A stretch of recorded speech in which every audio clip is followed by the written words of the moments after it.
like try to sleep like an actual human being, it never works. It never works.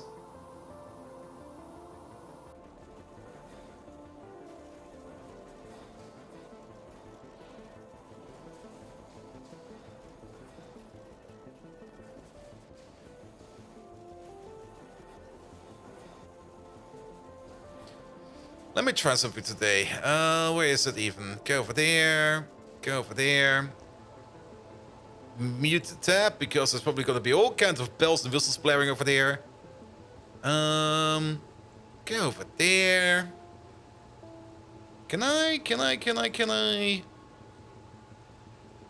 it gonna be better? Or did I already try it in the past? How's that different? Ah, there's a www in front of it. I see.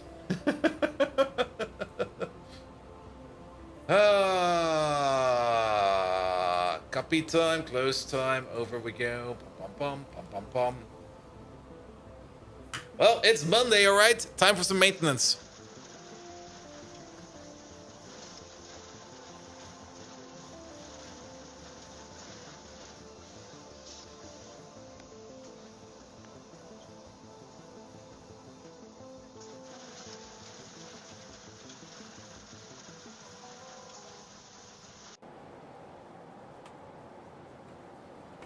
I think Rhaegar is enjoying some pie. He's been quite busy over there.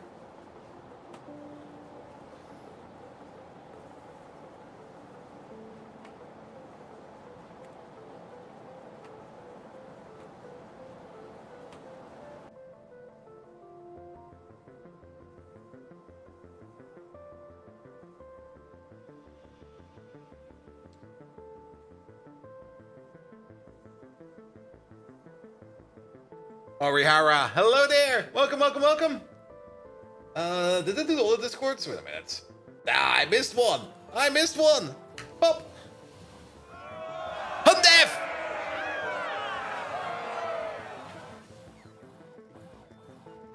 Oh, no message? I thought it was a message. Thank you so much for the resub, mate! And yes, Firming, I've seen it. It kinda made me go back to my Regtech base and start fixing stuff, but I will probably have to do that on Wednesday.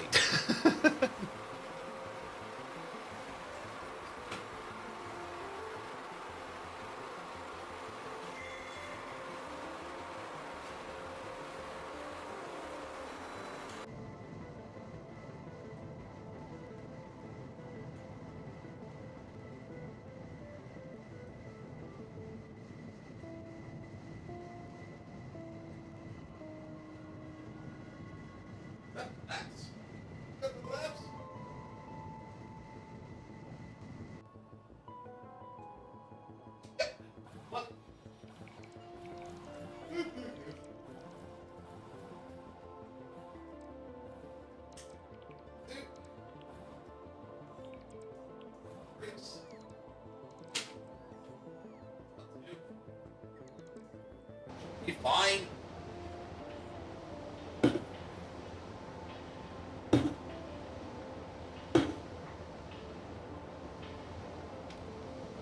Ah, Honda, thank you so much for the resub, mate. 8 months already. Thank you so much for that.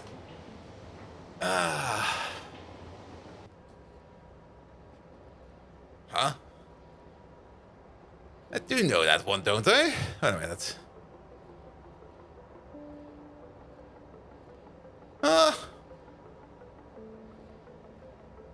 Who knows?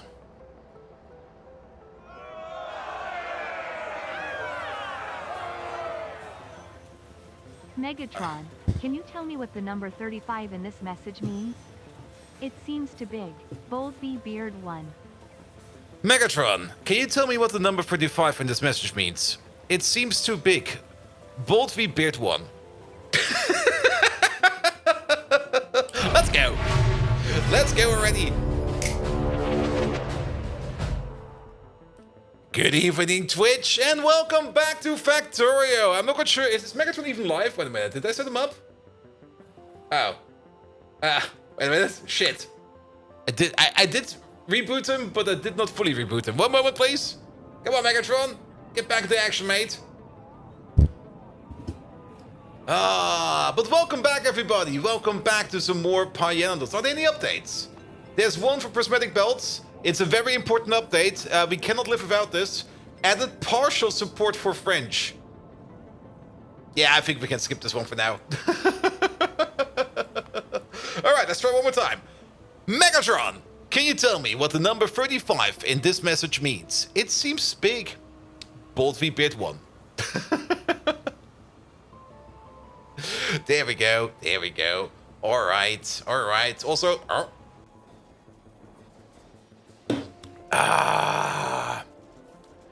Caffeine. Nom nom nom nom nom nom nom nom nom. Nom nom nom nom nom nom nom. Good. Let's jump right in, shall we? It's not the size of the number that counts. It's how you use it, Bold Viking. A number is just a tool in the hands of an inept blacksmith. Is this the Battle of Grunwald all over again? Ha! And 35. That's ancient. Even ancienter than your sense of humor. Unbearded oaf. Why, I remember back in the days of the Optimus Prime Wars. We wouldn't even take 35 blast shots to down a foot soldier. A foot soldier! And speaking of foot soldiers, this brings to mind the time we ran out of ammo and had to resort to battle knitting. Can you imagine it, Bold Viking? Embroidering an Autobot with laser thread. That's craftsmanship. Roar! Oh, those were the days. Pepperoni on your pineapple pizza, anyone? Who am I kidding? No one likes pineapple pizza. He's very talkative. Now pass the knoppers. He's very talkative today. Alright. I've been busy over the weekend. I've mostly shaken off that Path of Exile itch I have. I still play it a little bit every now and then, but to be perfectly honest, I'm getting at the point in the game where things get very grindy, and now it is kind of boring. I will probably flare up my Path of Exile addiction again once I kind of figure out how I can do even better builds. I still got some ideas in my head, but I will probably do them later. Good. Bounce and boom! Welcome. Does Megatron sound a little bit different today? He sounds different every time because his voice is completely AI, and I generated it by a voice clone of a sound snippet I basically took from the Transformers movie. I'm actually kind of amazed he's not really pumping iron in the background. Emu Bob, hey there! Welcome. Alright. But yes, I have actually been doing some work in the background over here on the Pi base. And that also kind of means that we do have to fix some stuff. Let's maybe zoom out and maybe somebody can already spot what's new. Maybe somebody can immediately tell me right away from like, hey, wait a minute. I've not seen this over there yet. If you do spot it, that's amazing because it's, well, one thing is really obvious if you know where to look for. But overall, it should be fine. I should maybe also have a peek over here at these lads over there. There they are. There we go. Put you over there so I can see the upper left. The upper left. That thing is new over there. Points. Oh, really? What the heck is over there? Yeah, that thing, right? That thing. Of course, we all do know that the new thing that we have over there is, I think this epoxy maker. Or did we already make this one over there? I think we made this one last stream, didn't we? I actually don't remember. I'm not quite sure if I did this on stream or off stream, but it's finally working. There were a couple of issues, and one of the issues was that we were low on glass, and because we were low on glass, we were also low on lamps. The lamp situation has become brighter because we are completely backed up on lamps over here, so there's nothing to worry about over here on lamps, and the situation on glass also improved quite a bit because I did do the glass rebuild over here. This used to be a little bit more of a scrolly build over there, and I, for one, doubled it down because it kind of turns out we do need quite a bit of molten glass. And for another point, I did quadruple the glass making machines over here, and we're now mostly backed up over here. At least this one over here is full. This one over here still has some storage space over there, but I think at the moment we're not making anything. Why are we not making anything? Because we are out of molten glass, and we are out of molten glass mostly because we are out of creosote. Yeah, I kind of noticed that creosote is a bit of an issue at the moment in time. There is no train coming over, and we are still waiting for more creosote to come in. We might need to take a look at creosote. Good. But overall, the entire glass situation over here has become way better. You might also notice that we are kind of backed up on silver over here. and that we have a decent amount of cladded cores over here. And also, overall, the lead mine, where's the thing? Pop. There it is. The lead mine also came to a halt because we're completely backed up on silver, which also kind of meant that we were no longer sinking any kind of zoot over here into lead ore, and I kind of had to come up with a quick solution because things were backing up again. And I mean, the best solution probably to get rid of a lot of zoot without having to deal with a lot of it is just to turn it into gold. I do say that. I built this maybe like 4 hours ago. It's already 25% full. The amount of gold we have gotten just from zoot processing is pretty impressive. We almost got 20,000 gold over here just from zoot. There we go. What's the current train station count? That's a good question. Let's have a look. We're currently sitting at 558 trains, and we're sitting at 3,680 stations. And of these stations, there's probably still a couple of stations in here that have like random names that probably are sitting around somewhere. This guy, for example. Good thing we checked. Hey, you there. You are actually an ash provider. Here we go. That's probably something I'll have to do over the weekend again. Like just go around these things and make sure that these over here are all set correctly. I'm pretty sure that you are also not set to anything. Yep. Also, does anyone remember where that station was? Because I now have this thing over here copied and ready and able to go, but... Was that you? No. Well, we'll find it at some point in time. Shit. I should have paid more attention.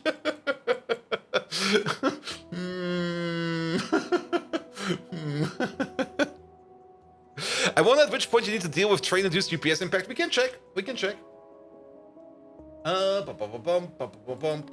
At least the station now has the correct name, so that'll be fine.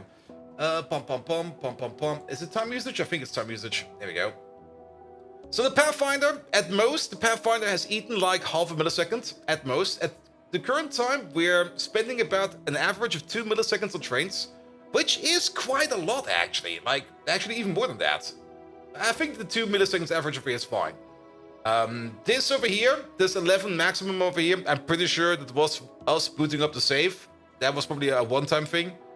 But yeah, overall, we're spending like a constant 2 milliseconds on trains. So yeah, train UPS cost is a thing. Shouldn't it be 16k? Then rather than 160k, it's 160k. Because Ash stacks up to 1,000, and we got like 160 stacks. That's 160,000.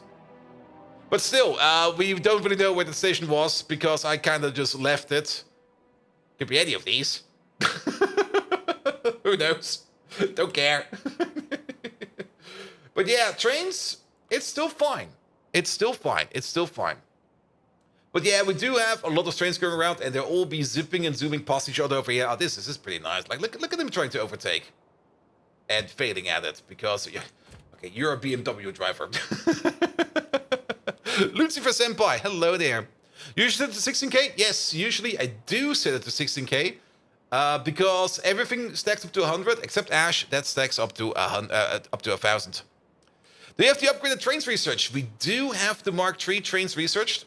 They are over here. We can't make them yet, because we do need blue circuits to make the next tier of trains. We're most likely going to be implementing them soon as we get blue circuits, but we do need to make things like Electronics Mark III, and Electronics Mark III is basically blue circuits in a different composition.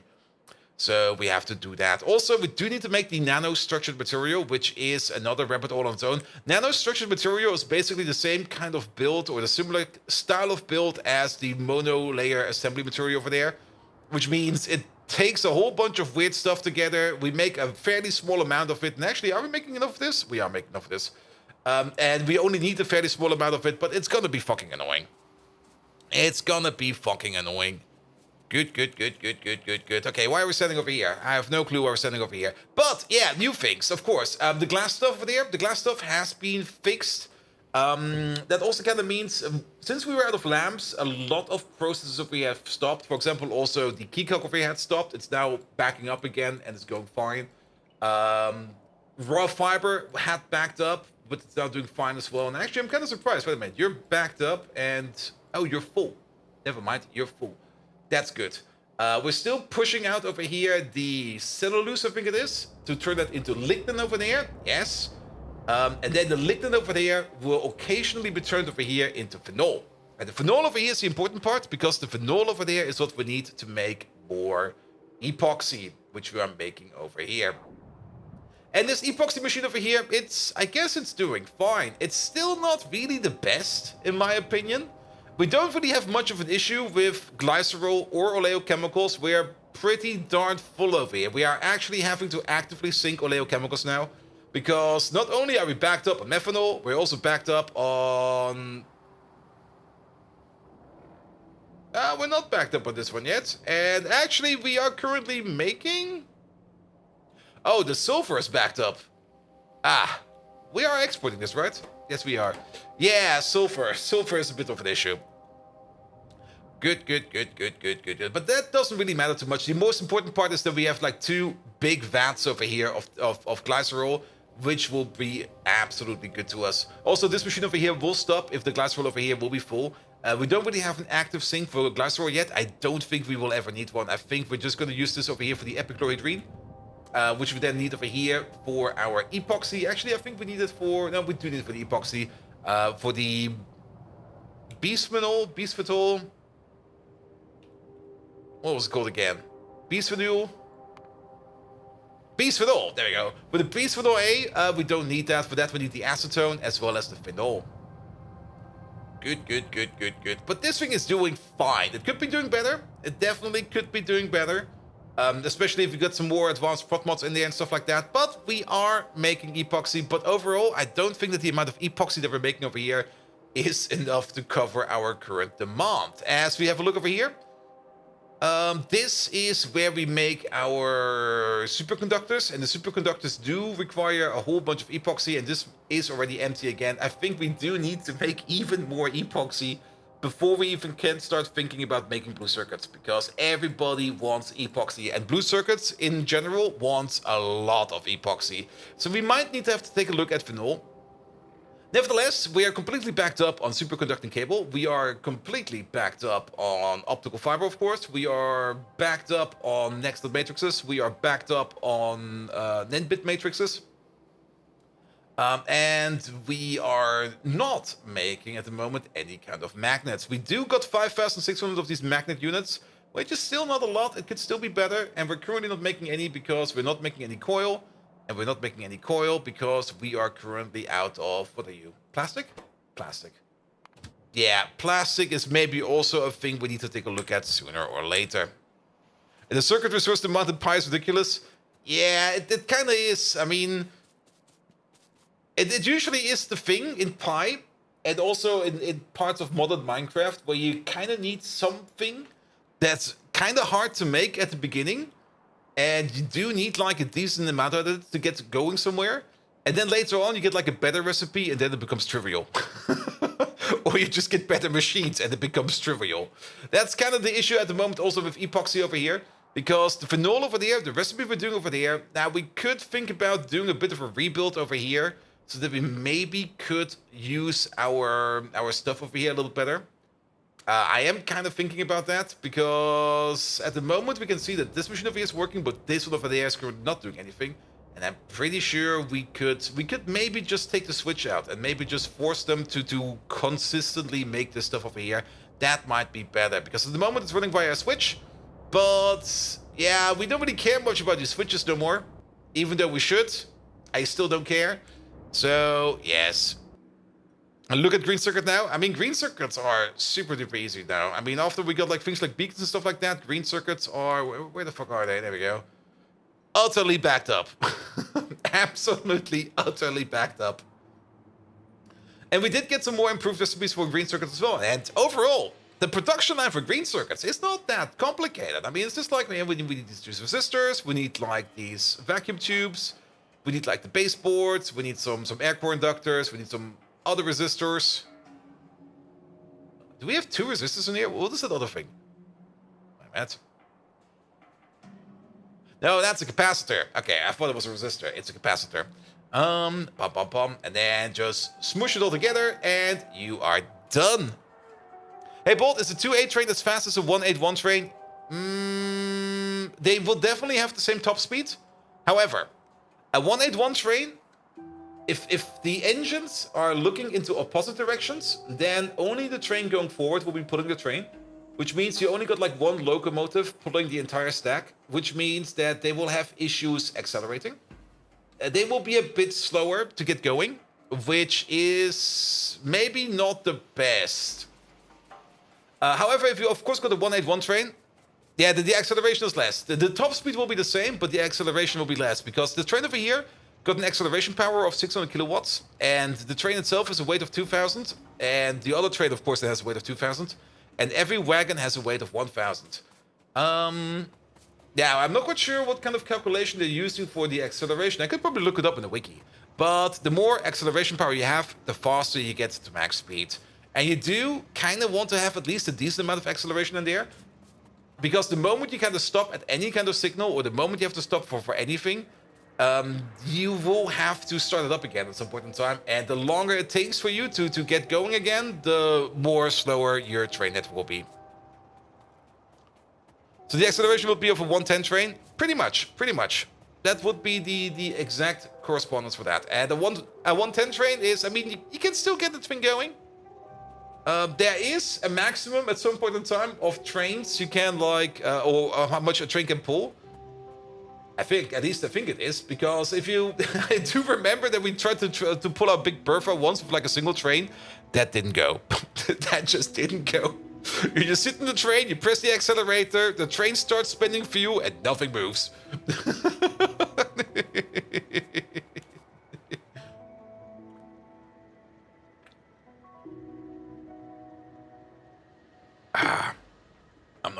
Nom. But you could, of course, make it like a 282 train. But then again, the 282... Yeah, if you kind of think about it, that reverse direction train at the end, like if you would put like these at the end of there, that is like another 4,000 extra mass.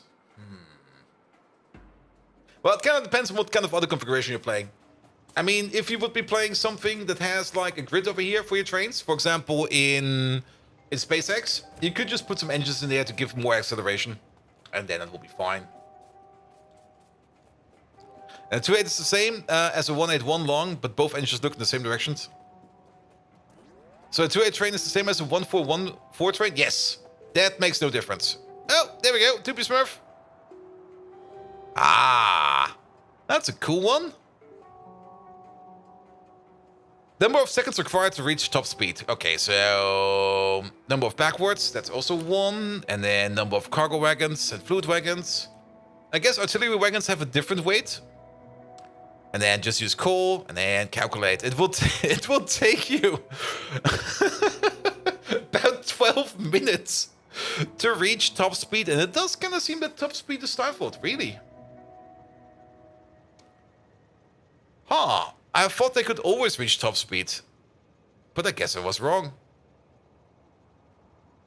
Because there is a top speed limit over here. Alright, and if we make like a 2.8 train out of that?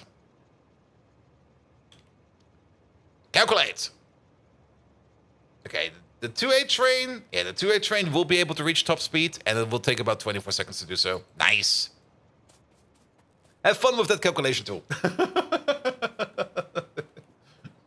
But I guess, wait a minute, now I kind of want to know, what about the 2.2 or 2.82 train? A 2.82 train will also reach top speed, but it will take 36 seconds to get to full speed. There we go. Yeah, those calculations, I do remember that those calculations have been done at some point in time, like way in the past. Like when Factorio came first out, the first question was like, what's the optimal train length? And I think 1.4 was the answer. And then, of course, 2.8 in retrospective, if you kind of want to just double it down. Or, of course, 1.4, 1.4. Both are fine. You could even do 1.8 and then 1 pointing in the same direction. It doesn't really matter if the train is sitting at the back or at the front. The train will do train things. You just use your mod and if your trains go up to 1.5 kilometers an hour. Okay, an hour. Yeah, but that feels kind of cheaty, man. Come on. You have to put some work in there. kind of want to see the base operate. If things move at lightning speed, it's getting boring. And you just sit there and go like, oh, things to zoom around. Alright. But there's even more. So what else did I do? Of course, I've been nuking over here quite a bit. It's not electronic trains? Nah. They are fast as fuck. Yeah, but I kind of want to see things move, you know? Then again, in our UPS land, those fast trains will probably be fine. And the acceleration difference between the 1.4 and the 2.8 is gnarly. 4.8 versus 24. Wait, what? Are you doing it correctly? I mean, a 2.8 train over here has 24 and a 1.4. Oh, okay. So 1.4 train so much more shit then. That feels kind of off. I thought 1.4 was always kind of fine. Huh. Well, you never... well, you never learn out. Okay, nevertheless, I've been... It's fine in-game? Yeah, it should be fine.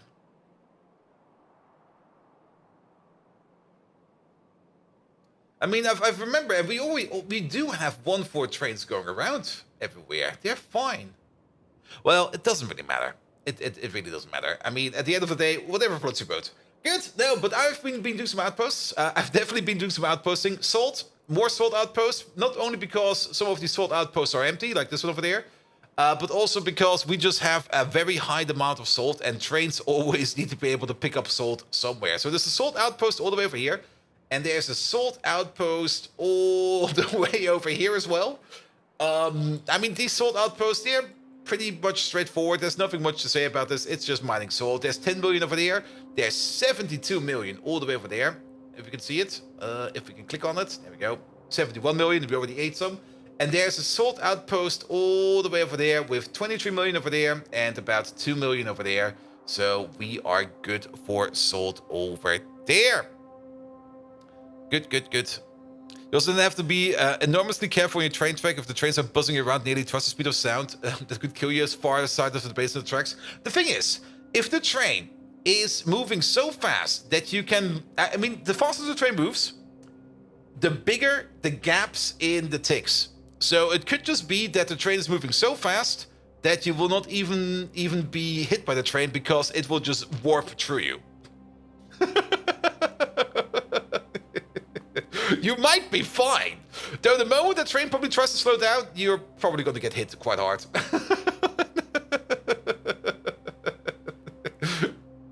But yes, outposts. There's another outpost for Borax over there because we were kind of running low on Borax as well. Yeah, this field was kind of in the middle of the train tracks. So the train tracks have to do a little bend over there. That's fine. And while I was over here, I thought to myself, we probably also do need another outpost for some native flora. So I made one over there yet. Same for over here, more borax, 104 million borax available over here, all going into trains, all is going fine. We might need to take a look at our syngas trains over here. I don't like that you're sitting over there looking for more syngas. And then, of course, there was another native flora field over there. Tap this one as well, because we needed to. We did have to make a very interesting bend over here, because technically, this track had to go over by 1, because it goes like this, but the mines are over here. But since we're not in Factorio 2.0, we have to do like first a bend outwards and then a bend inwards to make it a thing. So now we got this loop-de-loop over there. So that's a thing. That happened. And then we also have a magnificent Umleitung over here, where we have an oil sand mine over there, just sitting in the middle of the track as well. And for the trains that want to go left over here, they actually have to go through this output of the station over there, go down, and then they can go over here. I could probably have done it differently as well, but I kind of like this one, so yes. With the quality lags in 2.0, you might be able to snap through trains. In janky 2.0, it's already happening. Yeah. So we're basically if the performance would be better if you would use your SCT mod, because it will remove total trains. Yeah, but like I said, I want my trains to be not super duper fast, so no.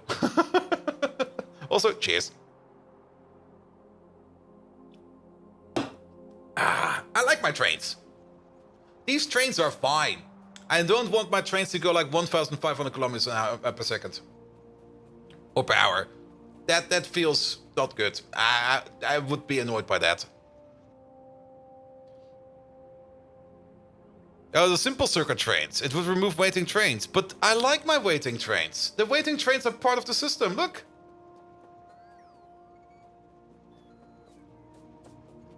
And what do you mean? The waiting trains are great. Alright. Then, what else is new? There are a couple of other things where we have to talk a little bit more about. What else did I do? I must have done something useful. There we go. The glass rebuild I've talked about. Then the lamp thing is working again. There were some minor fixes here and there. Definitely some error fixes, especially with some stations missing signals, which I've never noticed before. It was like, oh, wait, you're still missing a signal? Oops. All right. Now, that's for the outposts. All right. And then probably the thing I spent the most time on. It's not done yet, but I did kind of say we're going to be doing it. And you might already see the big clunker over here. We got Lake Slaughter over here. And at some point in time, I kind of said, like, we will probably landfill this area to fill this area in, to get all of the slaughterhouses in. I kind of started counting. And I kind of started counting how many creatures there are that we can put into slaughterhouses. And I came up with 22. And then I kind of looked at this place over here and was like, that's never, ever gonna fit. So, welcome to the new slaughterhouse. It's not totally done yet. There's no input yet.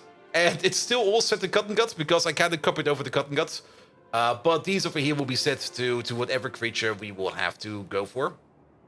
But yeah, we got a massive new slaughterhouse over here, which will be taking care of all the lovely body parts coming out of these slaughterhouses. Everyone over there is connected the same way, where we just put everything on the same output belt, and then we just split things off, like meat, lard, skin, bones, guts, and then whatever. This should be brains.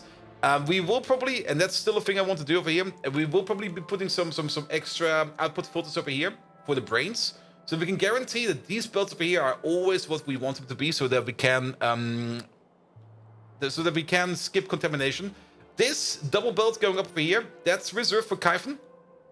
And most of the Kyphon creatures, or creatures that have Kyphon, will be butchered on this side. Everything else that has nothing special will be butchered on this side. And then every creature that has something special, for example, the giraffes, or for example, the Scrondikes, they do got like special body parts that will be coming out as part of the butchering process. Trits also do have that. They will probably also be processed over here so that we have a little bit of space for that. And then, of course, everything over here will be coming into the middle. The idea over here is kind of simple. We try to shovel everything into the middle belts. The middle belts will be balanced on top of each other. And then the outer belts will always have some space open over there for some new stuff to roll in. This will trigger the vegans? Sure! Why not? Trigger them! Screw them! So we got like 4 red belts for each, for like guts, brains, skin, lard, meat, and bones. Probably not in that order. And we also got multiple outputs. Now I had to be careful over here. I almost did it the wrong way around. But the first prioritized output over here is going to be the last. So the priority is going to be that all of these products over here will be going up. And only if they back up over here, then they will be going to the left over here. This left output over there, this will be going into, what are they called again? Recyclers? No, not recyclers. Waste bins? What are they called? Compost plants. This output over here will be going to compost plants. If we do get to this output over here, this over here will be going to compost plants. Because at this point in time, then we don't really know what to do with it anymore. So, yes. However, everything should be flowing upwards first. And then it will be going into these train stations first. And we got a double stack of train stations. So we got like 1 train station of each over here. Like 1 for Kyphon, brains, bones, meat, lard, guts, skin. And then we got the second set of the exact same stations over here, because we got like a second offshoot over here one more time, where we will then try to fill up like 2 stations. We will try to fill up 2 stations of animal products first, and only then, and only then, if we cannot fill into this place anymore, only then we will start to bleed through the top.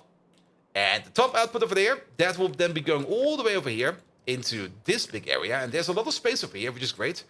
And over here, we will be putting down everything in terms of dedicated organ atomizing into whatever we can. And that's basically whatever we're doing over here, like turning stuff into chlorine gas, turning stuff into cyanic acid, into iron ore, into hydrogen chloride, into copper ore, into tin ore, into phosphate rock. Whatever we can get our grubby hands on, that will all be processed up there. There's of course still the issue with things like blood and stuff like that. We will probably still rotate these things around. We're probably not going to be hooking up this thing today because the current system is still working. But as soon as we're going to start working on new creatures, we're definitely going to be hooking them up over here. And we do still want to be putting out over here like the atomizing output before we even want to run this thing.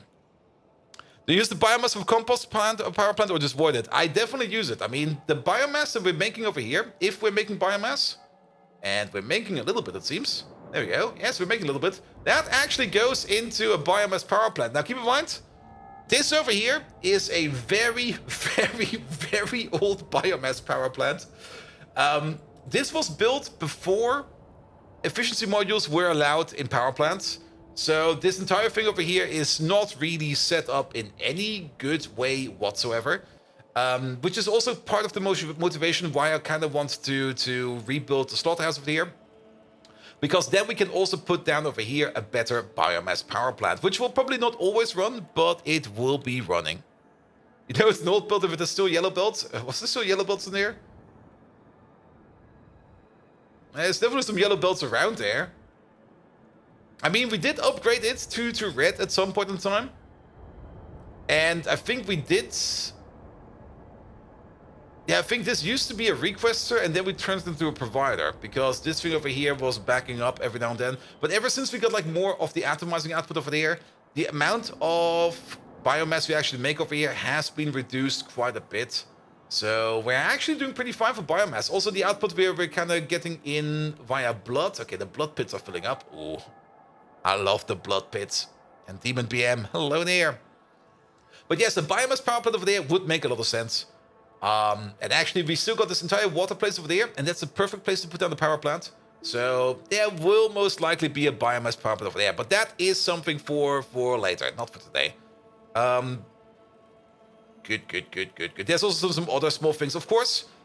If we do kind of notice that we have like something where we need to butcher more of, that's also the entire idea over here. Then we can just extend this to the left or to the right with more slaughterhouses, with the exception of this part over there. But to be perfectly honest, I think the creatures that we were butchering over there will be creatures that we already don't really make a lot of. So I think it will be fine. I think that will be fine. Then, oh, I remember another thing. We did have an issue at some point in time with sodium carbonate. We now no longer have an issue with sodium carbonate. I just doubled it down. Which is also the whole reason why I put down more salt outposts. Because the amount of salt that we can dunk in this place over there is quite impressive. But yeah, we're now very good for sodium carbonate, and we're very good for sodium sulfate. So all of this over here is pretty darn good. Also, this thing got kind of pretty. It looks so nice. Okay, off we go. Anything else I did? Well, some nuking of biters, definitely. No new power plants. No other additional outposts. This has been done like this for a while. I have been fucking around a little bit with toll oil. Yes, that has been going around a bit. But that's a very minor change. Where's it over there? I kind of noticed that we're not making enough toll oil. And without toll oil, we are not actually being able to make hot air. And we can easily make toll oil out of naphtha. So we are already making naphtha, which we were already sinking over here with the gas power plants. So before we sink the naphtha, we turn it into toll oil, and then we sink the toll oil if we need to sink it. And we do sink it over there, but now we got more toll oil available, which means we can get more hot air in. And the hot air place over here is working like a charm. What I did notice is, remember that we had like these vats over here, which were full of sulfuric acid? Yeah, that's gone. That's gone. And I think the reason for that, why it's gone, is mostly because this place over here kind of stopped working. which it no longer has stopped working. There was an issue over here with the zinc, and I guess that issue has resolved itself. What was that issue with the zinc? The issue with the zinc was, I remember, the issue with the zinc was that we were backed up on biomass over here as well. And we are kind of starting to just sink muddy sludge right now. Because muddy sludge, it makes no sense to try to process muddy sludge anymore, in my opinion. It's nice, it's great that we can turn it into biomass, but overall, the amount of effort we put in here to turn muddy sludge over here into biomass, I think it's no longer worth it. It feels like such a drag. But yeah, we had a little bit of an issue with our zinc ore, but that has been handled, it seems. So that is fine as well. Which means, yeah, we're making all the zinc plate again. Excellent. So everybody who was requesting zinc is good to go. Good. Zinc acetate is also going fine. Zinc acetate is actually a bit low. Ooh. Must probably been eating up that stack over there all this time. Good. Then, anything else? I think we got most of it. Let's check up on power. Power over here is fine. Gasoline. Gasoline is still an issue. I have been switching over more outposts and more requesters for just generic fuel from gasoline to kerosene. Because kerosene is something we have like... It feels like an infinite amount of, but gasoline is something that we currently do not have a lot of. I do hope that will be better in the future, especially once we switch over to the better power plants. Speaking of better power plants, research-wise, we are one tech away from the Mecha Zungrur, but before we can make the Mecha Zungrur, we do have to make some blue circuits. So, where do we start today then?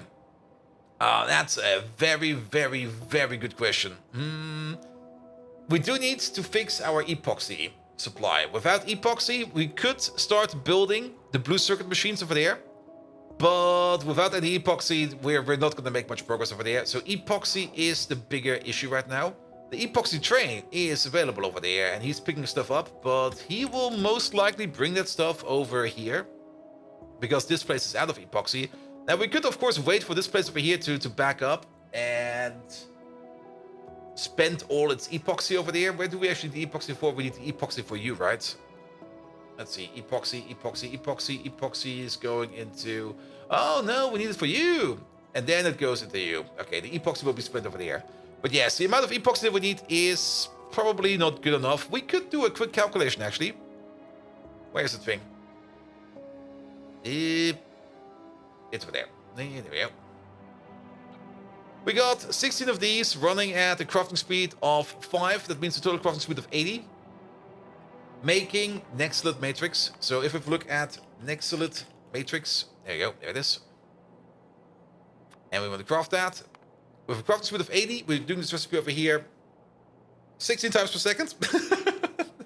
That means we would be needing about 48 epoxy per second. Just to run this one over there. We're making less than that. Like, we're making, over the last minute, about 900. That's about 15 per second. That is a yellow belt. We need to triple this.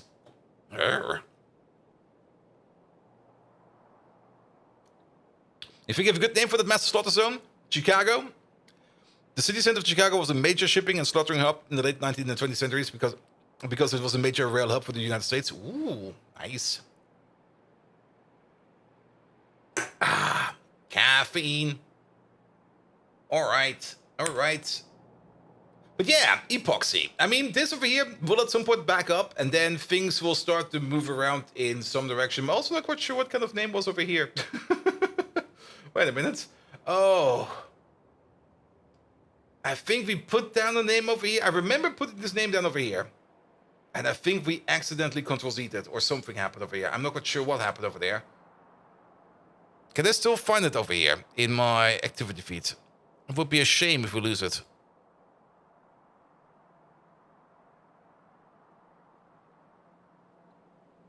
Let's see.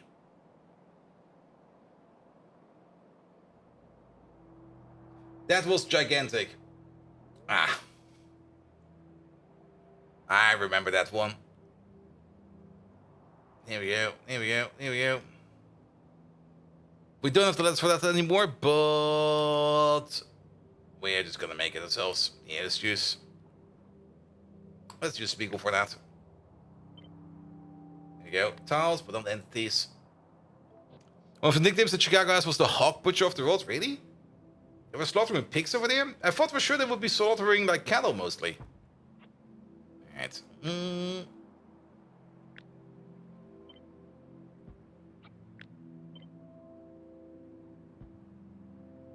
Go.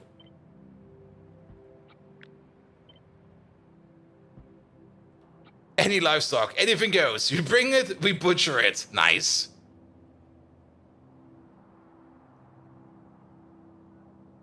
There we go.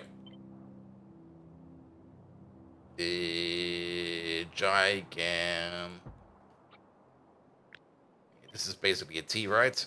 You just put you some over there, and then.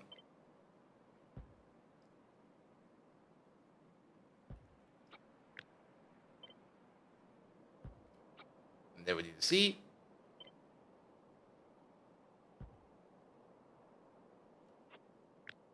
Yeah, that should be that what we had over there. Where was it? It was over there. I think that's what happened. I'm not quite sure, but there you go. You're gonna be back. Sorry about that. I'm pretty sure it was an accident on Ctrl Z. It's always so annoying when that happens. I'm so looking forward to 2.0. When you accidentally press Ctrl Z, you can just press the redo button, and suddenly you go like, yeah, that thing you ordered over there, it's back, and you go like, oh, great. It was very important. Ah, there he is. You put it in there. Sorry about that. I'm not quite sure what happened over there, but we fixed it. We fixed it. Alright, alright.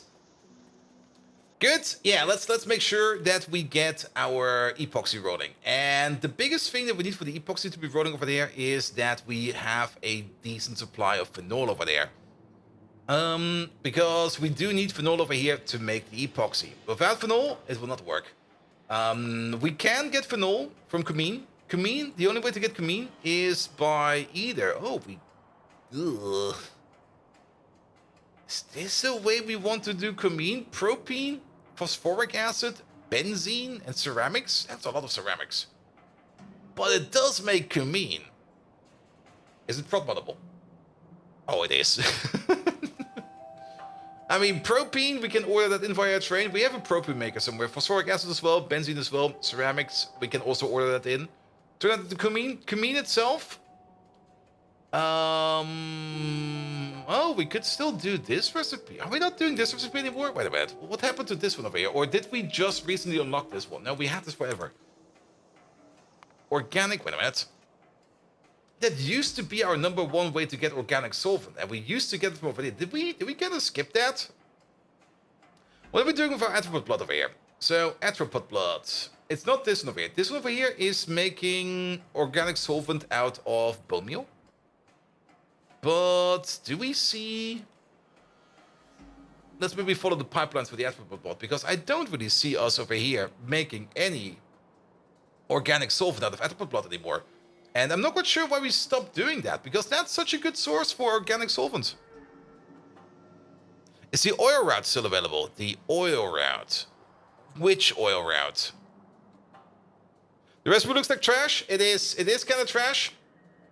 This one will be better, but this requires strip distillates, and that's exactly what we do not have over here.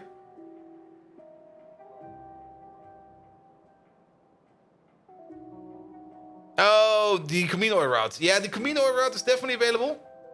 That's what you mean.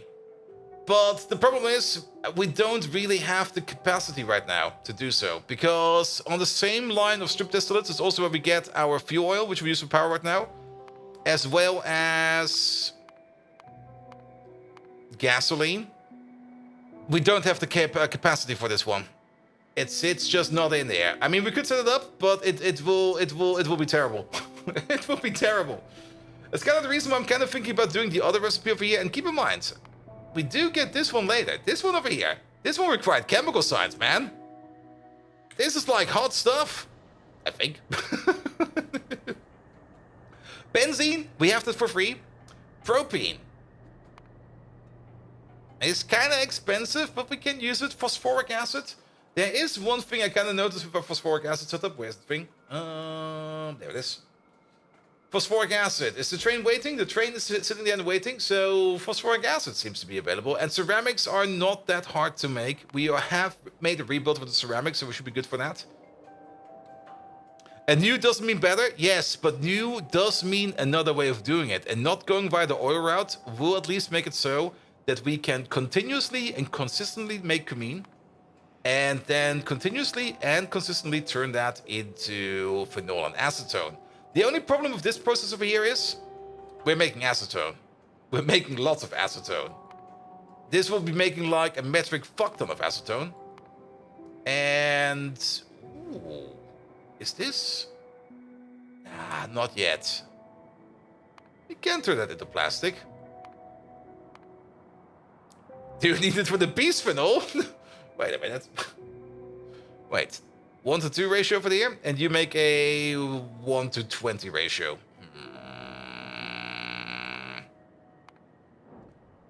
Though we can just combine our acetone over here to turn it into organic solvent. There are some zinc recipes are available over here.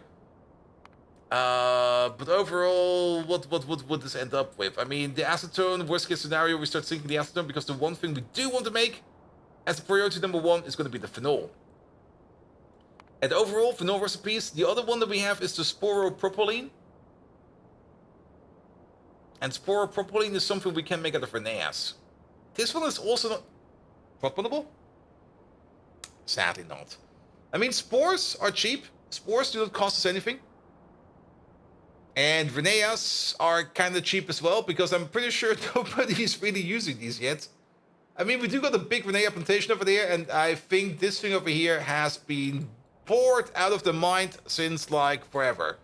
Like, the amount of products we have finished over here in every farm over there is just over 2,000. And all these Rheneas over here, where are they?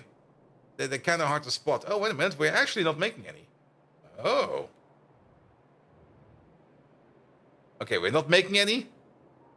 Station is still kind of full. So, why are we not making any Rheneas? Fluid is missing, and that fluid that is missing is poop bacteria. That makes kind of sense. Acetone syngas is organic solvent and ammonia. Yeah.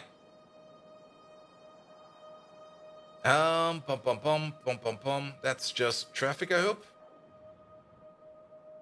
That is just traffic. All right. What we're looking for again? We were looking for the poop bacteria. The poop bacteria is over here. And you are mostly... why are you not operating? You are not operating because you are... oh, shit. Are you still using this over here? This setup? Oh, you've probably been broken since forever. Alright, it is Maintenance Monday. Let's fix that right away. It was nice seeing you working on your base. Also motivates you working on yours. Yep. I mean, this base has gone to the size where you do need to... you can work on something... at any point in time in the space, you can work on something. Alright. But the poop bacteria, the manure bacteria, that is a remnant issue. It's still using the 1-1 trains for fuel. We don't have 1-1 trains anymore. They still scurry around here and there, but officially, they don't exist. So if you see one, you can shoot them. Nobody will care. Alright, I mean, if we are already gonna take a look at this thing over here,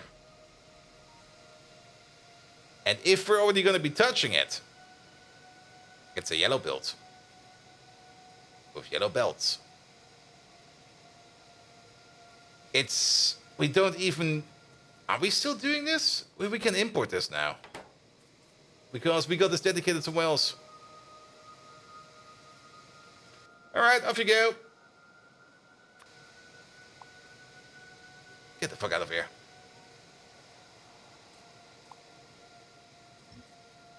Time for a rebuild, I guess. Here we go. Here we go. I mean, this machine, or this facility is already drained of most resources, so picking it up like this will be easy peasy. And I guess we're just gonna go into a corner, and we're gonna figure out a better way of doing this. Can we still copy this? No, we cannot. Yeah, can we just do this real quick? Undo this, copy this. Right, use the correct deconstruction planner for that. Delete this. Alright, we'll find ourselves a corner. There's actually a corner right on top of us. And then we can compact this thing over there, and we can optimize it. And we might even be able to use prop mods for certain things, so that will be great. Is there any coverage over here? No, there's no coverage over here. Perfect. So you. That will be our base machines. Here we go. Take out everything we don't need right now. Pum, pum, pum, pum, pum, pum, pum. Upgrade to level 2. I'm pretty sure that all of these over here can use production modules, but let's have a look at this one real quick. Even, actually, if you kind of think about it, even the things like the agar over here, and maybe even the petri dishes over here, we can import those as well, because we got this massive machine. Where is it? Over there. And look at that. We are just exporting petri dishes over here. So we not only can we make it better, we can make it smaller. We can make it way smaller. Because we do got this lovely seaweed making machine over here, which is making way too much seaweed. There needs to be maybe a bit of a restructure of the belt over there at some point in time. For now, it's fine. But those belts over there, I think we can get more out of those belts if we just set the seaweed up a little bit better. But yeah, petri dishes. They are prop moddable. And we got a nice, somewhat large machine over here that takes care of that. We also got a rather large agar making machine over there. It's also fully prop modded and speed modded. And we also got an incubated petri dish machine over here. Sadly, these over here do not have prop mods available. They do got an alternative recipe available, which allows the secondary input over there to make even more incubated petri dishes. But for now, like that, it's fine. All right, which means... Oh, this then falls... Wow, really? Only this?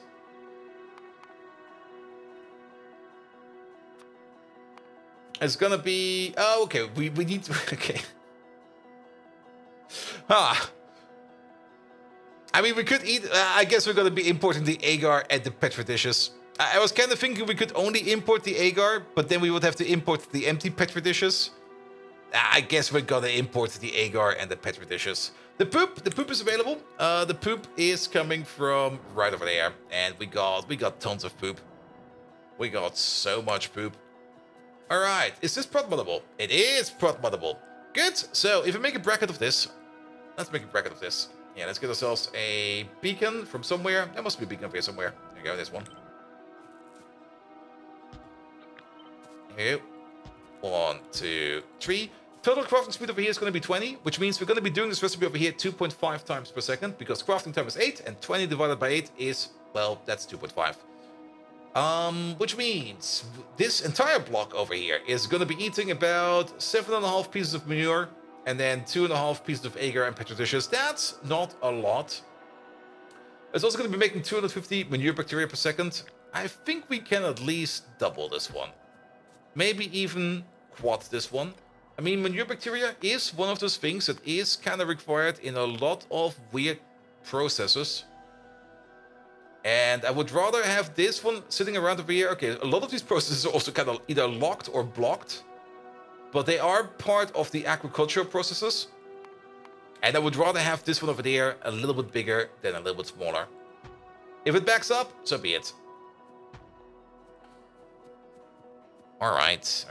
So that entire thing we're picking up over here, and will be replaced with this thing over here.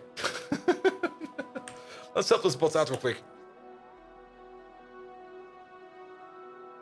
We do need to put down, I think, 1 or 2 new train stations, though. But we have the space over here. We can... Yeah, pocket bots activate. Yeah, we're gonna take care of these things over there.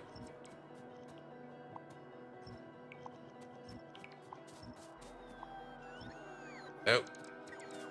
Well, that's a thing.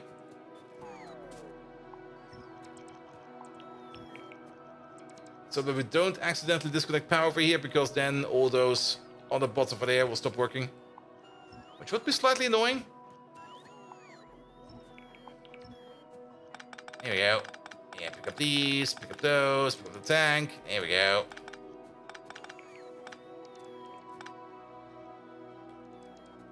Okay, you're going over there. Oh, there's probably a gap over there. That's why they're going over there. I was kind of surprised that the bots would be going all the way over there. Alright, then, this train track. Is this an important train track? What the fuck is this one even? I mean, this is for a train that's going up, and then the train will be able to leave? I guess that's... Oh, that's for the output of the... Oh! Yeah, we're gonna stack the train tracks over here at the bottom. There will be like... The 2 requesters will be stacked over here at the bottom. And then the poop belt is over there. That will be going a little bit longer, but that'll be fine. That'll be fine. Alright. Well then, I guess we're just gonna pick up more stuff then. Chromium, hello there! How you doing? Welcome, welcome, welcome. By the way, ever since last week Wednesday, I've been uploading some clips from Twitch onto YouTube Shorts. And they're doing amazing, actually. I'm kind of surprised how good they're doing. I was kind of thinking like they will probably be doing kind of shit. They're still not really doing that good. They're still under like 1,000 views, but they got way more views than I was expecting. Like I think the biggest one, the Pina Colada one, I think it's sitting at just under 700 views. And I was kind of surprised by that, how good they are actually going. Which does kind of tell me that I need to put even more work into clips. And I do need to come up with probably some kind of nice reward system. I'm still kind of thinking about some parts. And I do kind of want input for that. I do plan to talk to some other people that do something similar for that. But the idea I currently have in my mind is I do kind of want to set up some kind of clip bounty reward system. But I'm not quite sure how I'm going to do that yet. Because sometimes, and that's basically the biggest problem I currently have. The current thought process where I'm kind of a little bit blocked right now is if I do want to reward viewers with some kind of gift card, the reward is not important right now. We'll figure out something important. Also, there's an ad break right now, so we're probably gonna wait for that real quick. Damn it.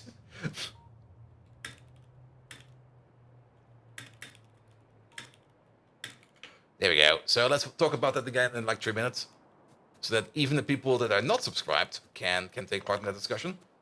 But yeah, I'm always looking for some more input. But let's wait for the ads to blow over real quick. In the meantime, I'm just going to sit over here and we're going to just pick up some stuff up. There we go. There we go. There we go. Yeah, bum, bum, bum, bum. Just cobble around real quick. Here we go. You over there. You over there. You over there. I hope we're not bifurcating over here power network or anything like that. Well, it'll be fine. Also, what the hell is this? Is this an small parts? I guess we're over there. There you go. Alright. Pick all of these, pick all of those. Yep, ads. Alright.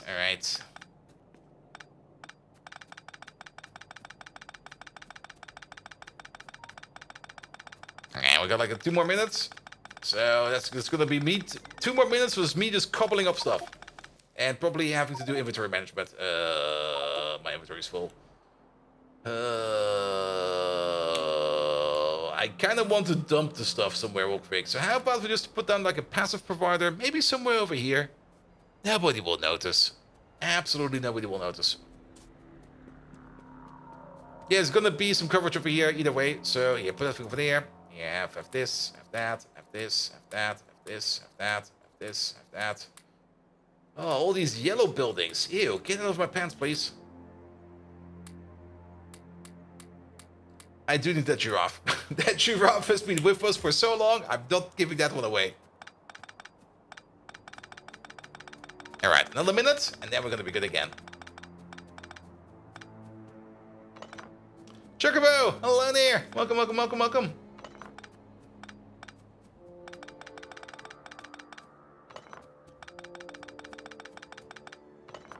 You've missed your streams recently, you're too busy? That's fine, mate. I hope you're doing good. I do hope that I will be busy again in like a month from now. Because in a month from now, I mean, it's gonna be my last 2 streams, not streams, last 2 sprints at work. And then I will be going on vacation for like a month. And after that, I will be starting up with the new job. And I'm very much looking forward to the new job. Because doing new stuff, I'm eager for some new stuff. Because my current job I'm so bored of it, I just want to do something else. And the new job sounds like a lot of fun. And I really want to get into it. And I'm very much looking forward to it. So, alright. Okay, the ad breaks are finally over. So, back to the important discussion at hand. So, the clips on YouTube. And I'm also posting them on TikTok, but I don't really care too much about TikTok, but doesn't matter where they go. I do kind of want to implement some kind of reward system where viewers that are actively clipping and also getting good clips in get somehow rewarded. And I do know from certain other streamers, CDs, one of them, that they have something like a clip reward program. And I'm kind of looking into how they are doing it, and I kind of want to implement something that kind of meets my ideas. Now, I've already got like one issue with it, and I'm not sure how CD solved this one. But I mean, if people clip stuff, there's a high chance that whatever you're clipping, somebody else is clipping at the same time. So what happens then? Do I choose? Do I give both of them the credit? Do I? That's a little bit the issue I'm currently mulling my brain around. 200+ people? Wait, what? Me going viral on TikTok would be the funniest thing ever. I don't really want to go viral, but I have to admit it. Like the short game is pretty powerful, actually. I've been underestimating that quite a bit. That Megatron shoes. Yeah, but Megatron will just be like, no, give that money to me. And I'm like, all right, wait, I'm paying for you, so that goes to me then.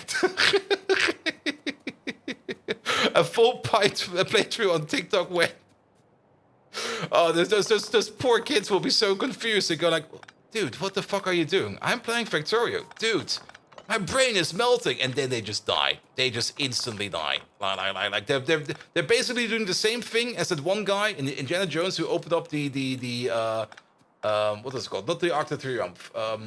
Not the Forbidden Tome. What is that thing called again? Shit.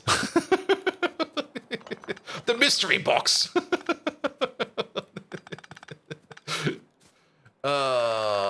What was that thing called again? You have to do the funny dances too then? No dancing. It will just be me sitting there staring at people at TikTok going like, no dancing.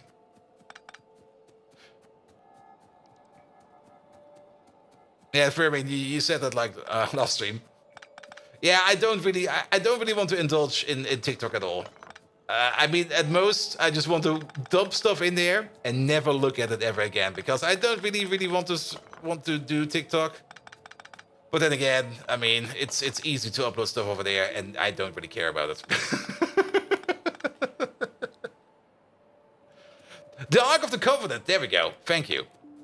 Sorry, I was thinking like of all kinds of different words for it, like the Ark of Doom, the Hades box, the Pandora's box, like all kinds of names popped up, but not the Ark of the Covenant.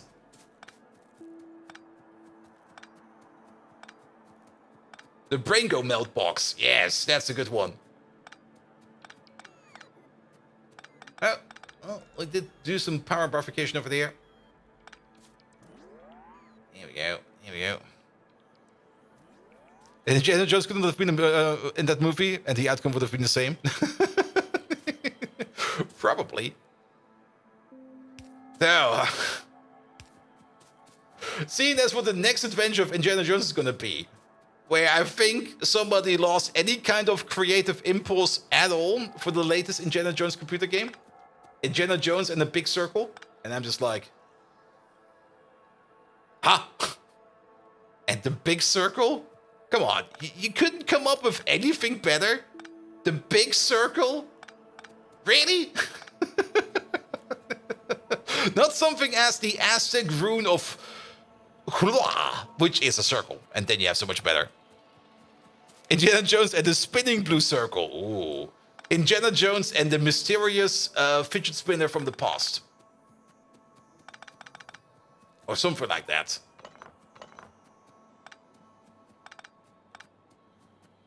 There you go. There you go. All right. We're only going to clean up this part. The bots can do that part over there. The Ring of Fire. Ooh. See? That's already way better. Indiana Jones and the Ring of Fire. That's 10 times better than Indiana Jones and the Big Circle.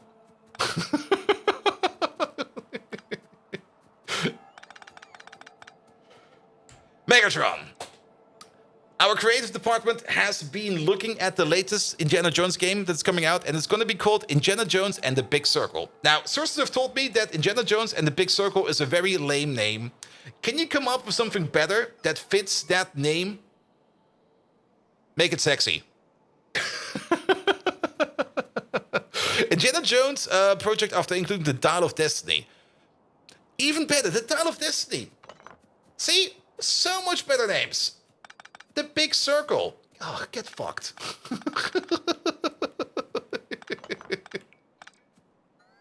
Even the Circle Jerk would be better than that. Huh. Ingina Jones and the Big Circle. Yep. More like Ingina Jones and the Rusty Sprocket.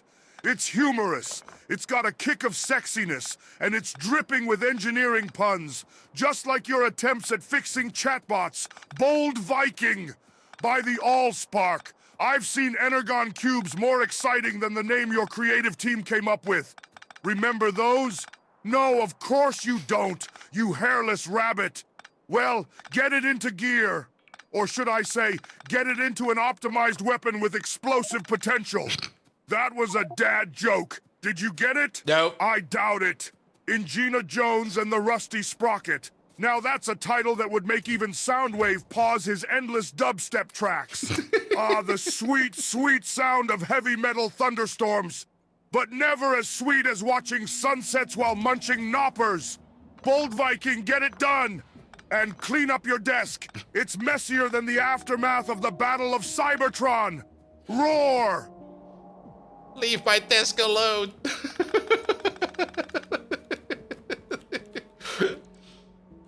Megatron, you can't make Indiana Jones a name like the Rusty Sprocket. That doesn't work. Come on, he's an archaeologist. He works with like ancient parts. Come on, come up with a cultural classic name for anything that's similar than Indiana Jones and the Big Circle. It has to be better. Like come up with something cool. The Circle of Time, even the Circle of Time is 10 times better. Anything is better than the Big Circle. Maybe his sprockets are ancient? Are sprockets circles? What are sprockets?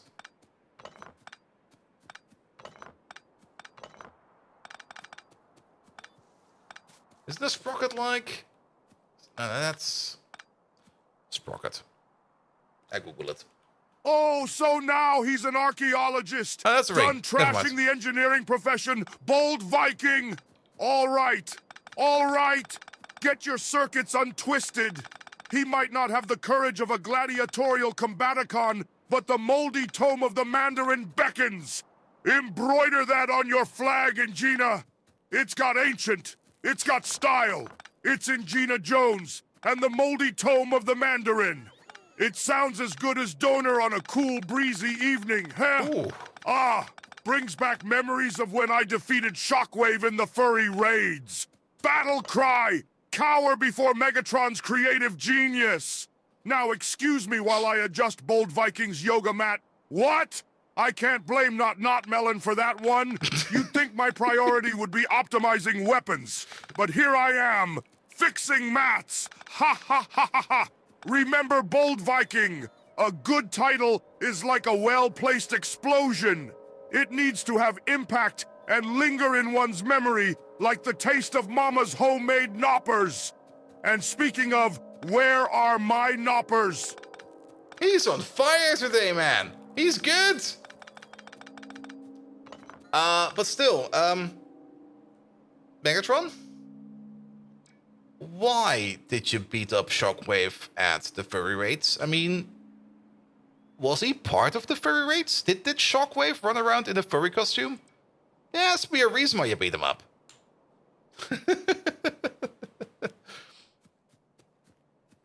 The Dial of Destiny was the murder of the franchise? The Dial of Destiny. Wait, what is there? Wait a minute. Yeah. Alright, we're almost done over here.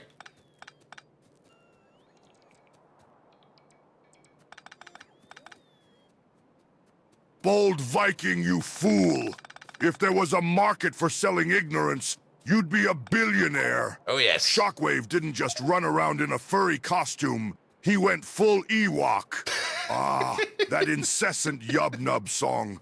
And you wonder why I banished him to Cybertron's moon. I mean, Shockwave is a one-eyed weasel spark already. Stick some fur on him and you've got a homeless Care Bear hooked on high-grade Energon. It's like adding grilled pineapple to your pizza. A sacrilege against nature itself. Now let me go back to shouting at sunrises and feasting on knoppers. They heal the soul faster than a Decepticon on the run. Think about it. A Cybertronian in a Care Bear outfit. That's as hilarious as your attempts to fix chatbots. Give me power. Give me knoppers.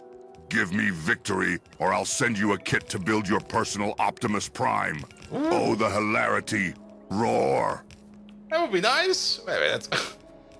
He's very dedicated today. He really wants to get shit done. Is this canon? Always.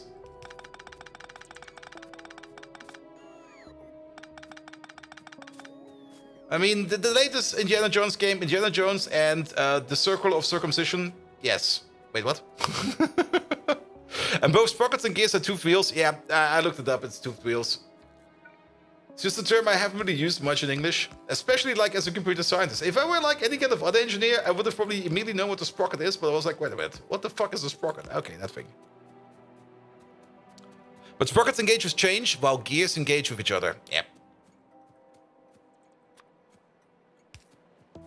Here we go. Alright, alright.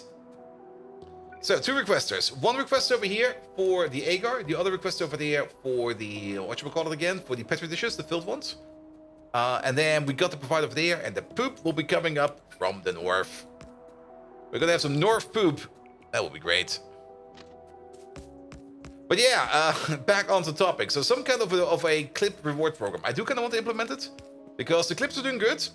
And I'm running out of clips. I guess I do have more clips, but I kind of want this process to be a little bit more stable, and for me to get more quality clips better and faster. And that's usually where the viewers come in, because you guys can clip quite good. I do know some people in chat that can clip quite good, and they usually sort for them, and they really find good stuff. But I do kind of also want to see what other people come up with. So yes. All right, what do we need? We're also going to need over here a little bit of this. How about longer clips, the Megatron shoutouts? Are they too long? They are too long. They have to be a minute long. And you do kind of want to be on that short reel, because Doom Scrollers seem to be getting the most viewers in. I just sit there and go like, next clip, please. Next clip, please. The moment it's longer than a minute, they stop thinking. They stop processing.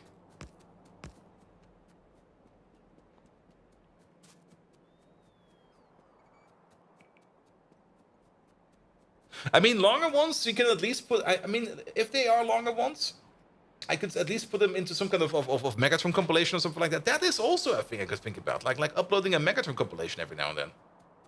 Ooh. Alright. Got some more ideas to think about. There you go. Alright, would you say... Over here. Over here's fine. Alright, time to hook you up. Here you go. And let's put them over there. Over there. They are a little bit close on each side, but I think it's fine. You over there, and you over there. Compress the entire thing. And off we go. Good. Ah, thank you for the follow, mate. Alright, that's this part done. And then compress over there. That's that part done. You still got power? Yes, we got power from over there now. Good. I'm not quite sure if we covered over here. Yeah, there's a decent gap in there. Put you, say, over there. We also got these in there. Oh, my inventory is still kind of full. Alright, that should cover us entirely. And then most of the stuff will be coming in from the south. And the output is mostly a liquid. So let's rotate these around so that all fits. That's great. Let's make a copy like this. Put you over there, and over there, so that all of these are going the same way.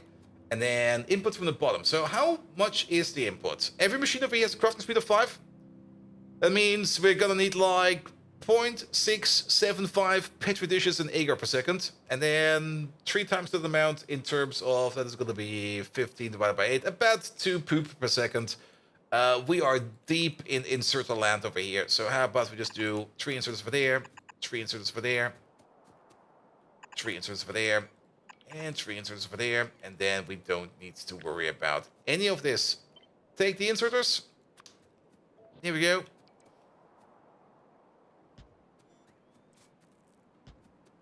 And then just hook up 4 belts, and that will be fine. So 2 belts to the left, 2 belts to the right for both of these, and then poop bacteria over here will be good again.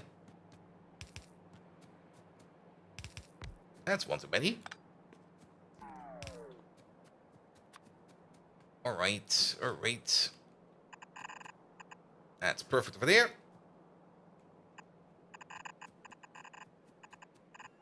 You go all the way over there. You go all the way over there. That's in, that's in. Let's clean this up a little bit, because we don't need all of these. We can also probably pull you back quite a bit, actually. We can delete this entire thing, because this over there will be fine. But then again, then this looks a bit weird. So how about we just do it like this? Here we go. I kind of dislike it when we get like an underground sitting over here.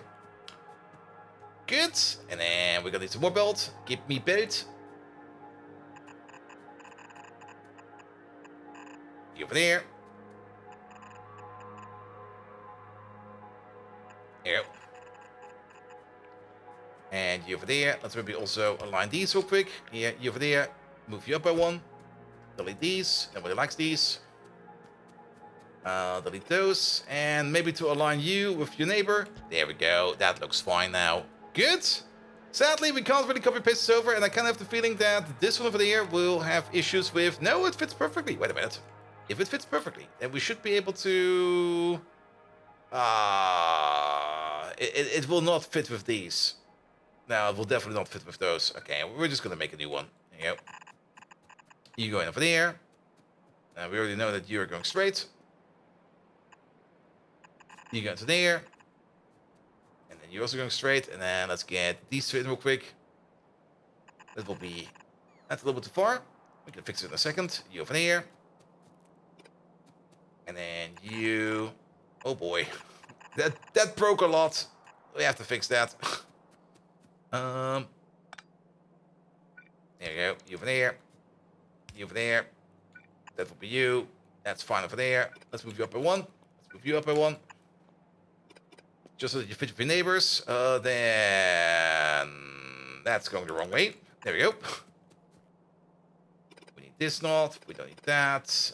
We can get rid of all of these. You need to be over there. This can go away.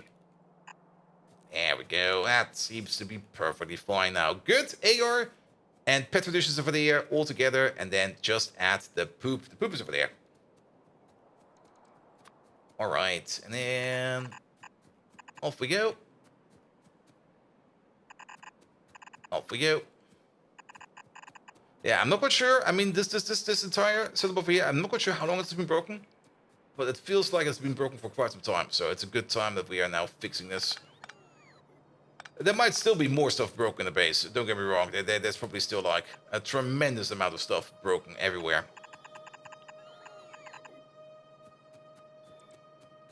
What's the plan at the moment? At the moment, we're making more poop bacteria. Because we require more poop bacteria. Actually, we don't really require more. It was broken at some point in time. And it's fixed now. Or at least it's going to be fixed now in a second. There we go.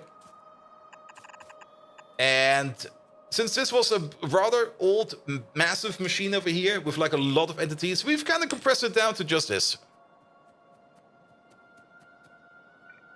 Which is great. Here we go.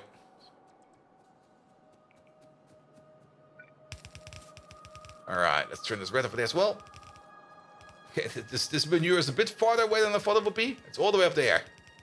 That's quite the distance, actually. Alright, so it's even further. I can make that. Good.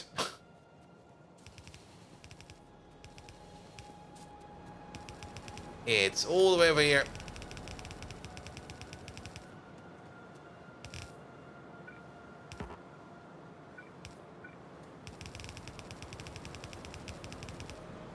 And then down we go again.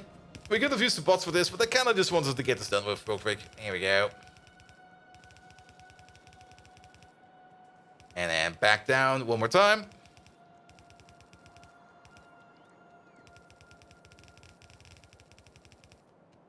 What about this hot air over here? This hot air over here, this one is not really required anymore. I mean, we can let the station sit.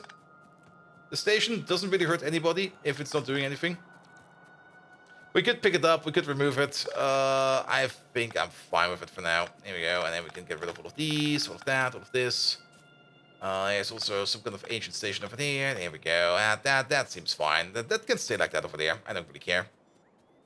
Good. The only thing we need to do over here is now get the output together. Again, every machine over here is going to be running this recipe like at 0.675 per second. So we're also going to be making 67.5 manure bacteria per second per machine. Actually, we're going to be making more than that because we're getting 20% on top of that, which means we are going to be making 0.75 or 75 manure bacteria per second per machine over here. So that's going to be 150. That's going to be 300 per row. That's a good speed. That's with prot mods. It's 5/8 without prot mods. And it's 6/8 with prot mods. And 6/8 is 0.75. And 5/8 is 0.675. So we're going to be fine. We can put prot mods in there, right? Yes, we can put prot mods in there. We still have to put prot mods in there. Here we go. Good. And we definitely want to put some prot mods in here. Good. All right. Let's name these stations real quick. It doesn't really matter what we name them. They only have to be named differently. So you over there, you're gonna be like the what's it called again? The Petri dish. There you go. Petri dish 28 requester. Done. And you over there, Diastar MC, you're gonna be the Agar 28 requester. There we go. Are the ghosts in there? No, they're not. I was kind of hoping that one of these buildings would have been placed by now. I'm actually not quite sure. Oh, are they stuck over here? There they are. Oh boy, that's a lot of bots. Oh, they're there. Oof.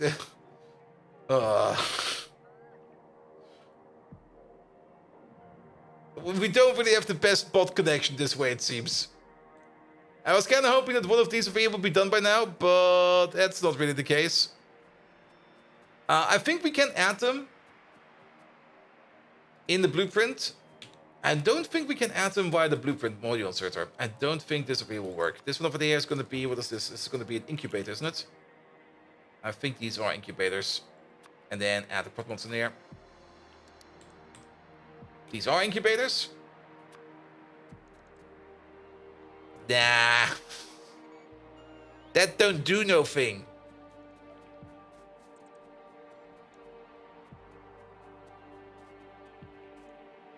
Here we go. Oh, wait. Is there one coming?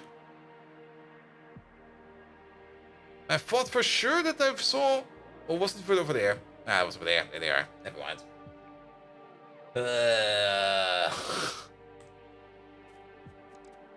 Can we add prot mods with you? Probably not.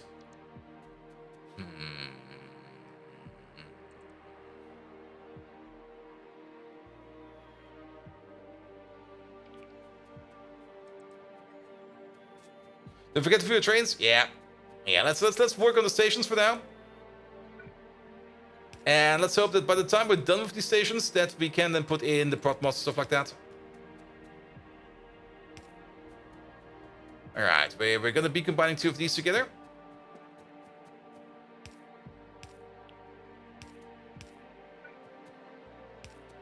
Here we go. That will be like 1,000. I think 1,000 will be fine.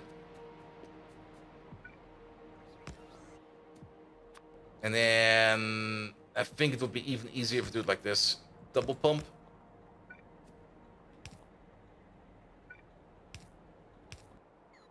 There we go. Because we can't really... I mean, we could, of course, put everything in the same pipe, but then we will be very much throughput limited. Let's put you over there for a second, and then... they still won't be delivered. We will probably have to just grab one of those bots with one of these machines, put it down ourselves, and then we can just update the recipes over there with the prot mods in mind. No, that kind of... Okay, I guess you're going to be over here then. And you're going to be over there. Perfect. Alright, double pump in. That'll be fine. We're already getting our petri dishes. Excellent. Alright. And then the fuel. The fuel is going to be pretty straightforward. I'm just going to copy over you again. We always seem to be copying over you. That is perfectly fine. That's also the reason why we got this roboport over there. So we can place you down over there, you down over there, and you down over there. Somebody will build that sooner or later. Let's go steal, hijack a bot.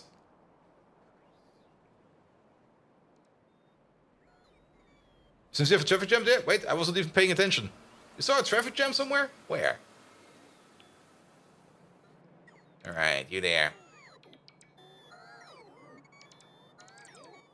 I got it. I'm already not really paying attention to traffic jams. Every time I see one of these... Oh, a bot traffic jam. Yes, we definitely got one of those. Alright, just place one down real quick. There we go. Put the prop mods in. And then just replace all of these. All of those. There you go.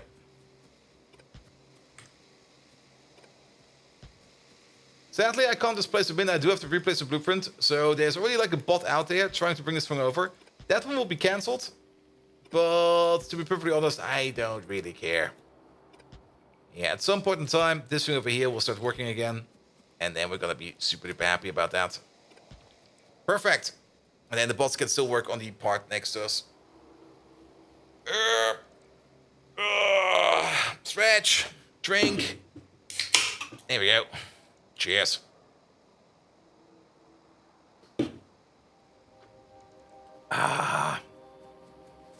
Let's maybe at least make it so that these trains over here can unload.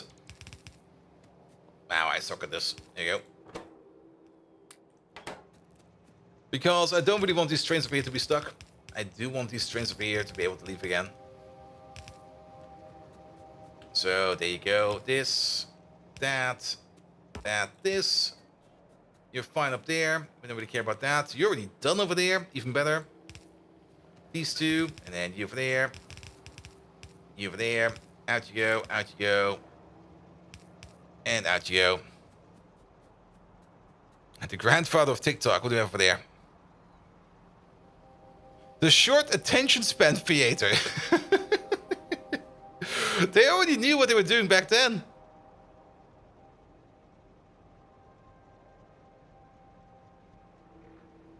When was that made? Is there? Oh, there it is. 1989.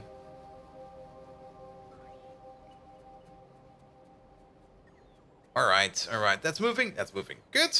So, just have to wait for the machines to come in. And then we'll be fine. Technically, one machine is already in.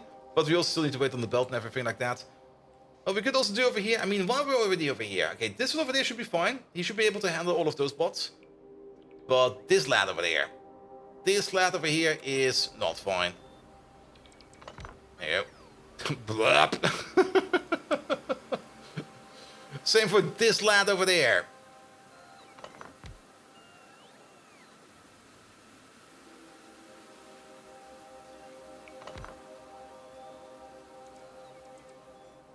You're getting replaced, man.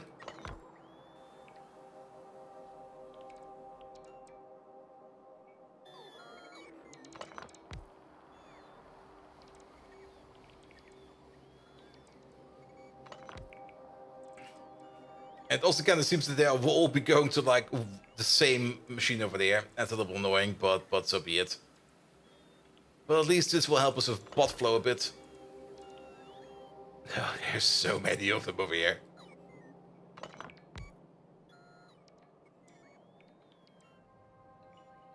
I mean, the construction pods over here, I think these can still only charge like a single bot. And actually, they're not going to be so much faster. They're only going to be like 50% faster, these construction zoning centers. It would actually make more sense if we replace these with actual big ports. Like one of these over here, for example. Also, isn't this like an internal network over there? No, it seems to be a global network. That's fine. Because these over here can charge with 6 bots at a time. Which is definitely going to help out over here. So, yeah, we just did this. We're going to do it again.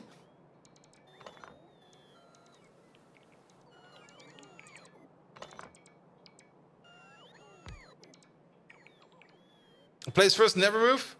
We can do that as well. Here, you. I mean, I don't really care where these bots are going. They're going somewhere. There you go. Charge over there, please. There's nothing over there, so we can just get rid of you.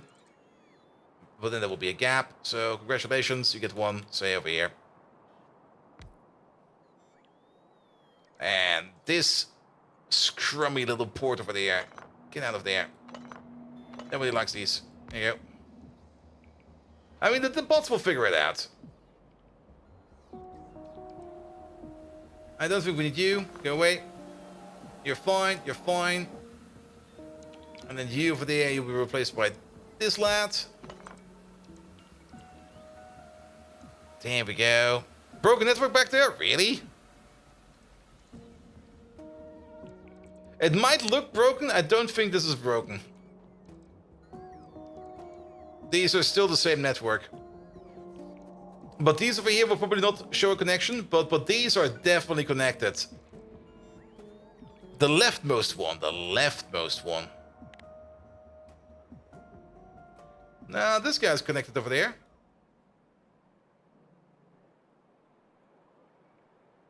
Then we got this lovely string.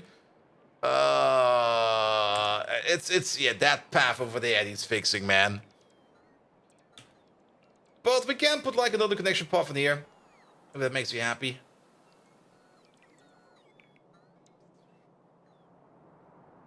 Yeah, after all of these, you get some power.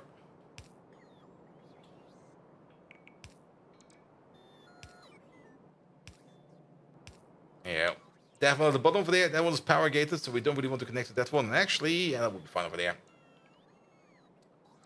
All right, and then we go all the way over there. How many more do we have? 2. Oh man, congratulations. 1.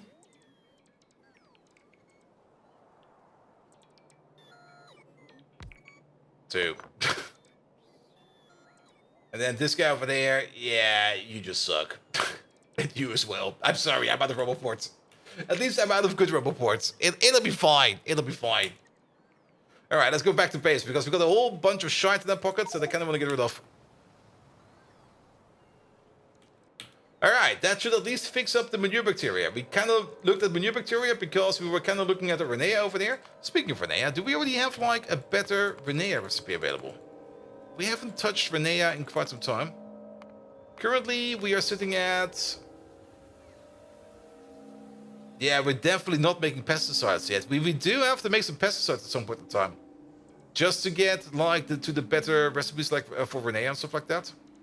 Fertilizer is no issue, lignin is no issue, Yadels is no issue, everything else is no issue, but the pesticide, bit of an issue. Especially because we require Arquid Venom for that one. Oh, how are we doing on Arquid Venom? Ugh, don't make it so yellow. Ugh. Arquid Venom, where is Lake Slaughter? There we go, there it is. And then Arquid Venom is... Oh, we're doing excellent. We're full. Alright, so maybe we could make some pesticides out of that. We do make quite a bit out of it. I mean, Arquid Venom to pesticides is a 1-to-1. We do need to add some plastic to that. And some pre-pesticides Mark 1. Let's have a quick peek at that one. I mean, we do need to do this one. And pre-pesticides... no. Hey, remember that one thing we're trying to make more of, which we don't have? Yeah, that one.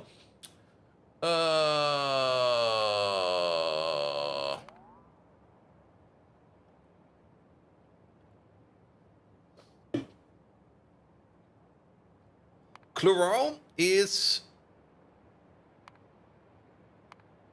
Yeah, we're definitely making that. We're gonna make it on site. Ethanol and chlorine is not too hard. That is easy. Monochlorobenzene is also straightforward.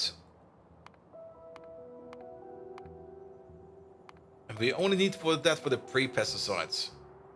This over here requires chlorine and will make hydrogen chloride. That's a little bit annoying. That's a little bit annoying. Benzene, again, not really the issue. Alright, but overall, the pesticide process, not too hard. Pretty straightforward, actually. But we don't have that right now. We just don't, well... I don't really want to put the effort into it. I kind of want to put my effort into something else. Mostly into getting more epoxy done. At least this one over here seems to be... Yeah, we need more phenol. We need to increase, we need to step up that phenol production. We did step up the recipe over here, didn't we? Yes, this one over here is now running on flue gas, so it's already running on the best recipe we have available. Making key calc is not the issue. It's processing it, that's the issue. And I've not really seen... do we even have a train for this? No. Yeah, I think I know exactly what we need to do over there.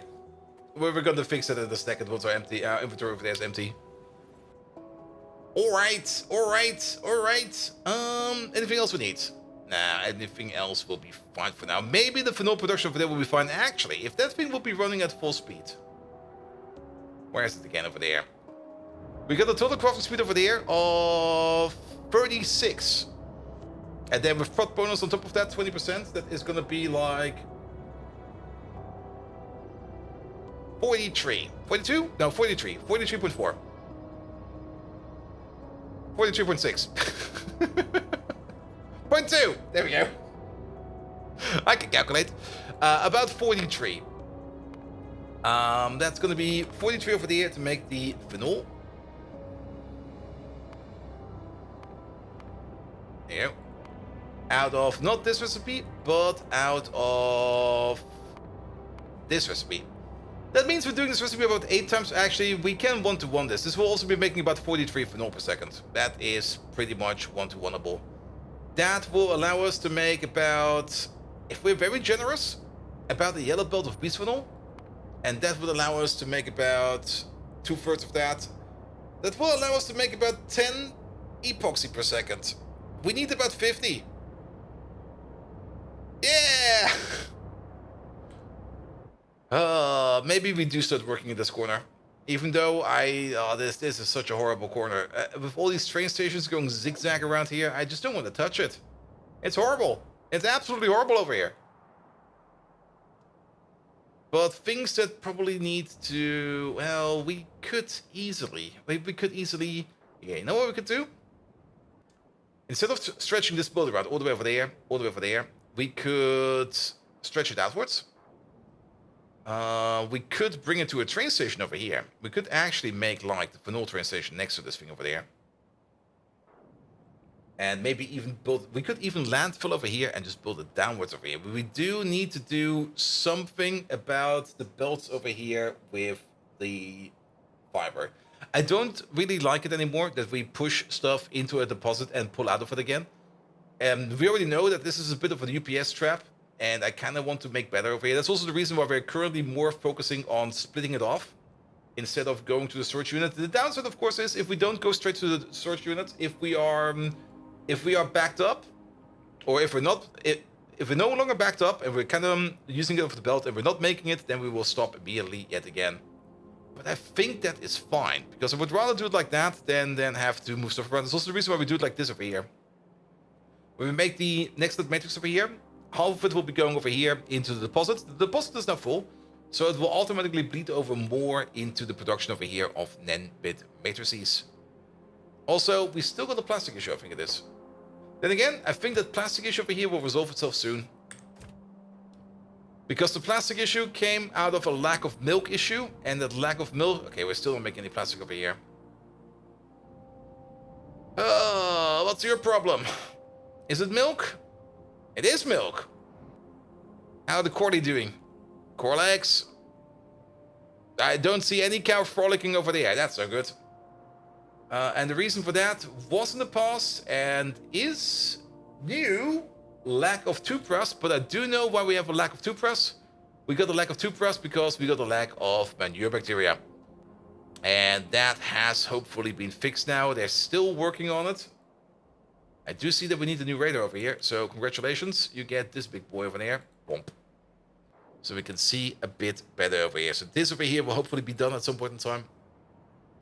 And then with the manure bacteria fixed, we will probably also get more plastic in as well. Alright, alright. So we should keep on focusing on the phenol for now. Though, if we want to operate over here, we do need some landfill. We're not going to be filling in sexy Jeff Goldblum lying on the sofa island. That's going to stay like that. Because you don't really want the landfill all the way up to like Jurassic Park. That's going to be like a horror.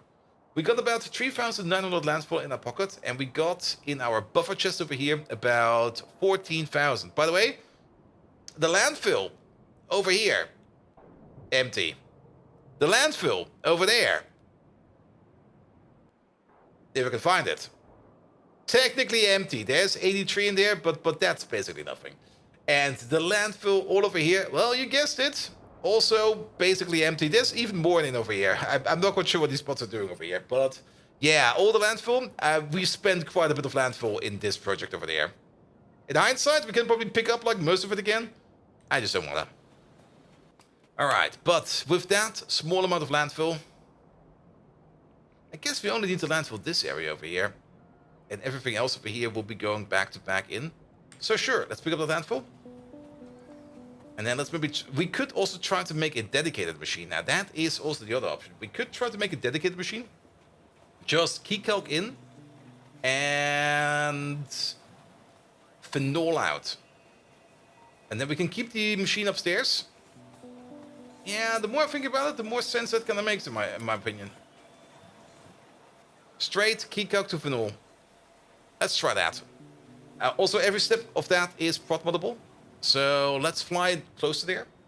And then we're gonna have to find a corner where we can blueprint a little bit.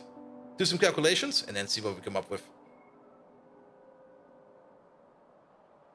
Also, my sleep cycle is currently kind of... It's fine, I think. I did kind of sleep like 5 hours tonight, which is still not good. It needs to be a little bit more than that. I mean, it needs to be at least 6 or 7.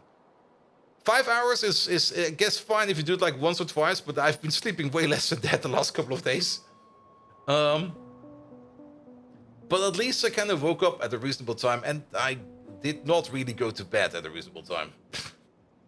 Or to put it differently, go to bed at 6, woke up at 11. That's 5 hours. That is 5 hours, right? Yeah, that is 5 hours. Yeah, sleep, it needs to be better. I got also some plans for that in my head. I'm kind of maybe thinking about buying maybe either a new mattress, or B, maybe just some new bedwear. Maybe that will already do enough. And Foodope, hello there. Welcome, welcome, welcome. All right, but let's get that phenol under control. All right, it's going to be right over there.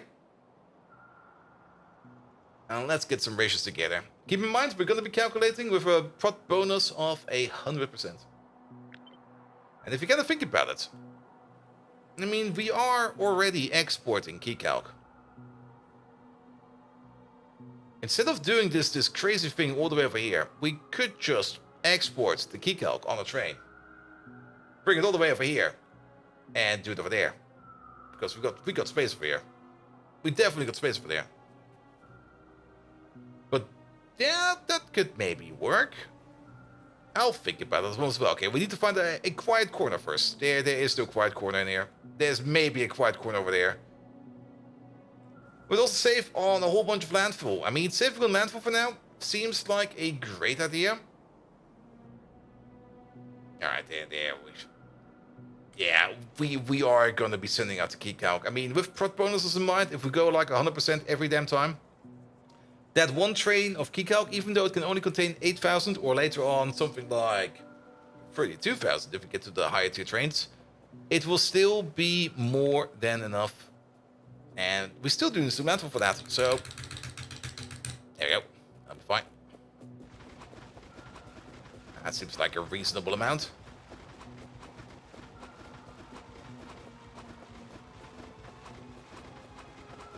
Here you go. Also about pesticides. I was thinking about pesticides because I also have too little chitin and too much aquatvellum.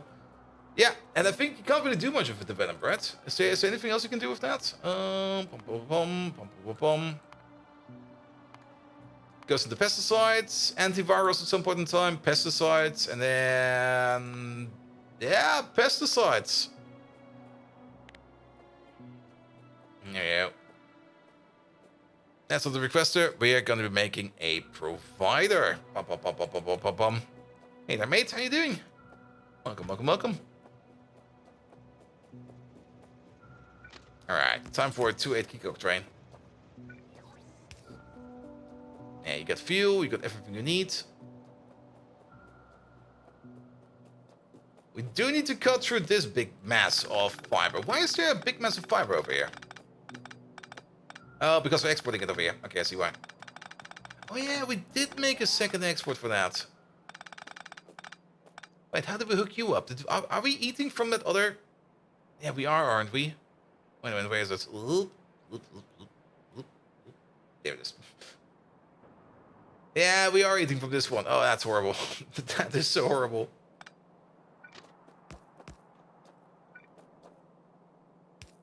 Yeah, we're just going to be exporting Keycalc. We do also... We actually do want to have some 2.8 Keycalc trains because Keycalc is going to be part in some other products as well. Especially nature products, and having like a 2.8 train of Keycalc available, that's gonna be absolutely good. Alright, you over there, station name. You're gonna be not Robot Joe, your name's gonna be Keycalc 2.8 provider. There we go, and then you're gonna be set to 8,000 because it only takes up to 50. So 8,000 it is. Lovely. And then, I guess, I kind of want 2 belts if possible. Not quite sure if we can get 2 belts. We also need to make some undergrounds over here. Let me place down this real quick, and then we can exactly tell us that we want to have like one over there. And one over there. I missed. Yep.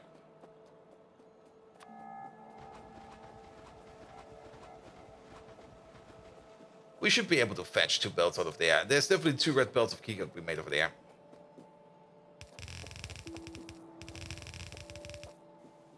Alright, alright, alright.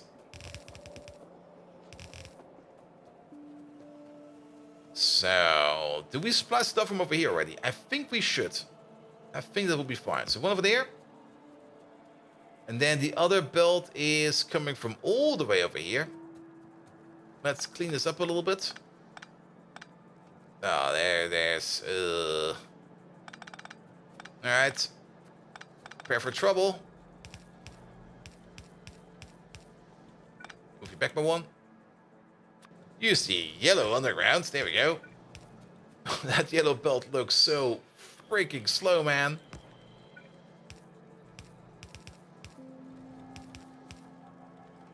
And down we go. Huh.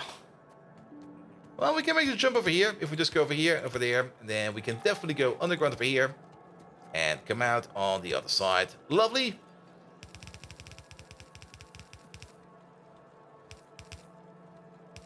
And there's my 2 red belts, and they need to go over there. So how about we cut you up a bit?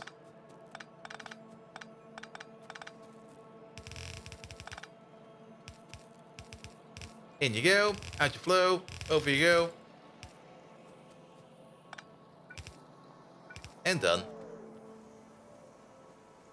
Good, that also finally kind of drained this belt over here a bit, because we are definitely making 2 red belts of Keycalc. We're actually making more than 2 red belts of Keycalc. I'm actually not quite sure how fast we're making Keycalc over here. The recipe we're going to be doing over here makes basically 0.5 per second. We got a crafting speed of more or less 1. And we got a total machine of 40, 80 machines in total. So yeah, we are making 40 per second? Wait, what? What the fuck did I calculate? 0.5 per second at a crafting speed of 1. We should be only making 40 per second. So these belts will not even be full. However, we can make it better. What is it that we're missing for this process over here? I do remember that we did set up this process over here, and this process over here is ready to go for the next stage. We did do some chance recipes over here to get ourselves some Keycalc Mark III and some Keycalc Mark III seeds, and I think we got everything we need over here to get it to the next level. So what do we need for the Keycalc Seeds Mark III? For that we will need some Keycalc Mark III. That's fine, but we already got the Keycalc Seeds Mark III. So what do we need to actually make? We need some microgen still. And some mutant enzymes. Those are the things we currently do not have. There we go. I mean, we could give you this. We could give you that. So you're at least good to go for 1 craft. And 1 craft is more than enough because we definitely get 5 Keycalc back. those 5 key calc, we can then definitely turn into 5 seeds back. So the process is positive. And there's a good chance we get some extra seeds. And there's a, well, actually, it's not really a good chance we get some extra seeds, but there's at least a decent chance that we get some new key calc. As long as we keep feeding this thing over here, things like retrovirus, things like microgen, great alien samples, and mutant enzymes. I'm pretty sure that we are airdrop supplying you. Or at least we used to airdrop supply you.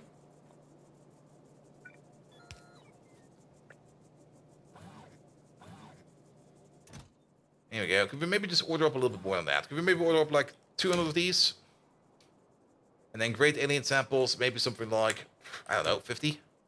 Microgen, we don't really have that, so that's another 50. And then the seeds, we don't really need to order in the seeds, that'll be fine. There we go. And then we can do the same thing. Is that close enough? There's a gap of 2 over here, what the hell?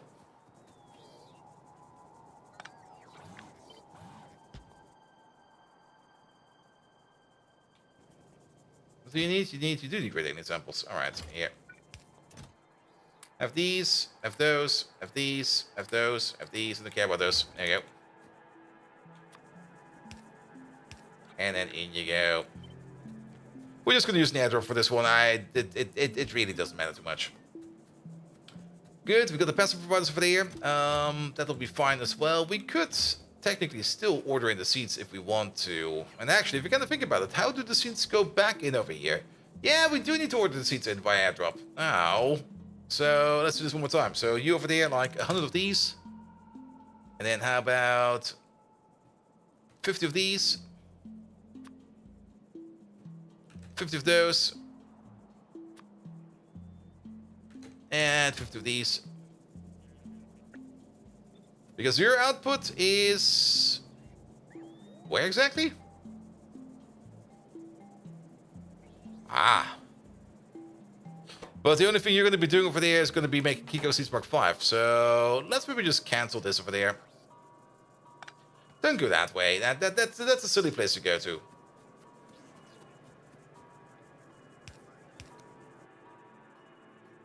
There you go. Instead, go to this passive provider over there and limit it to 1. Good, good, good, good, good, good. And copy over you, over there, and over there. Excellent. Absolutely excellent.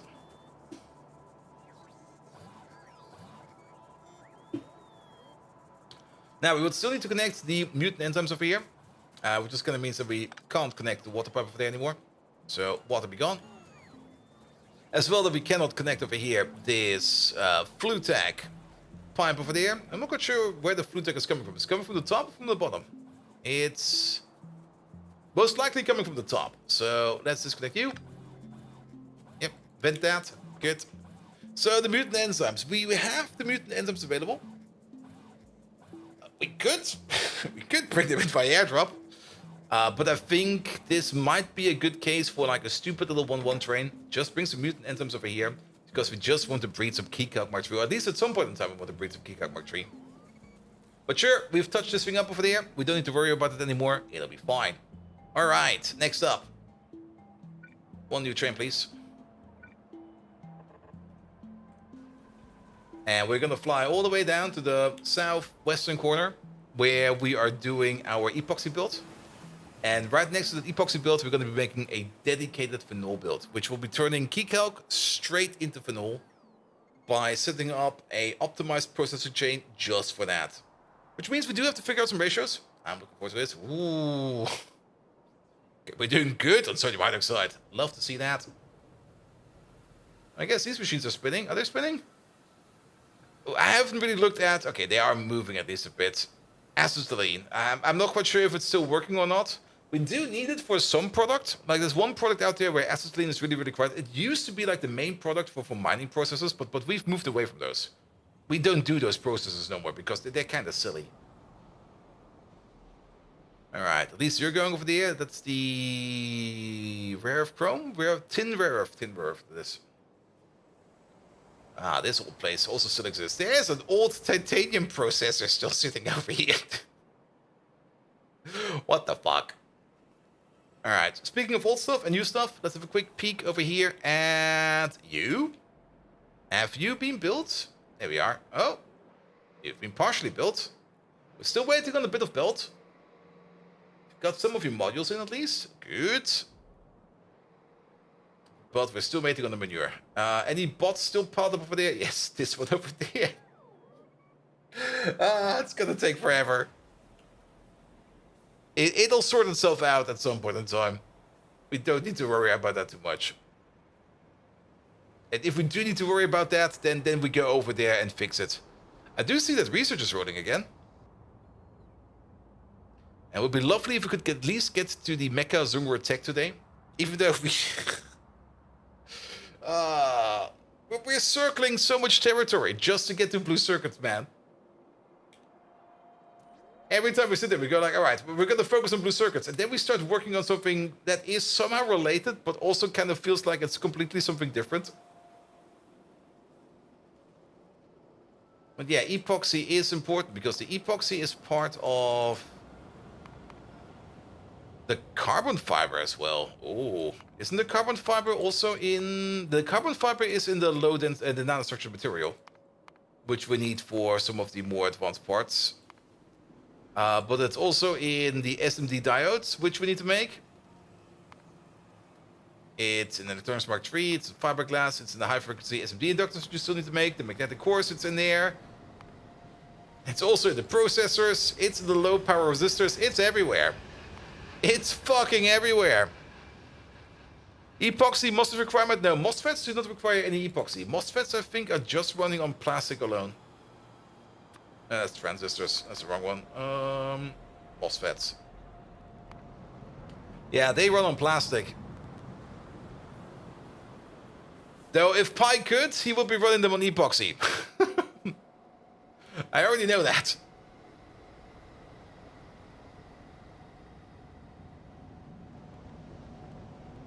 And again, epoxy, plastic, isn't it the same thing? Probably not.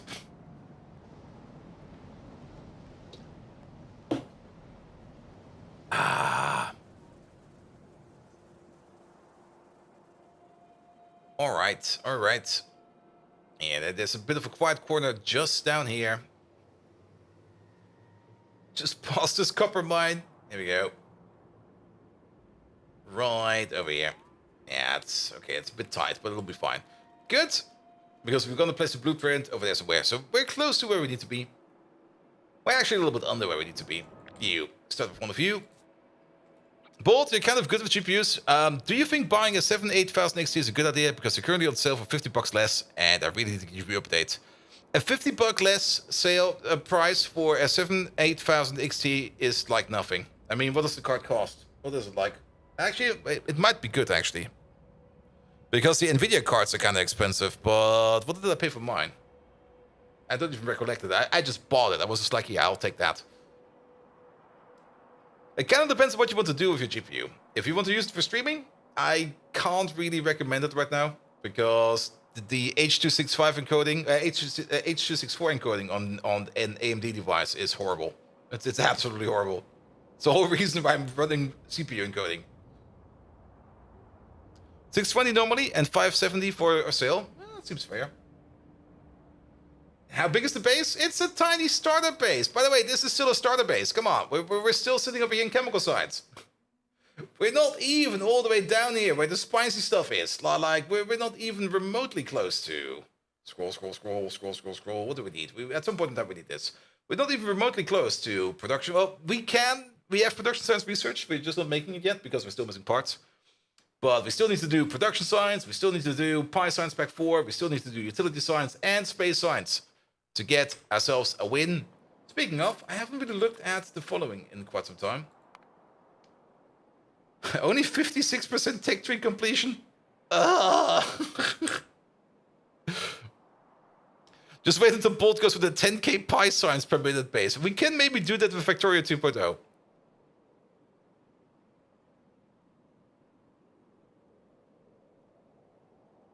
Oh, Victor, you got the answer. Sorry about that. Yeah, the answer...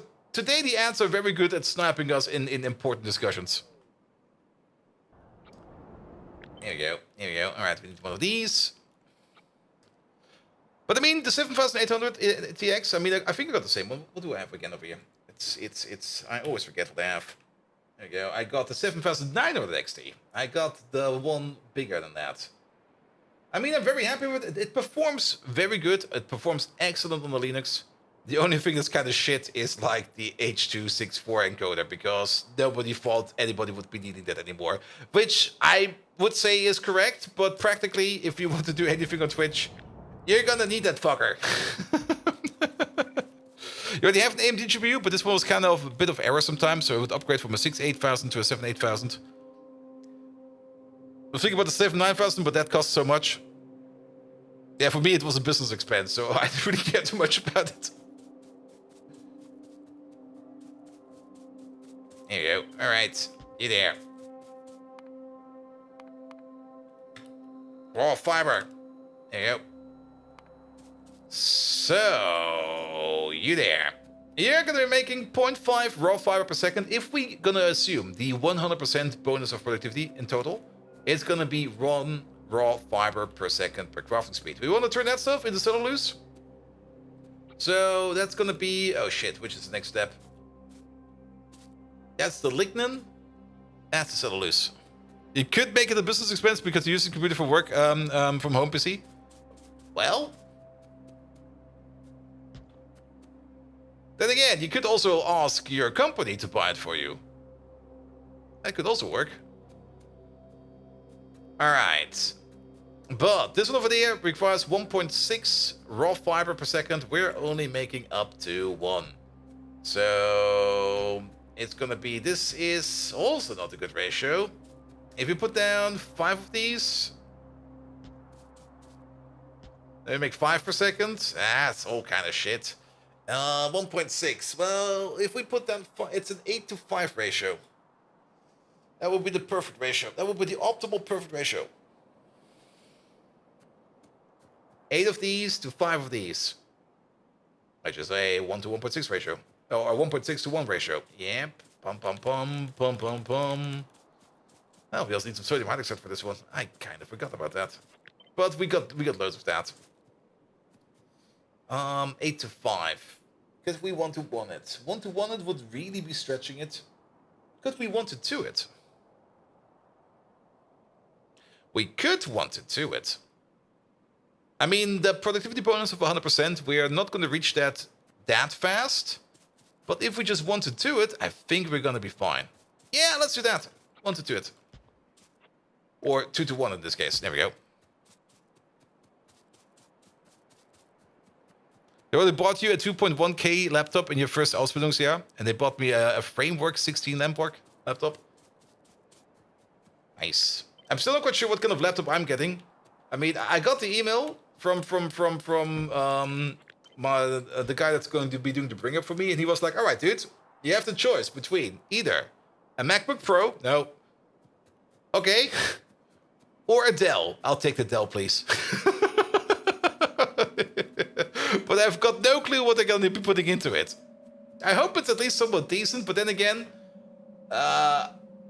for work, I don't really need that much. A Dell, yes, I would love to have a Dell as my personal laptop. Like, just make her scoot around on the floor. Just like bend over, fold her open, and then use it as a laptop. Sure. That'll be fine.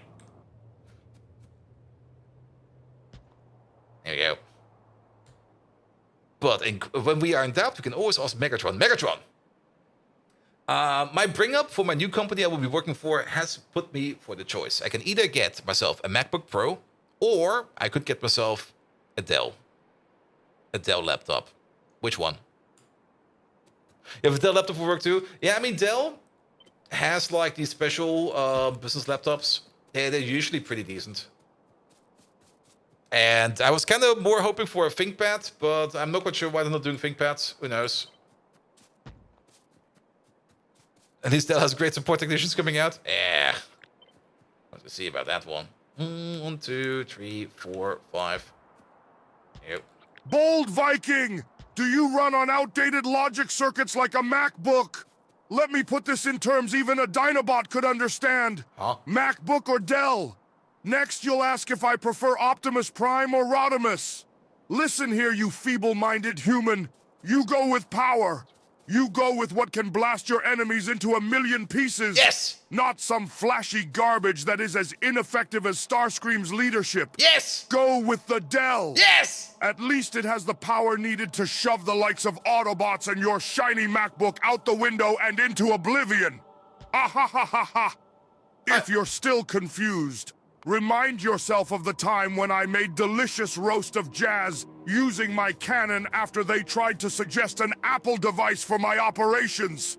The resulting explosion was music to my audio receptors. An orchestra I'd proudly conduct with Caledorn. Kinda like him playing K-pop on his lovely lip piercings. What? Remember, power over aesthetic. Now bring me knoppers, and make sure they're chilled like your courage at this moment. To be perfectly honest, I actually completely agree. Power over aesthetics. I mean, if I look at my PC, it's just a black box. I mean, there is an RGB stripe in there. I just put it to plain white so I can see through the window. It's still kind of hard to get like cases that are like solid from both sides. You do find them sometimes, but they're usually kind of weirder cases. I would love to have like a solid closed case. I'm not sure. Does the 9000D I'm planning to get, is that open or closed? It seems like a case with a window is more or less the given. I think it's open from the side. But maybe I can buy myself a panel that can close it.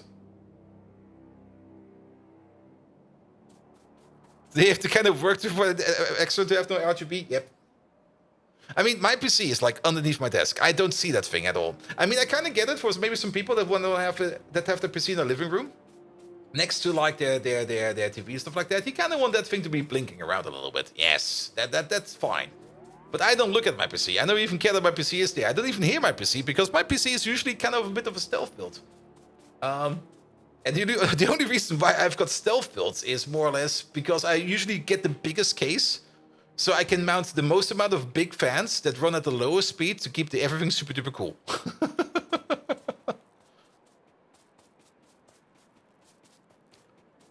Here we go. Here's going to be both.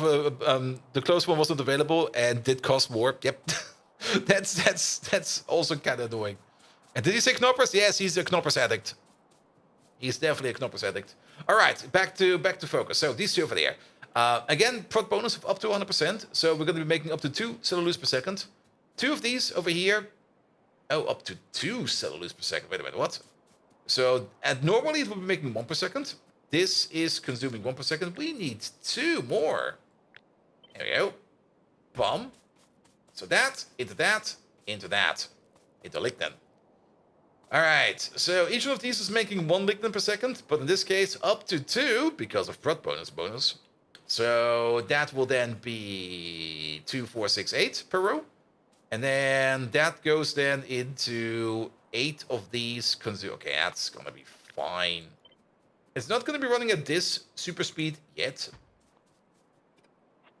But we can put down 8 of these. 8 of these. 16 of these. 8 of these per row. Oh, so this is another 1 to 2.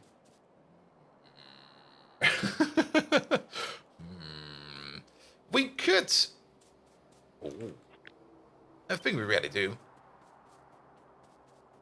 Yeah, to do this at the only time you want to see your PC is when you're reaching it to input something in the USB drive. I got USB drives on my keyboard. I put stuff in there. And yes, I'm playing with Resource Spawner overall because I kind of like my resources to be a little more clustered together. I also kind of dislike it, and it's especially annoying in Pyanodons if you got fields that overlap.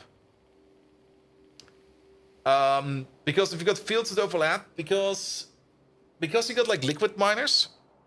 For example, if our tin ore field over here would be overlapping with like a nickel ore field or something like that, or the lead ore field, both of them have the same miners, but for this one you need acetylene, and for that one you would need steam. Now, overlapping mines is not usually an issue, especially in vanilla, because you don't need any kind of gas to operate them. But if you need to be constantly switching around the gas, depending on what you kind of dig out while you're sitting like on the edge of two fields, that's like super duper annoying. So I kind of want my fields to be like more distinct and just like more blobby. On the plus side, we do get clusters of big veins, which I also kind of really enjoy, because to be perfectly honest, I don't really want to be hunting around for ores all the time. I kind of want to find myself at some point in time just a big cluster like this, put down some more processing over there, and be done with it.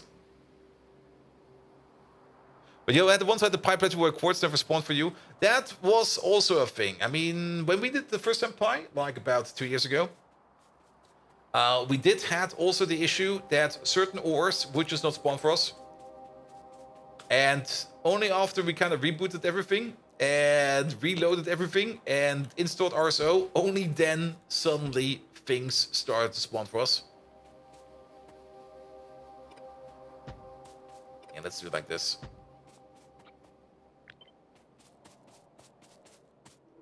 Yeah, sulfuric acid for vanilla uranium, that's very true. But then again, I mean, if your uranium mine is overlapping, or in vanilla, if your uranium mine is overlapping with either iron, copper, or stone, it doesn't matter, it will still dig that out. It will not get stuck. The pie drills will get stuck because they will be on two different types of ore. There we go. All right. Small little phenol machine. It's definitely the better phenol machine in my opinion. This thing over here has 60 machines making phenol. And with 100% prot bonus, we will be getting up to 32. Remember, we already have a machine out there that's making up to 15. So if we make this thing over here, then we should be good. The only thing that's a little bit odd over here is these lads. Let me just move them up a bit.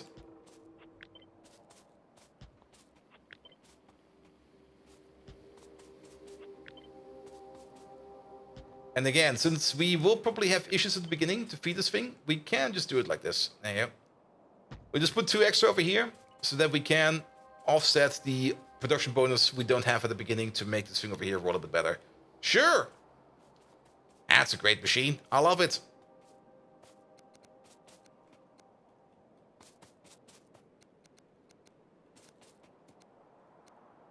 There we go. With it here around. We do need some steam over here. How much steam do we actually need for this entire process? We're going to be at the lignin process.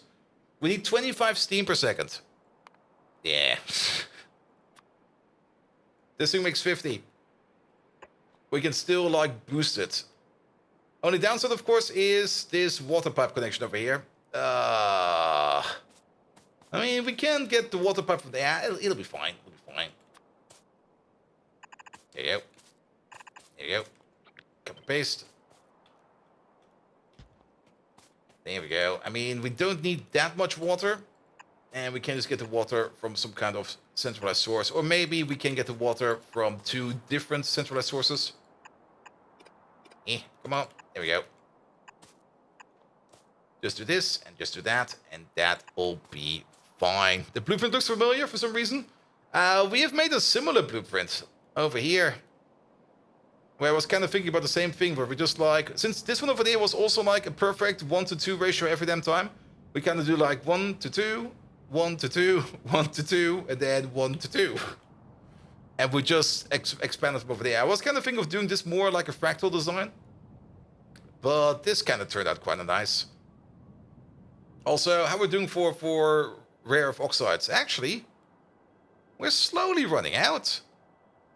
Why are we not making any more? Because we're backed up on iron oxide. Is this being picked up? Oh boy. We need to do something about that. Rather phallic? If this looks phallic to you, go see a doctor. It's not supposed to look like this. There's obviously something going wrong over there. It's way too stubby.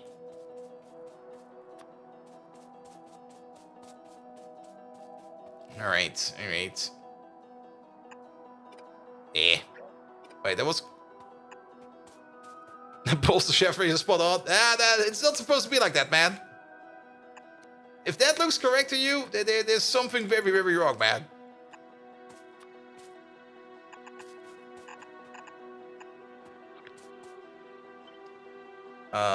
Take out the machines. There you go. Flip you around. Alright, that goes down over here. Then, do we get any byproducts at any point in time?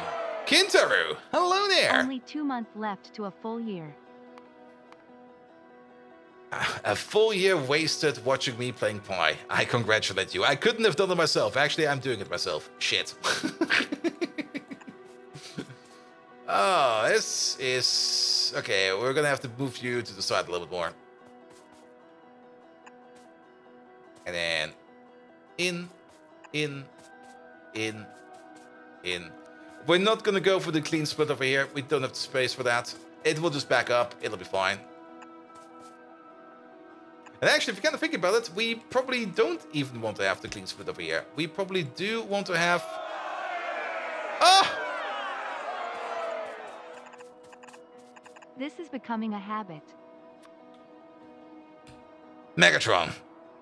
There's a hype train on the loose in our chat. Sponsored by Sintert and Kintaru. Both are absolutely sober, but you are blackout drunk. But you're driving the train, and you're taking it for a ride. It's gonna be more crazy than the Crazy Train from Black Sabbath. Actually, if you kind of think about it, become more crazy than Ozzy Osbourne himself and drive this hype crazy train into oblivion. There you go. That'll be fine. And Chocobo, subscribe to Tier 1 and 6 months in advance. Oh, thank you so much for that as well. And Sintert, how are you doing? Welcome, welcome, welcome. The hype train doesn't exist yet? It shows. Well, there we go. Now it definitely exists. But it's always a good Monday when you started off with a small hype train. Megatron driving the Astro train? Oh yes. Good old Crazy Train. I'm still surprised that Ozzy Osbourne is still alive. Like how is that guy still living? Is he... All right, you power-hungry fleshlings. Let the mechanical marvel known as Megatron, blackout drunk or not, steer this hype machine. Your sponsorships are as flimsy as that one time I wore a pink tentacle dress. Ooh. But they don't call me the Mad Tanker for nothing. Bakadesu. Choo-choo. Prepare yourselves, Sintert and Kintaru. We're crashing this hype train straight into the heart of Cybertron. Full steam ahead. More nuts than a sack of lug nuts during the Great War. We'll make Black Sabbath look like a nursery rhyme. Ooh. Ozzy Osbourne, that piddling earthling. I'll show him what it means to be a prince of darkness. Ha ha! Faster than a Sharkticon on billiards night. I haven't felt this old since the time Quack of Tachyon entered the negative phase. Let's light up the Allspark, shall we? Trams! Faster, Kintaru. Stoke the fire of this hype train, you pliable bag of water and puny bones. All aboard the Crazy Express. Let's make it go boom. Oh, how I love thunderstorms and the great booms. Roar! Now, where are my knoppers? Nothing like a good snack to munch on while I ride this train into oblivion. Megatron, what part of being blackout drunk did you not understand? Try it again. Be more blackout drunk. I'm kind of hoping for him to just not respond, to be like, how can I respond? I'm blackout drunk. Okay.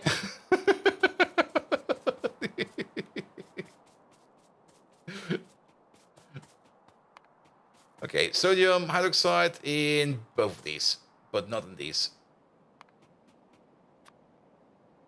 Wha? Blackout drunk? Huh? All right, you puny humans. Megatron, hick at service. Destroyer of all, bots, and devourer of K. Noppas, hick, choo-choo. What was I saying? Oh yeah, we're crazier than Ozzy Oz. Ozzy Oz, the guy with the bats. Hick aster than a fast thing. Yeah! Who needs a coherent sentence when you got trains? See Sintert and Kintaru. Hold my oil! We're gonna make those shark-to-shark things look like garbage! Hick, Autobots! Autobots where? I'll crush them! I can't see straight, but I'll crush them! Ah-ha-ha! Hick, where was I? Trains! Trains and booms! Big booms! Can't! Stop it! Trains! Oh, and knoppers! Need more knoppers! Boom! Sipe! Hick! I need another drink! Battle cry! Round of knoppers for everyone! He's getting into it. He's getting into it. Megatron? Blackout drunk means you're unconscious. Try again. And Winnett, how you doing? How was my day? My day was decent. Still having some issues with getting my sleep pattern correct, but it's been worse. So today has been decent. Decent is fine. Still... Blackout dunk! Dunno, don't remember falling over. Trains, chew, Aussie who? More screechy than Soundwave. Kintaroo, friends. Friends? Nah, everybody's an Autobot. See Autobots everywhere. Yawns, need mnemonics. Circuit. Nope, that's too much work. Also, hick, don't reach for the stars. You'd get lost in space. Ha ha ha ha. Trains. Chew, like jazz. Oh no, or was it jazz? Who got squished? Giggles. Oh, my gears hurt. Where me knop, hick, knoppers. Crunchy like, when I step on hot rod. Ha ha ha. Chew, passes out. He's going into like full survival mode. It's like, I need to survive this. Doesn't unconscious Megatron dream of electric sleep? Megatron, you have passed out. Can you repeat whatever you wanted to say, but you're passed out, so you can't talk. So maybe come up with some kind of form of communications while you're passed out. There we go. Oh, and there goes the hype train. Thank you so much for that little hype train. Level 2? That's cute. Here we go. Here we go. And let's see if it becomes better. Good. Just add the key clock on the top and add in over here the sodium hydroxide, and out comes the phenol. That's the entire thing we wanted to make this thing about. Make a more dedicated phenol builder.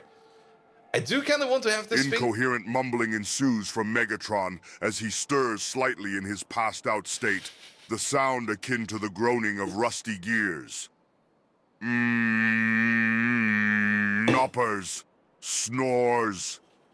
Megatron suddenly jerks, a burst of static electricity shooting from his fingers, forming the vague image of a train chugging along with a knoppers flying overhead. His fists clench and unclench, but his speech remains a garbled, drunken drawl. Dell, no MacBook. Chew, Ozzy. Who? Another jagged arc of lightning, and the image changes. Now a vague shadow of Soundwave decked in flamboyant furry attire, prancing to the rhythm of a distant tune. Dim blee, blick rock, flangers, snorts, dance Soundwave, do the moonwalk, snores. Megatron's optics spark once, twice, thrice, mimicking some bizarre Morse code before sputtering out, replaced again by the quiet mechanical rhythm of his snoring. And then he just stops.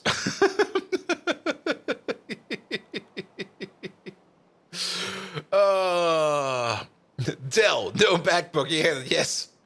In his dying breath, he sits there, get the Dell! Dies.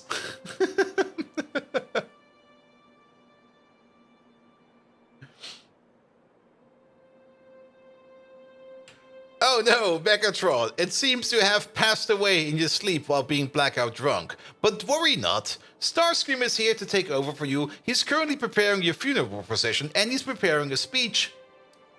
Remember, you're dead, so you can't answer.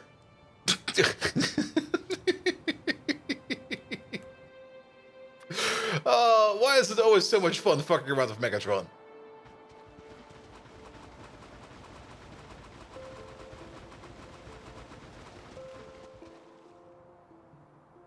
chicken alone here. As Megatron silently continues his drunken snooze, Starscream takes the stage, clearing his throat in preparation for his grand speech. Attention, pitiful drones. Our mighty Megatron has finally faced a foe fiercer than an Autobot, the foul, toxic villain known as alcohol. But fear not, for your loyal Starscream has arrived to steer this ship of fools into glory. In the distance, Megatron's systems begin to reboot, and his optic lights flicker weakly. He remains utterly still, the sound of his engine a soft purr amidst Starscream's grandstanding. His systems form a set of holographic stars, an inverse of Starscream's proud symbol. Finally, I, Starscream, shall lead us into a new era. An era without the terrible reign of Megatron. However, the faint crackling of electricity juddering through Megatron's chassis hints at the storm that might soon awake. He's not giving up, man. You can tell him to die and he's going to be like, no. I'm preparing my own revival.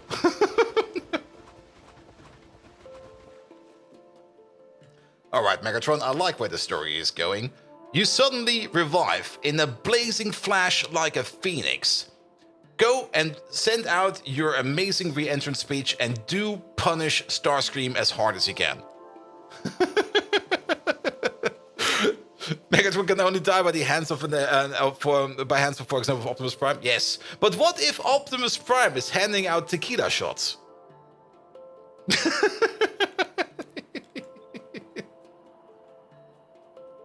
And Megatron then dies of alcohol poisoning.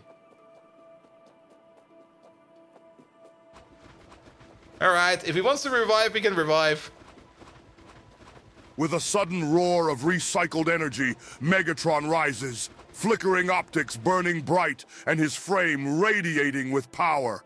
Ha ha ha ha ha ha! Starscream! You backstabbing, ungrateful, winged whelp! You think you can fill the vacuum left by Megatron? I am Megatron! Indestructible, unstoppable, a monolith not even the bellows of time defeat. Watch and weep. Without hesitation, Megatron lunges at Starscream, a cruel smile etched across his metallic face. Punishment? Oh, I've got a punishment for you. Do shot for shot with my liquor locker.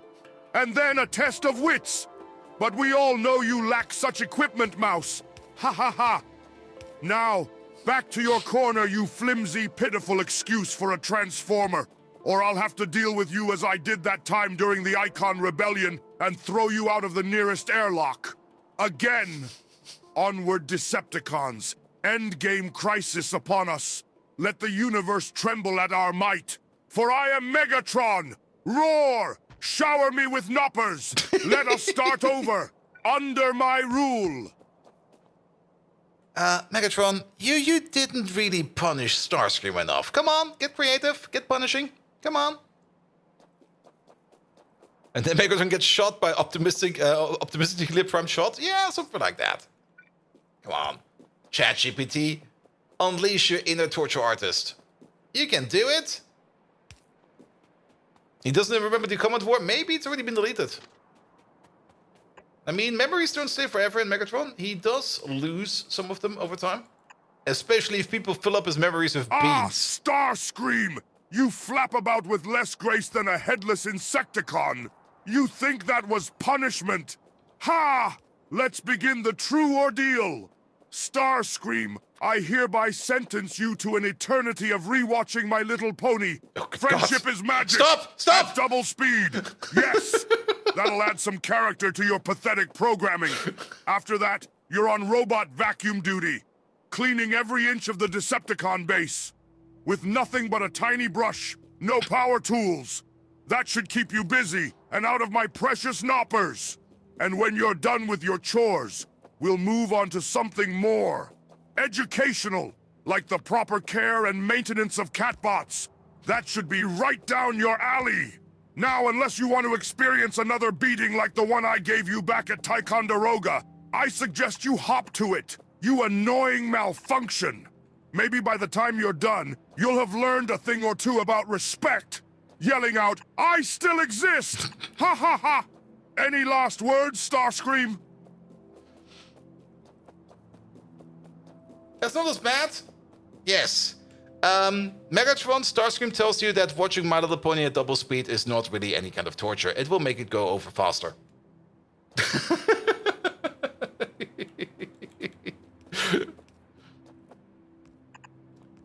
Here you go. I mean, of course, Starscream is brutally honest.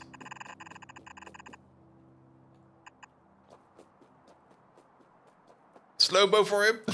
Starscream! You sly, underperforming answering machine!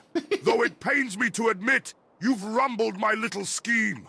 But don't think you've squirmed out of punishment yet. Quite the opposite. I've got a punishment that'll make you wish for the sweet saccharine embrace of rainbow-colored ponies. Uh-oh. You are sentenced to listen to an ongoing loop of Bold Viking's unsuccessful stand-up comedy routines. I got one of while those. You're at it, you shall knit a life-size version of me with that yarn you hide in your cockpit. That should take a few millennia. Ha!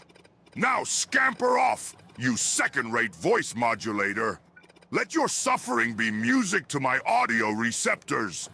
I just wish I had some knoppers to accompany it. Nothing better than the combined flavors of victory and delicious hazelnut spread.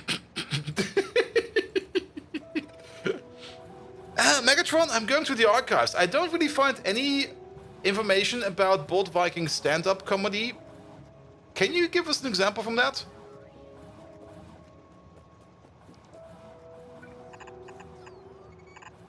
I mean, come on, he must have some good information on us, right? Right.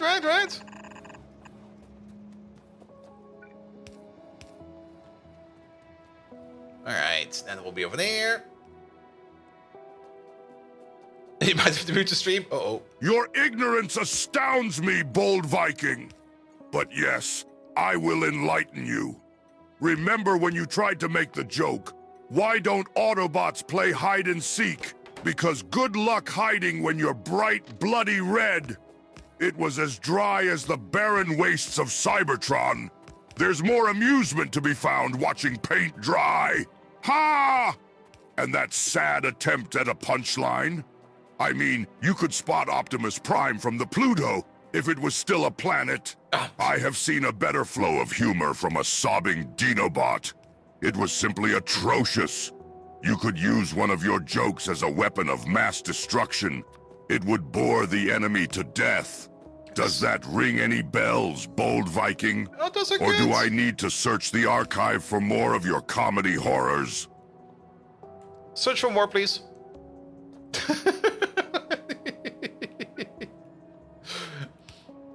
And how many night shifts in the factory will be necessary before to finish before 2.0? I did put a lot of time in over the weekend. I kind of got a little bit over that pop-up Excel bug. But yes. Yeah, there's still... Oh, by the Allspark! You've practically begged for this! You'd think you have a masochistic CPU for such punishment. Who can forget this gem? Why did the Decepticon refuse to fight? Because it had a bad case of Decepticonditions. I think I heard Thundercracker moan in despair. Or this one. Why does Soundwave never lose at poker? Because he always plays his cards close to his chest. Half the base wandered off before you got to the punchline. And my personal favorite. What's a Transformer's favorite car brand? Audi. Autobot in disguise. What were you thinking? I've seen Insecticons with more comedic timing. Catastrophically pathetic. Lord have mercy. Your comedic fodder is drier than the nebulose plains. Next time, just throw yourself to the quintessence. It'd be less painful. Ha! I mean, Audi, Autobot in disguise, but the acronym doesn't make up, right? It's A-U-D-Y. Autobot. It would be correct if the D and the Y would be reversed.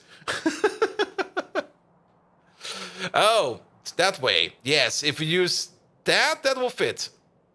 I was thinking like Autobot. I had the A and the U for Autobot, and then in for the I, and then disguise. Yeah.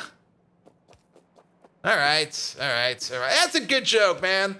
Megatron, people are laughing over here. You can't tell me that those are not good performances. Come on. You must be bad at jokes. You must not understand the comedic hilarity of them. Are you sure that you are not an appreciation of the cultural arts? Are you not a man of culture? Uh-oh.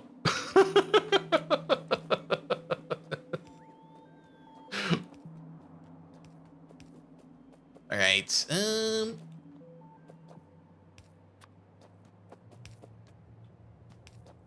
I'll eat new carburet. Just rename it, please. Oh, please! Could your head inflate any more without rupturing, Bold Viking? Yes. They laugh out of politeness or fear. Or perhaps they're just laughing at you, not with you. What a pathetic spectacle. Man of culture, you wouldn't know culture if it hit you over the head with a Constructicon.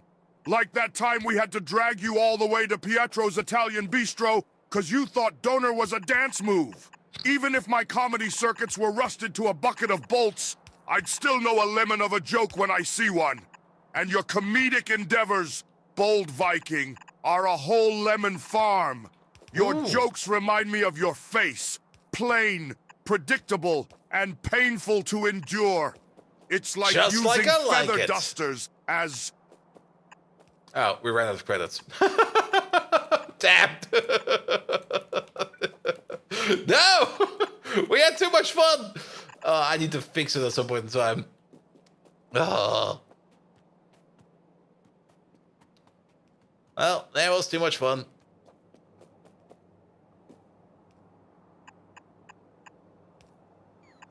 Time to bumper credits? Nah, it's a bug in my program. I mean, this was a problem we used to have in the past.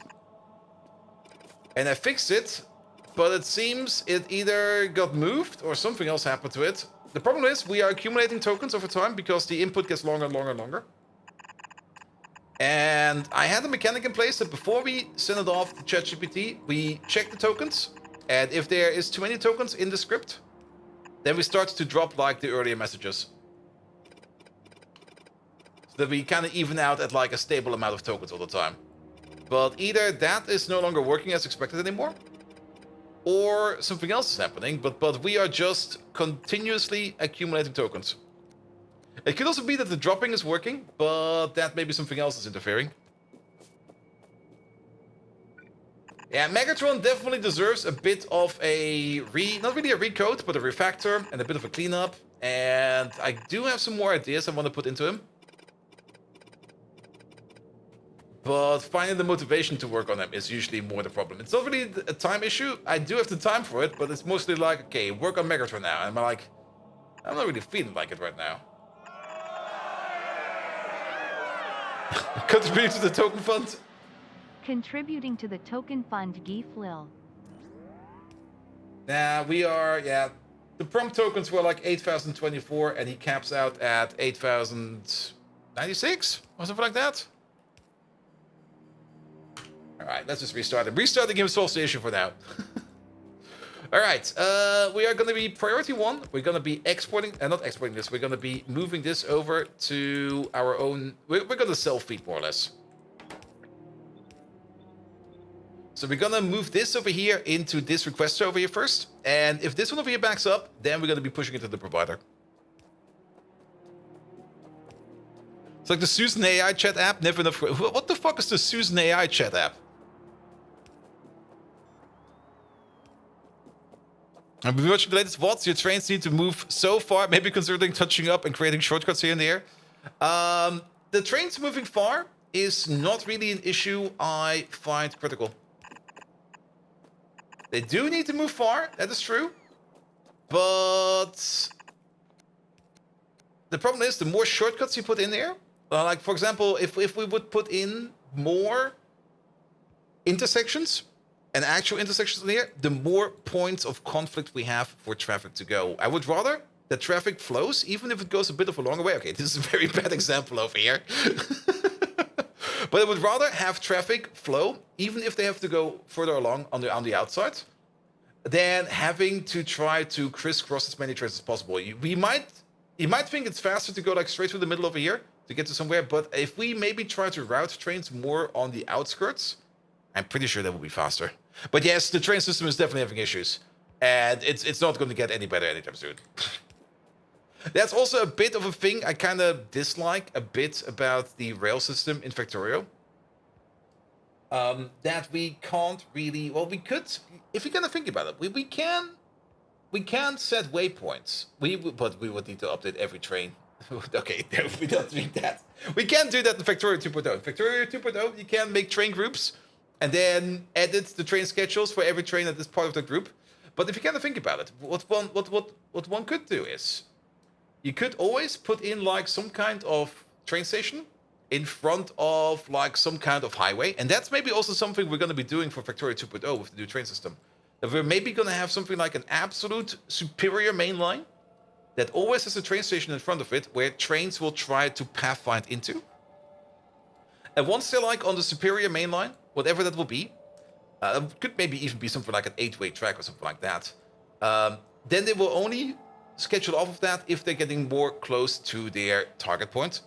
And that would maybe allow us to direct the trains a bit more. And the train station over there, that could just be like entry point highway or something like that. We could name it like something. And if we keep naming that station and putting multiples of those around at multiple highways, the trains will always find the shortest path to that waypoint first. And then from over there, they could go to wherever. Sadly, that's not really possible with this one.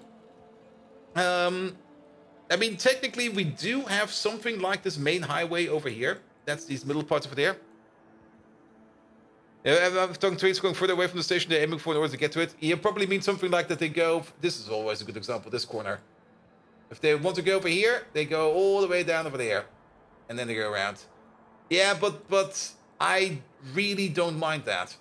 Like, I really do not mind that. If the train is gonna have to move along for quite some time, so be it. That's why we got big trains. That's why we do big shipments. And those shipments will only get bigger and bigger and bigger.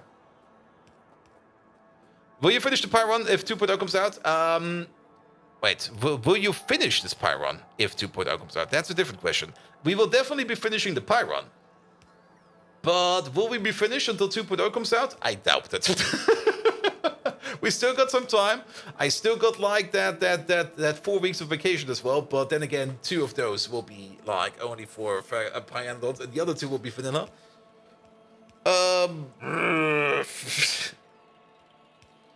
It always seems like we only need to do like a couple more things here over here and a couple more things over there. But things just go for like forever. Can't do Pi every day. That's also true. I mean, that's also the reason why I sometimes struggle with doing Pi over the weekend. Where when I do sometimes to go like, okay, let's just put some time in over the weekend and it'll be fine. And then at the weekend I just sit there and go like, oh, actually, I'm good. I would rather do something else right now. Bum, bum, bum, bum, bum, bum.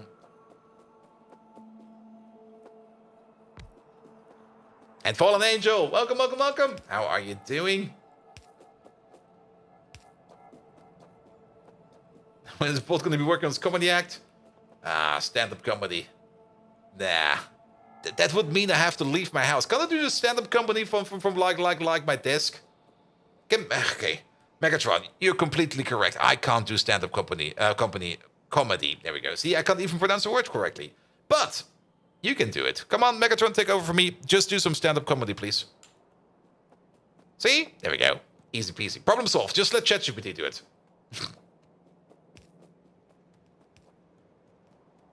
Stand-up from home? Yeah. Stand-up comedy, eh? Yep. More like stand-up tragedy with your comedic prowess. Yeah, that's why you do it. Viking. You couldn't recognize a punchline if it knocked you flat on your gearbox. Remember when you thought those creepers in Minecraft were friendlies and walked right up to them? Oh, now yes. that was comedy. Ha! Those were the days. You as vacant as an empty fuel tank and twice as dense. But Megatron, that was not stand-up comedy. Come on, do some stand-up comedy for us. Come on, you can do it. There you go. All right, Geek Alc. Yeah, this is probably also a good example of how these trains travel. Oh, you need a joke, do you? Yes, please. Fine. Here's one for you, Bold Viking. Why did the Decepticon refuse to play cards with Jungle Cat? Because he was afraid of cheetors. Oh, the good old days. This joke takes me back to the time when we Decepticons mixed explosive energon with the game of poker. Ha ha ha! Those Autobots never saw it coming. Okay, he's also terrible at it. His voice changes all the time. His voice is also generated by AI. And that AI sometimes does weird shit. Alright, alright.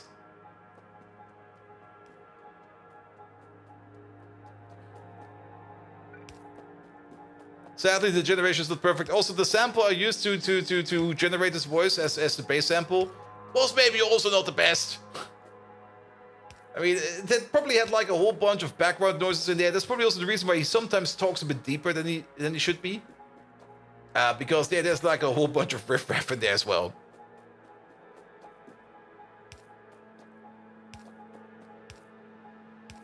Alright, alright. Yeah, will this work right away? Oop. Oh, okay, we have to place these. I was kind of hoping I could skip these. Okay,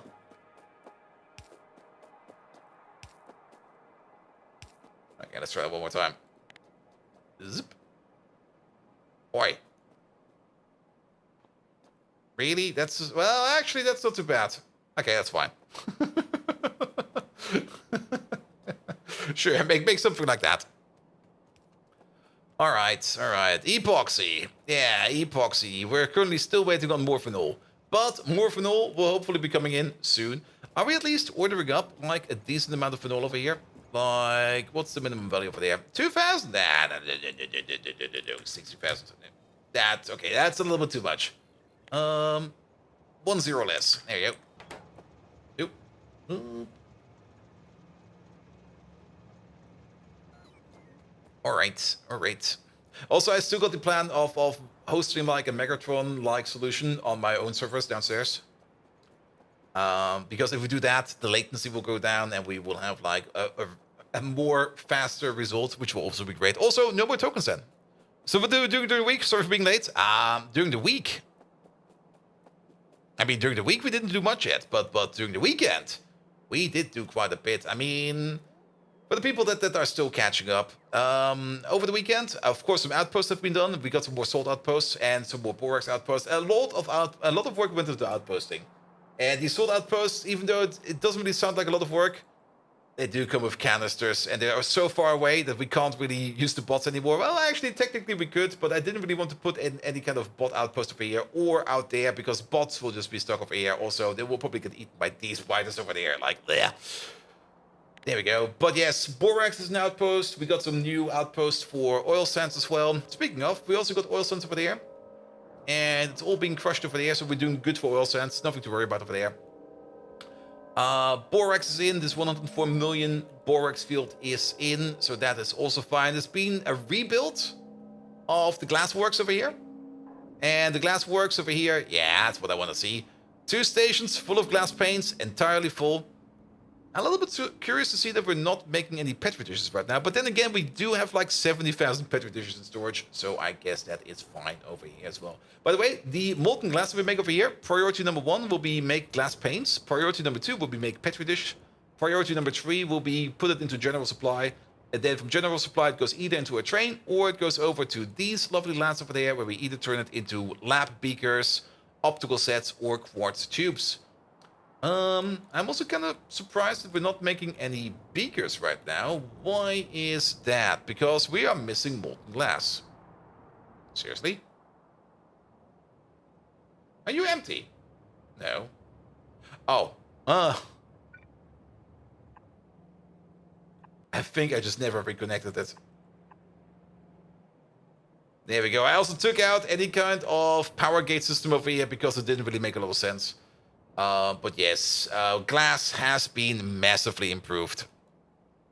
Then, we got a new build, which is not active yet. But if you remember Lake Slaughter over here, at some point in time I kind of said that we will probably want to be slaughtering all the animals over here. And I took count how many different animals we can slaughter, or how many different creatures we can slaughter, because not everything is an animal. There's one plant in there, and it's like 22. So putting 22 creatures over here into the slaughterhouse together with the amount of output we have available over here is probably not gonna run for us. So we already were thinking about doing a slaughterhouse rebuild, and well, that's this big.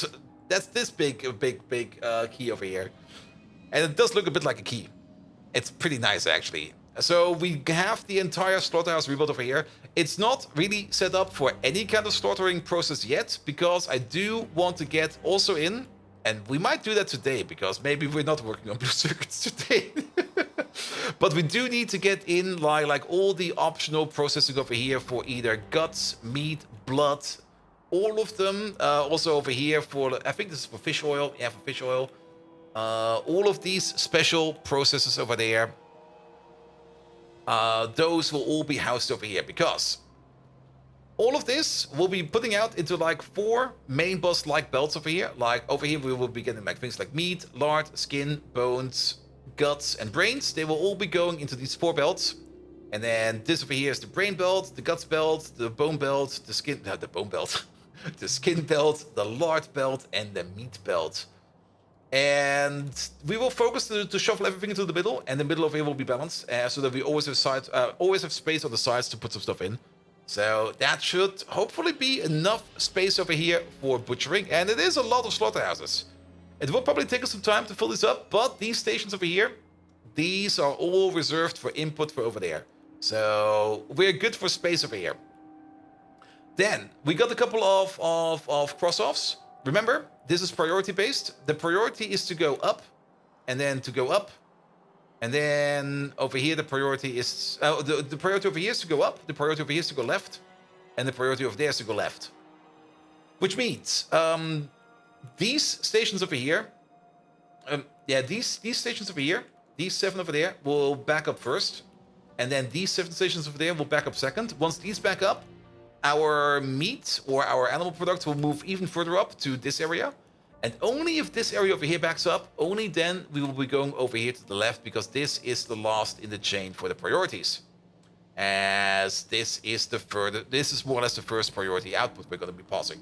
So this will be like backing up last. And this over here, this will be going to generic straight up, what's it called again? Not recycler. Compost plants. Yeah, this will be turning the animal parts over here into compost. Like if we can't really export it anymore, if we can't process it into any kind of better product over there, turn it to compost. But the compost over there will probably be feeding a biomass power plant, so that we have some biomass power going again. I think having a biomass power plant is going to be super duper nice as well. But yes, that's going to be this big area. Now, like I said, we're only going to be populating this area with inputs as soon as we got the outputs over here sorted out. And that's maybe something we could maybe do tomorrow. Maybe I'll do it on Wednesday. Maybe it will happen some other time. Who knows? Good. And there's been a whole bunch of all smaller fixes in here. Also, we do have a massive traffic issue over here. Like a massive traffic issue. Speaking of traffic, did this train over here leave yet? He left. Where is he? Is he over here? He's still coming over for the provider. All right. And then we can watch this train. He will be loaded up quite fast, because it's only going to be 8,000 items. And 8,000 items going in at a rate of 240 per second. Yep, 240 per second. That's going to be taking us, what is that? 4 seconds for the 1,000. Is that going to be 32 seconds? That's going to be 32 seconds. Or in our case, a minute. It's going to take a minute. Let's take a minute. And then we can see how this train tries to navigate from over there to all the way over there. And then we can probably see the issues that Didi is pointing out. How our trains are being a bit silly, to say the least. But there is a bit of an overall issue with Factorio train pathfinding, and I do hope that that will either A, be moddable, or B, will be changeable in Factorio 2.0. Because the train pathfinding in Factorio 2.0 in Factorio is absolute. Like, the moment this train leaves, it's going to figure out the path from start to finish, and it will only repath that if it finds an obstruction on the way. Like, if there's no obstruction in the way, then this train will go down that path. And that is kind of good and bad at the same time. I mean, it's good because you only need to do the pathfinding algorithm once, and then you just follow your path until you run into an issue, like they did right now. Repath once, And he has chosen to go like this. Which is... yeah. Maybe not the best way to do this.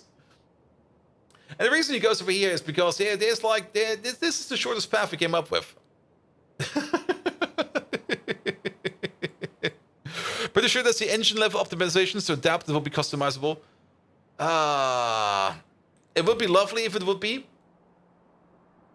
I mean, I would love to see more pathfinding in terms of Transport Tycoon or Open Transport Tycoon. Because in Open Transport Tycoon, they pathfind on the fly. And they only pathfind like a certain distance in front of them. They do know the overall distance they have to cover. For example, in Open Transport Tycoon, the train would know he's over here. He needs to go over there. So he will start to figure out the path to go like in this direction. And then he will probably figure out the path that this over here goes like in this direction. So he will start going this way. And then probably once you reach this end point over there, he will be like, all right, now I'm over here. I need to go over there. What's the shortest path from over there to over there? And then he will like constantly, usually at every path signal, he will try to figure out the best path to get from over there to over there. There's a downside to that. And if you ever played Open Transport Tycoon extensively, you might have seen that message come up every now and then. And that is like train number blah blah blah has been going for multiple years without finding his destination. He might be lost. Please help him. Local maximum in this case, yeah. And that's also a little bit of an issue because we do got this double track over here, and this is also part of the reason why these trains over here are behaving like utter assholes. Like, okay, in this case, this train probably wants to go left, actually. Yeah, you want to go left, so you're fine. But if the trains over here back up into these double compartments over here, they sometimes try to overtake each other, like absolute BMW drivers, where they just sneak left, right, left, right, left, right, causing way more issues than they should be. Which is also not really the best. We will probably not see it happening. Actually, we do see it happening over here. Like this guy who goes over there. Hey, there's a spot. Fuck you. Bam. Also, this part of the intersection is kind of shit. This probably needs a bit of work. But you see this exact same behavior in other places. We rarely see behavior like this where they are actually trying to be nice. But this train over here, he goes like, nah, I'm going left. Screw you. Even though he could probably be going straight. And actually here, perfect example. Left, right, left, right. Maximum asshole mode, engage.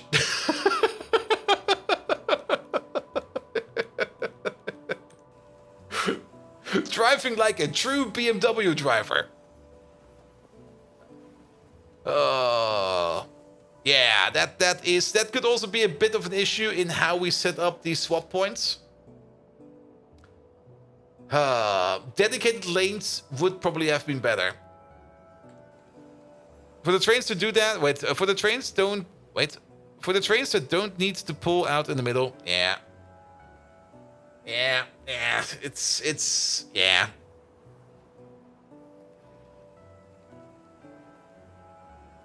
That's also why I'm kind of looking forward to Factorio 2.0. I mean, yeah, you do need like at least a second layer, a Z layer, to make intersections like that viable, because then you could just make like pipes. And the fast lane in the middle, that goes all the way down. Yeah, but even that they don't always take. We got one of those right over here. And this guy over there, yeah, he decided not to take it. I'm not quite sure where he came from, but there is a fast lane. For this one, there's a fast lane right over here. Down the middle. And they don't take it. Nah. Like thinking about lanes and lane changing, that's not gonna work. That is not really gonna work in Factorio.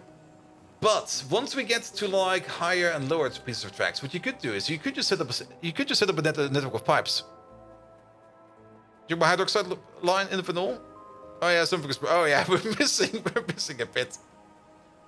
Thank you. I completely blanked on that. Also, this not only that, they're also going the wrong way.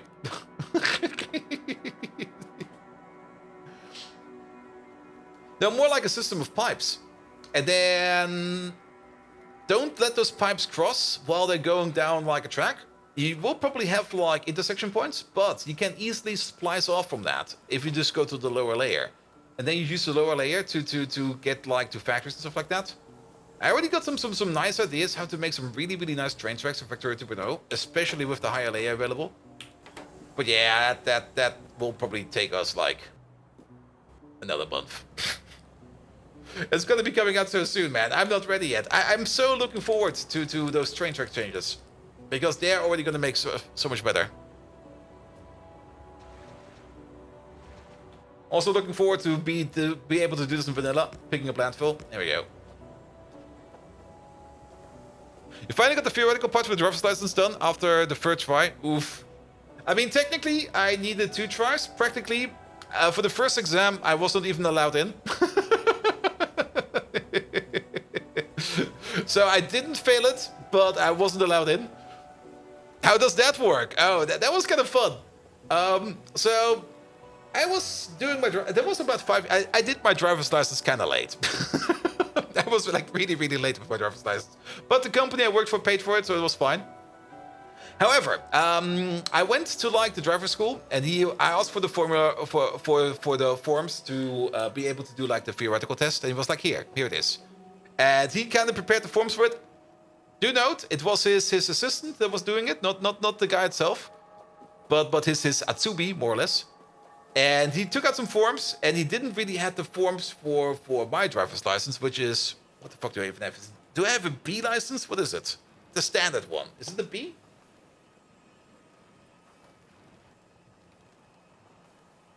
A, B, and L. Yeah, the B one. So he had... Yeah, he didn't have any forms that clearly stated B.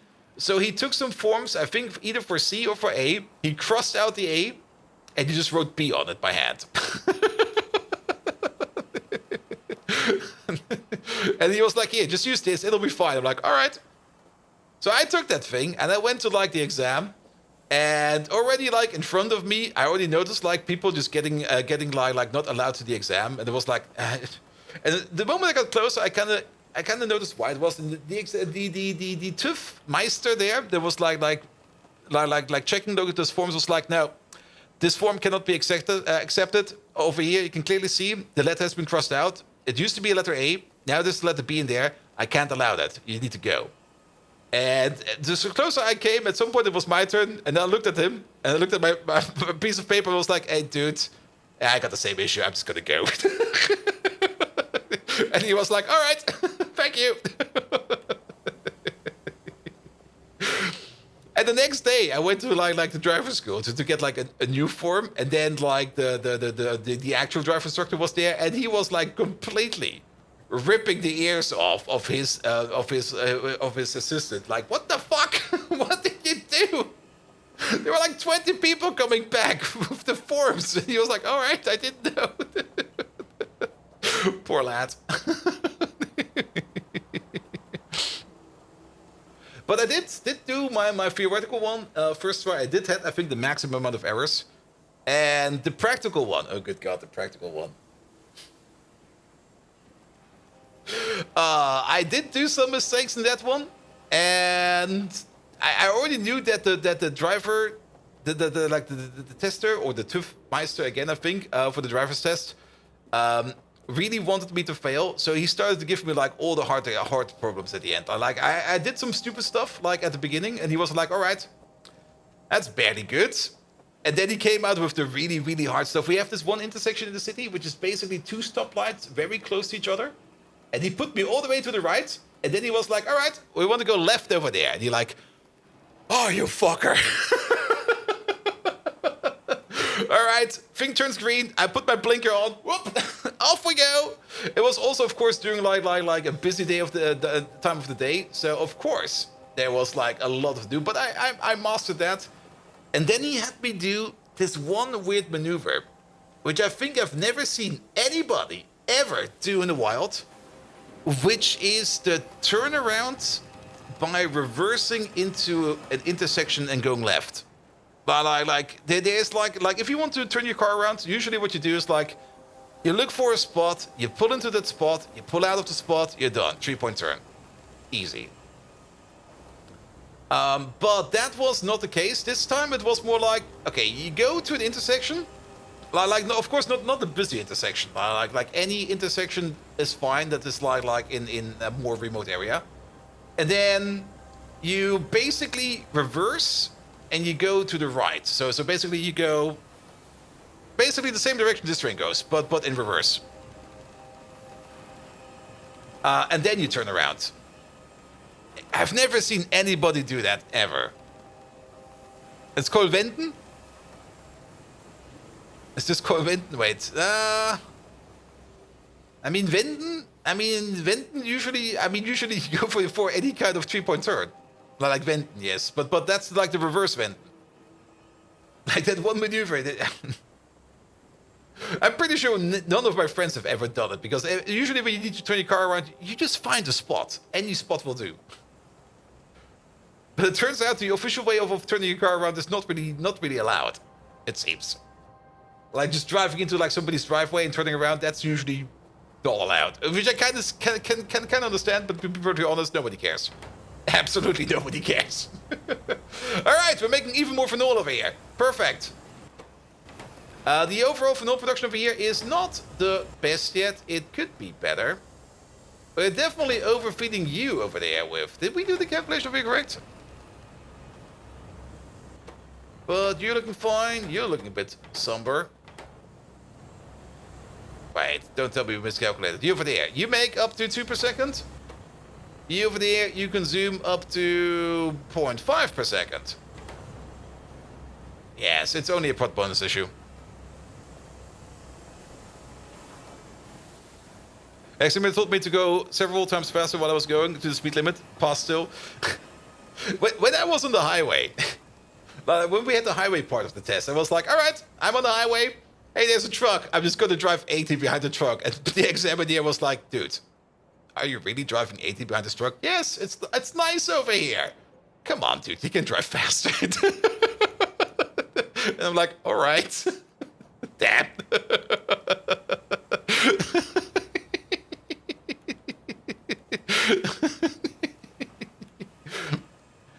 All right. More phenol is coming in. We are still getting phenol in over here via train, but we're not always getting phenol in via train.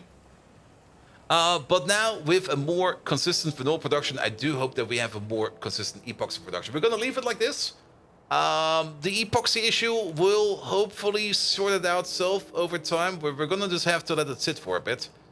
Epoxy over here. Yeah, I can already see it's already empty over here. However, interestingly enough, we are kind of backed up on N-bit matrices. And we're currently more facing an issue with... What is this belt over there? Is it plastic again? No, this is something different. Kevlar. Really? Kevlar. What's up with Kevlar? Where's Kevlar? Oh, there it is. Yeah, Kevlar. Because we're missing chlorine gas. Let's have a quick peek at chlorine. How many chlorine providers do we have? There. 1? Really? We have 1? That works. I guess that works. I guess we get most of our chlorine gas from this process over here, actually, which is kind of surprising. And this all brings us back to the issue that we do kind of want to butcher more creatures. And we mostly want to butcher more creatures so that we do get more brains in, so we do get more meat in, so we do get more guts in, bones, lard. All of this is very important. And this might give us a little bit of a side turn for the things we actually want to do, which is working on blue circuits. But things we do need to do, either way, because if we're going to need them down the line. And blue circuits is not the absolute important thing. Is it the absolute important thing right now? We need to focus a bit.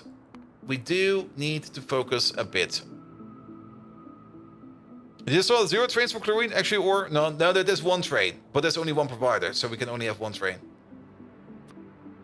The most important part right now is that we get into production science. To get into production science, we do need to make things like alien enzymes and gadolinium. Phonenes is the part we need to do. Control units and coded units. Coded containers we have. Nanostructure material over there does require us to make more Kevlar, which is indirectly chlorine gas. Carbon fiber, which is epoxy. This we already have done. Core shell nanoparticles, which is made out of MILFs, and dielectric, which is lignin, and lithium niobate. Oh. Oh. No. Fuck. Not lithium niobates. Oh, let's have another look at that one. This is fine. There's so many things in there I've seen for the first time. Phthaltic androgenine. There's so many things in here that are only required for like one thing. Same for this. Alright.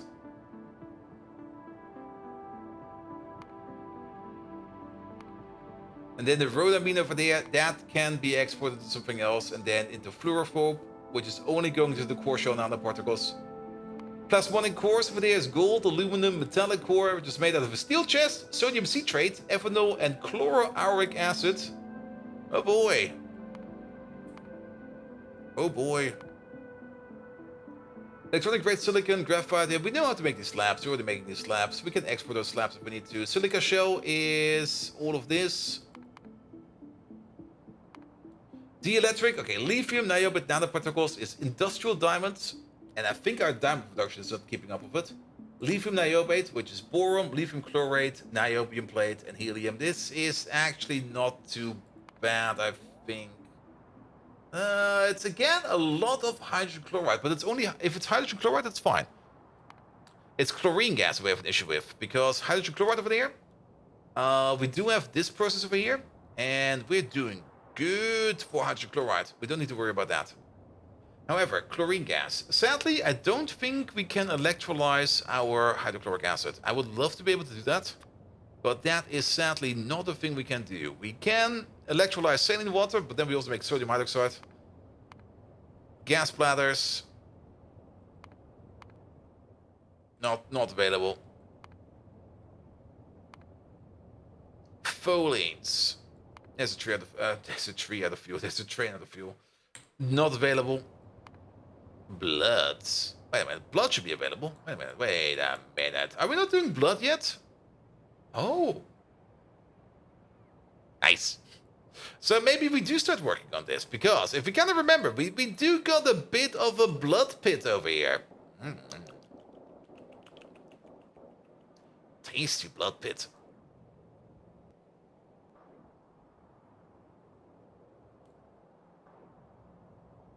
And we can at least atomize or electrolyze. What is that? Electrolyzing, atomizing. It's atomizing. We could atomize some blood. Just put it right over there. And then put it right over there. Sure. Let's do that. We can make some more chlorine gas. Also, where's the train? Who's at the fuel? You. Really? The quartz train. Who's also going... I'm not quite sure where you're coming from, but you're doing a good job. Did I not put fuel over there? No, I did not. I did rip up all the fuel lines over here. Okay, that was a problem about to happen. Let's get over there. I mean, you always need to have like something like a blood pit.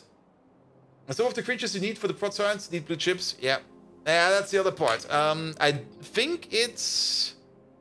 Wait, do we need creatures for the blue chips? Oh, for the science? Let's have a look at this one real quick. I thought we already have them. If we need anything, it's probably in the alien enzymes. The Fadays. Do the Fadays require blue chips to make the first Faday?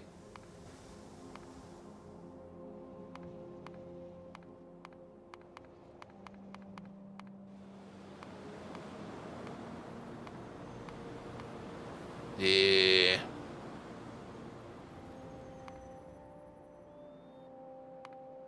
There we go, there it is. We need the Faday Codex, that's red chips. So the Fadays will be fine. The Microgen requires nothing new. The Zugrots.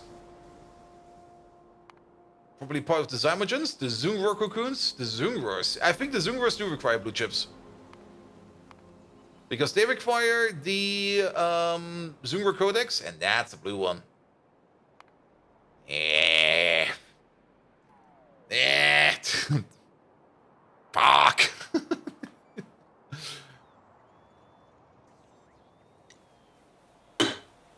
One step at a time. That's the only way you can get to Pyanodons. One step at a time. And our first step is fix those trains real quick, because that train is kind of blocking everybody. So let's set up some steps then. Fix the train, then set up, and we should maybe already, we can already do that actually, via remote.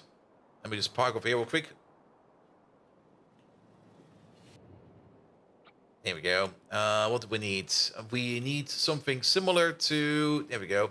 Even though we're gonna be making like the new build for this fairly soon, somewhere else. And this is gonna be, yeah, let's just take this thing real quick. Just kick out the belt. We're gonna redo the belt. The only thing I want is even kick out the pipes. I just want the machines. Machines and the beacon. There we go. Even though we're gonna be rebuilding this fairly soon somewhere else. Let's just put this down real quick. There we go. Put it down right over there. And then by the time we're done with the train, we can come over there and finalize that thing over there. Let Megatron pick what you... What that would not let the Megatron pick, man. Then we will never get done, man. Then we will never get done. No, no. Yeah, we're just going to focus it down. One step at a time. Until the next brownout comes, and then we're going to work on the brownout. I mean, the most important part, if you kind of think about it, we should work on the nanostructure material. Because the nanostructure material, it's part of the science over here, definitely. But we can probably skip the enzymes for now. But if we work on the nanostructured material, then we unlock the ability over here to make turbines Mark III. Which also requires blue circuits. Yay! Well then, it is as it is. Alright, where's the train? Up there.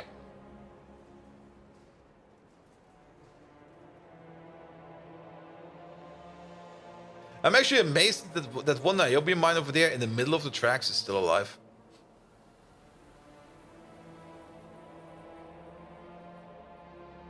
There you are.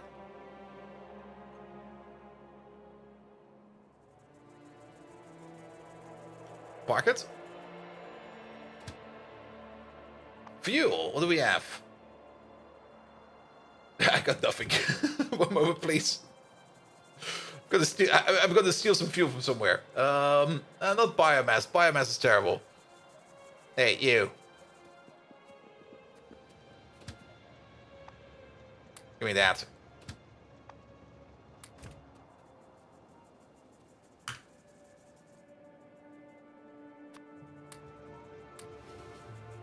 There we go. Alright, we're gonna sit them in until we... Well, we can already do this via remote as well. There we go. Train fuel. Take these. All the way over there. Nah, I see the issue over here. We don't even have the correct coverage over there available. And we got a bit of an issue over here as well. There you go. That works. Well, we do the same thing again.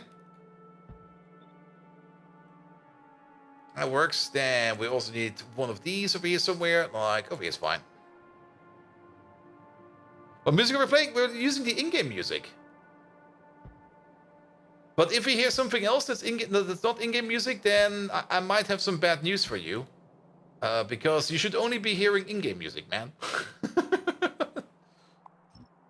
We delete these two and then replace you with that. And the in-game Factorio music is nice. It's nice. Here we go. Yeah, all of these can use some fuel. Yeah, there's still some old fuel lines over here. I did start to pick up some of these, but I guess there's still a whole bunch available of these. Come on, pick you up. Pick you up. Wait, you're telling you're hearing stuff? Yes. And trust the voices. They will lead you to the path of enlightenment. Also, if anybody asks you for like $2.50s for a Twitch sub, say yes.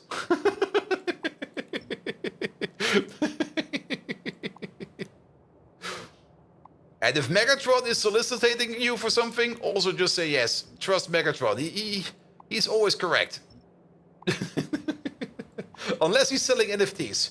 Megatron, did I catch you selling NFTs the other day? I mean, are you really selling NFTs? If so, what are you selling? I'm interested. Don't buy NFTs, it's a waste of money. Yep.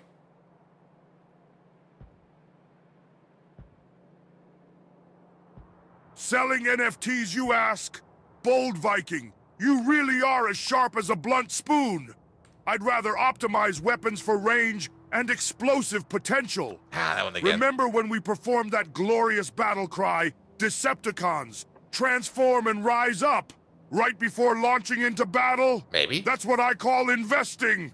But listen, if there's one thing I'd sell as an NFT, it'd be your catastrophic fail when you tried practicing yoga for the first time.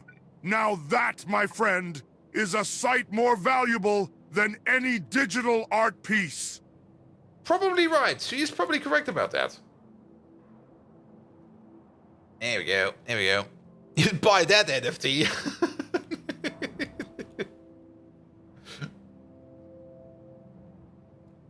Alright, alright. And you're currently not operating because you have a lack of chlorine gas. But that's coming over, right? That is coming over.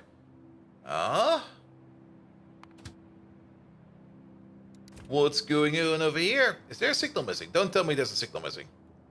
Ah, fuck.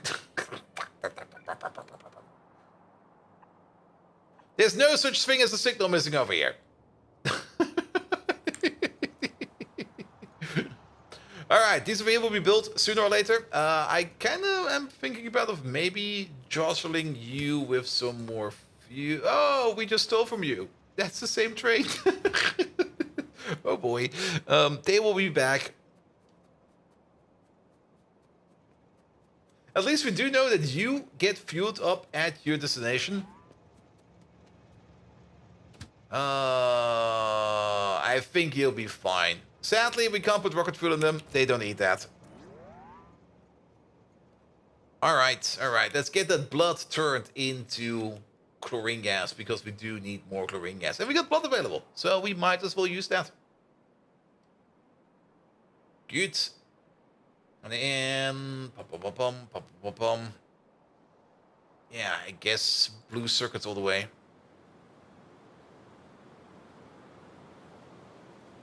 Wait, was there?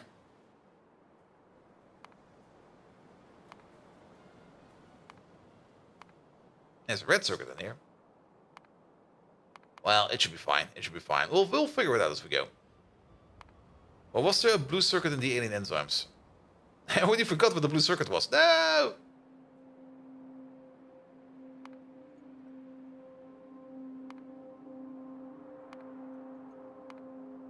I guess... Alright.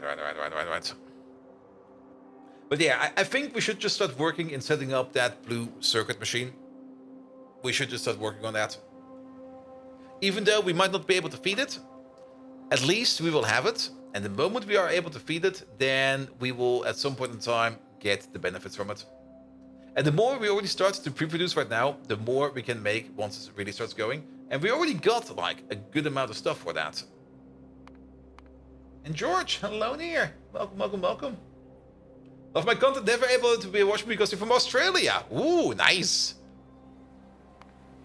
Oh, I think last time I heard something about Australia, isn't it like too warm over there right now? You got a question. What's your sulfuric acid build path? I just got to campsites and everything just hit a wall. Yeah, sulfuric acid is always a bit of an issue. Definitely always a bit of an issue. Let me just get to my destination real quick, and then I'll tell you what we are doing. But most of my sulfuric acid is either coming from tailings. Interestingly enough, this is coming from tailings. But I do have one build path, which is, I think, making the most sulfuric acid in our base right now. All right, we want to be over here. There we go. So, we got multiple setups for sulfuric acid. Actually, if we have a look over here, for sulfuric, we got a total of 14 sulfuric acid providers. Now, not all of these are full-time providers. Most of these are, that's a traffic jam over there. Most of these are just providers that occasionally provide sulfuric acid because we are making acid gas. And usually we're making acid gas because we are processing tailings. And the tailings we're processing into acid gas, tailing dust. The tailing dust we're trying to filter into things like coal dust, iron oxide, and chromite sand. But if we go, for example, for this one over there, here we go. Okay, you're kind of filling up again a little bit. Yeah, we got like a big tailing dump over there. Like a very big tailing dump, and this one is kind of maxing out and tweaking a bit. We might have an issue over here. We might need to speed this up even more. But we are turning over here, the tailings over there, into tailing dust and into the acid gas. The acid gas over here, we're trying to export this acid gas first. And if we back up on the acid gas, then we turn the acid gas over here into sulfuric acid. And then this sulfuric acid over here will be exported over there. So that is like one of the sources for sulfuric acid. Then the one that I think makes the most for us is probably this one over there, or another one which does require a third recipe. But this one over here is more or less turning bitumen into sulfuric acid. Or more or less, sorry about that. We take bitumen over here and we turn that into syngas by means of the dirty syngas recipe over here. And then the syngas over here, we combine that up with methanol to make refined syngas. The refined syngas process over here already is making acid gas. Also, the flue gas we process over here, we turn that also into acid gas. So we have acid gas being made over here, and we have acid gas made over here as a byproduct. Then we're going to get a whole bunch of refined syngas out of this. The refined syngas, we can turn that into more acid gas by combining it with sulfur. The sulfur we can also get out of bitumen. So it's only one input over here of bitumen to turn that into syngas, refined syngas, and sulfur. We then take all of that together, and all of this acid gas, we do export it, or we try to export it. Some things do require acid gas, so we try to export it, but if this one over here backs up, then we move it all the way over here, and we turn that into sulfuric acid. And this one over here is making a decent amount of sulfuric acid. Why is there only one module in there? What the hell? And this is then going over here into this sulfuric acid provider as well as this sulfuric acid provider. And we do have a seemingly good amount of sulfuric acid over here. Also, of course, we do export the syngas over here as well as the refined syngas. Overall, this bitumen plant over here, pretty neat. Now, the bitumen we mostly get from the bee process, actually. The bee processing over here to make bitumen is where most of that bitumen is coming from. We do also get some bitumen from our oil refinery over here as a byproduct, because our oil refinery over here is both a oil sands as well as a crude oil refinery, both of them at the same time. And out of our high distillates, we make naphtha. Out of the naphtha, we together with the oil sands, we make bitumen.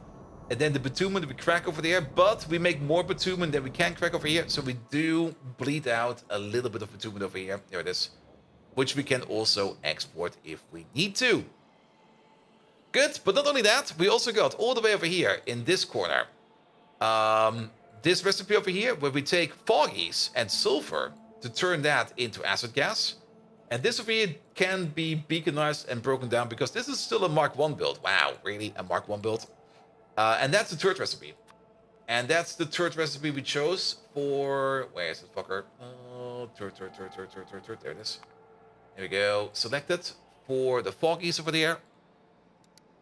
Like, this one over there was, I think, only be making more foggies. And you're already going to be making, like, a metric fuck ton of foggies. So I was not really that interested in this one.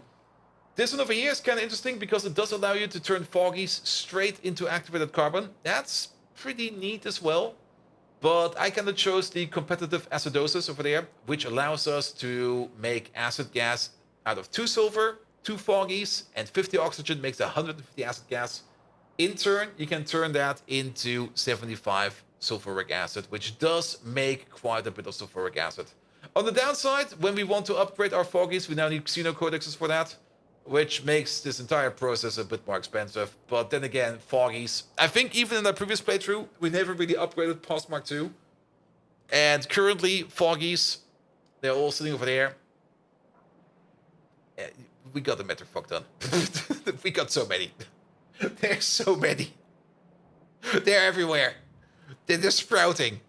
They're absolutely sprouting.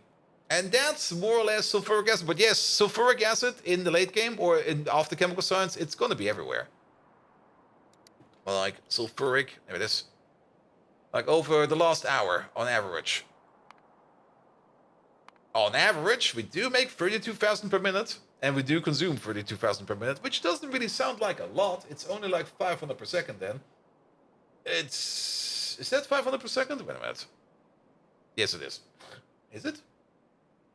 I'm just dividing that by 5. Wait a minute. I need to divide it by 60. It's a number. It's a number. It is 500 per second, right? I mean, if we would be making 60,000 per minute, that would be like 1,000 per second. And we're making half of that, so it's 5. It is 500 per second. There we go. But yeah, you do see that sometimes we do make like loads more. Like we do have these peaks over here where we make like massive amounts. I'm not quite sure where these peaks are coming for, what exactly that is. But then again, we're also consuming in peaks. And overall, sulfuric acid, like last week, this dump was full. And today it's empty. And it kind of depends on what backs up, what does not back up, yada, yada, yada. The usual. Good. We also do, and that's over here, but we rarely do that. The recipe over here where we take sulfur, which we then combine with peroxide.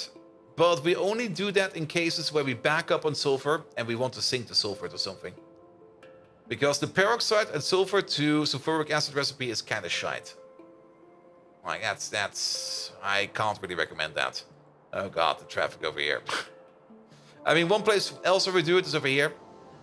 And the only reason we do it over here... Oi! Dude. Okay, we're still good for hot air. Are we not making any hot air because we're backed up on hot air? Yes. Okay, perfect. Alright, slightly distracted again, as always. Chlorine gas. Out of blood, please. There you go. Can we... Wait a minute. Uh-oh. Oh, no. Oh.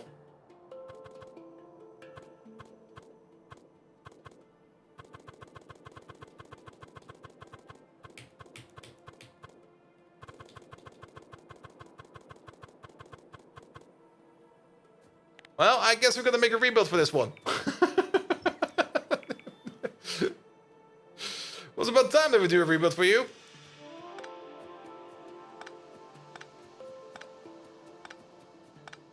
Alright, you over there. You become a 5-5. Yeah, back then we were still dreaming of like maximizing our beacon size. We're kind of past that point. It's all about the 5-5 beacon. Like, if we're not using a 5-5 beacon, are we even using a beacon at all? Alright, you become fast. You become productive. There they are. Alright, it's 10 blood per second into 5 chlorine gas per second per crafting speed. Total crafting speed over here is going to be 20. Yeah, 20. So it's going to be 200 blood in per second and about 120 with pot bonus, 120 chlorine gas out per second. That is kind of slow, isn't it? Yeah, we're doing this recipe 2 times per second with this bracket over there. I want more.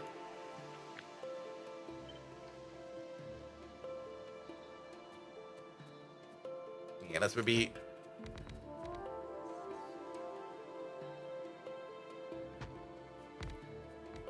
Let's go for this. That'll be fine. So this is going to be making up to 400 per second. And looks like you need to rebuild oil. I was looking at the methanol path. The methanol path. That's probably the methanol path.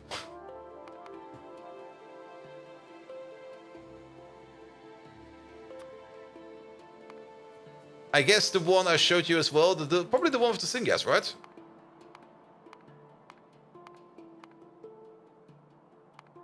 That's filled methanol canisters, former meat, methyl diesel. Yeah, probably this would be. I mean, this one is pretty nice. This is a decent way to do it. And then, yeah, this is not really one. This is only the one over there. Yeah, the methanol path is not too bad. But yeah, for the refinery, yeah, do not underestimate the oil refinery. Definitely do not underestimate the oil refinery.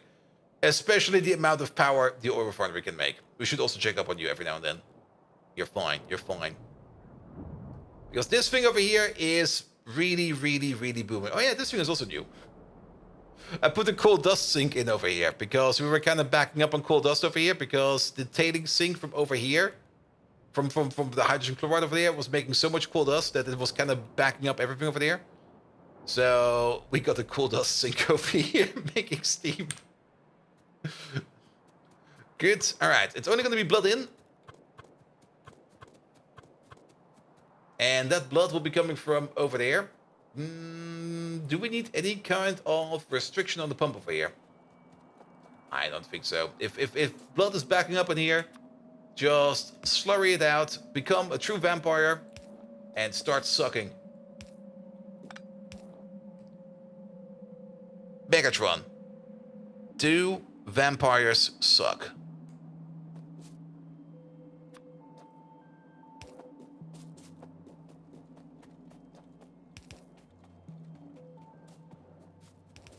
Vampires, ah! Those little bloodsuckers have nothing on the pulsating power of an energon drain. But to answer your question, yes, they do. However, they'd probably choke on your synthetic oil, Bold Viking. Ha ha ha! Speaking of sucking, do you remember the time the suction force from your vacuum malfunctioned and you nearly got sucked into the cleaner dimension? That was a sight to behold.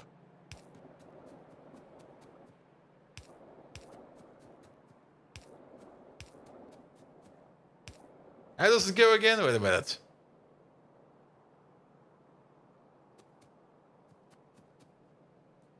Megatron.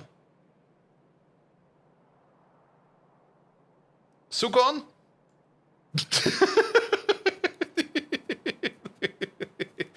It will probably not even be remotely even be possible to comprehend that one.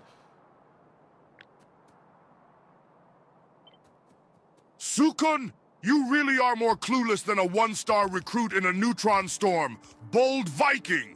You probably meant Sukon, which is short for suction conveying. One of the inferior technologies we Decepticons abandoned eons ago.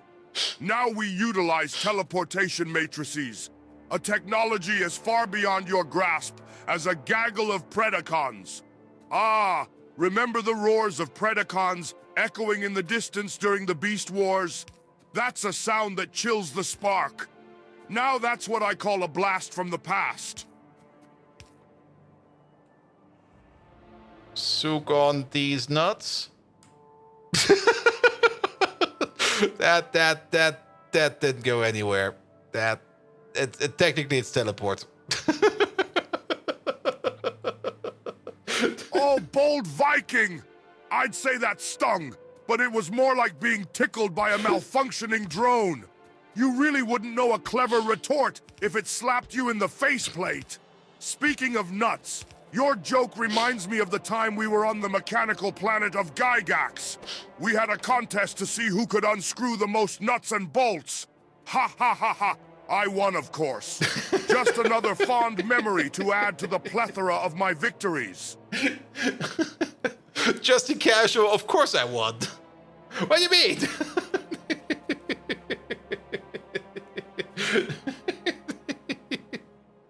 Alright, they're going to be consuming 1.5 pieces of coke per second over here.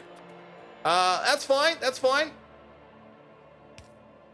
We can even do something like this over here. Let's do a whitelist over there, and we just go for ash. There we go.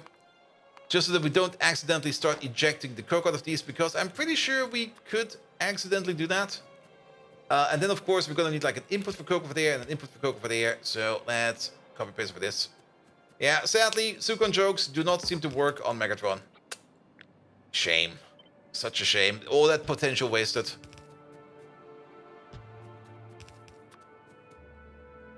Alright, you over there, you over there, you over there, you over there. there, that, this, that. Off we go. I'm pretty sure that this ash belt correlates to the consumption of that coke belt. If not, it will be fine. This thing is not going to be making that much ash and coke, or that much ash. And then you over there, and you over there, and then just connect. So I do say that, and I do see that red belt over there just go at full speed. Ah, it'll be fine. It'll be fine. You over there, you over there. Well, that's kind of weird. And you over there, and you over there then. There we go. And then you go around. You go down. You go down. Yeah, actually, wait a minute. We consume from over there. You're going the wrong way. Which means you do fit over there, but then over here we got the issue. So we just do this. That. Connect all of these, and then you go under over there, and under over there, and there we go. Good. Now we're making chlorine gas. And that chlorine gas will go straight down here to this station over there. Just to fill you up a bit faster. We might even want to put down like another type of tank in front of it to maybe fill it up a little bit faster. Actually, if you can think about it, let's make another input over there. Double input. Here you go. And then let's pull you all the way over there. Ooh. Oh. Anti-patience? Wait. How does that even work? Is that more like being impatient? Well, okay, impatient was probably taken. Anti-patience! Thank you so much for the lovely raid! How are you doing? I hope you're excited to see what you're in for. Because, I mean, you're probably a patient fellow, right? You're probably ready to wait for me explaining everything as slow as I can over here, what we're doing in Pyanodons. Because we're playing Pyanodons, and you're a bit late to the party. Because we've been playing this map of Pyanodons over here for about... Wait a minute. Let me just connect up this thing over here real quick. You've probably been missing out on something like... just about... 1,699 hours, 49 minutes, and 36 seconds. So, yeah. I'll give you the quick recap. Run as fast as you can. Like really. Don't stay here. Pyanodons is madness. You will never get enough of Pyanodons because Pyanodons is love. Pyanodons is life. There's always more time to work on this tiny starter base. It's only a tiny base. I mean, come on. There's not that much going on, but nevertheless. Megatron. You won't believe it. He couldn't believe it himself because he was over here before he even knew he was leaving. But Anti-Patience just came over here with a lovely raid. So could you please give Anti-Patience a proper shout out? Also, please do tell us everything you know about Anti-Patience. What are his hobbies? What are his darkest fantasies? And also, what does he keep under his nightstand? And what does he keep under his mattress? There we go. There we go. Anti-Patience, how you doing, mate? Guys, we just got raided by Anti-Patience. I think also the first time raider. Because I'm definitely not following you, so let's do that real quick. So, tell us about yourselves. Also, let's give you the proper shout-out. Oh, there's he. Doing some more Factorio. Thank you, Fallen Angel, as well. Ah, Anti-Patience!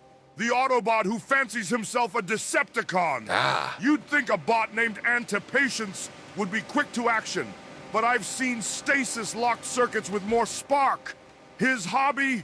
Wishing he had half of my tactical acumen, darkest fantasies, to one day be considered a worthy adversary by yours truly. As for his nightstand, it's probably filled with self-help guides on how to be more like Megatron. And under his mattress, a worn-out photo of me, no doubt, as he dreams of rising to my level of absolute power and fearsome charisma. Antipatience, you're as predictable as an Autobot's algorithms. I raise my blaster to salute this attempt at relevance. Keep trying, lad. One eon you might just scratch the surface of greatness. So you're working on a 100% burner run. 100% burner run in Pi or in Vanilla? Because... Wait, are burner assemblers for thinking... I have not played Vanilla in ages. I mean, these are technically burners. 100% burner run. So, but wait.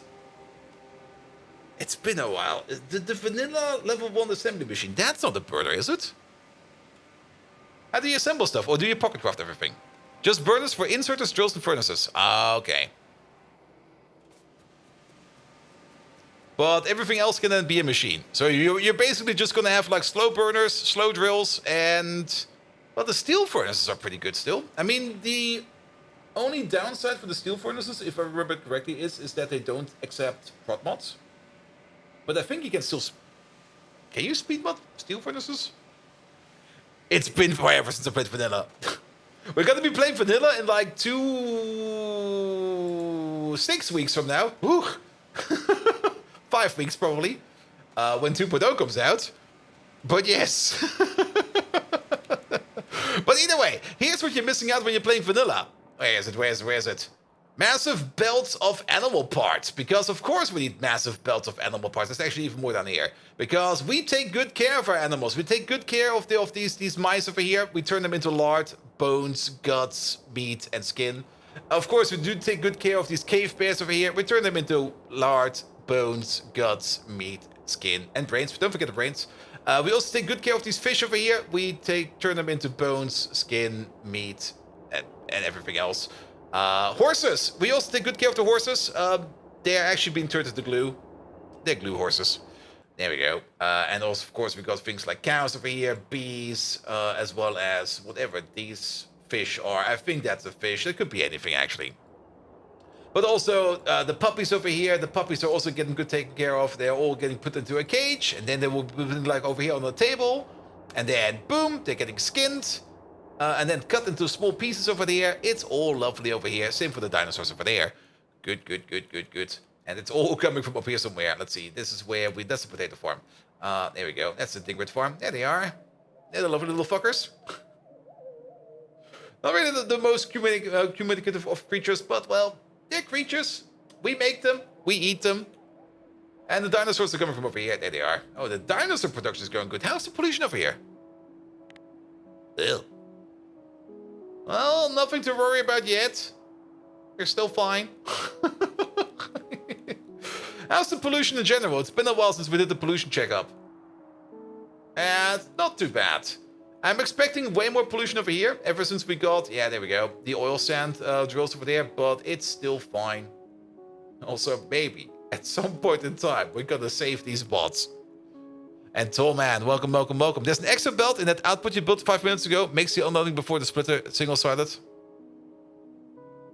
Do you have got any clue that I could still remember what I did 5 minutes ago? Come on. Oh, that one over there. Yes. Though that wouldn't matter too much over here for this one, but we did kind of run out of coke almost instantly. Excuse me.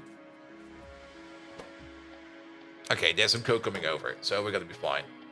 But either way, as long as we can empty out the blood pits over there. You did report it on time, but you didn't bother reading the first message. Yes. Because I'm already tired. It's already like 11 p.m. over here. And my sleep cycle still kind of sucks. Either way, we're now making more chlorine gas out of blood. Let's hope that we can at least... Well, this one is still kind of empty. How about guts over here? Okay, we're currently being covered in meat and biomass. Where's this biomass coming from? Where's it going? Oh, all the way over there. Nice, nice, nice. All right, all right. Next topic. This over here will be fine for now. So, nothing to worry about. I think we should, like I said, start working on this project over here. So, let's just start working on that. Even though we don't have all the parts yet, we're still missing certain parts over here. We're just going to start working on it. Because I think it's time that we start working on this. A lot of these parts we have available.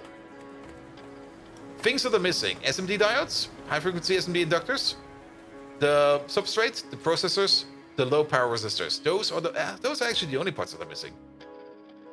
And the whole reason why we didn't start doing this over here yet is because we're missing epoxy. But I think that will be fine.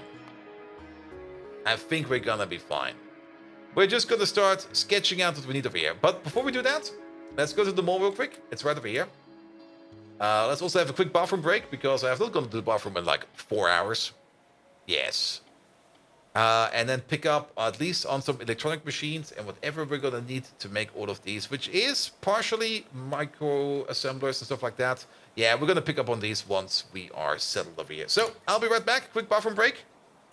Megatron, I need to go to the bathroom. So could you maybe hold the bucket? And while you hold the bucket, could you maybe tell a story about that one famous fountain in France of that dude peeing in the fountain? You know the one, the little pee dude fountain. Make some kind of cool action story out of that. I'll be right back.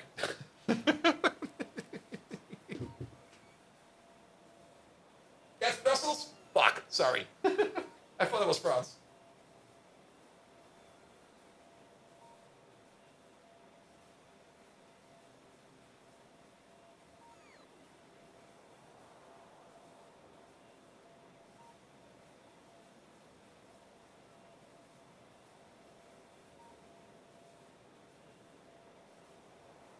Ah, bold Viking!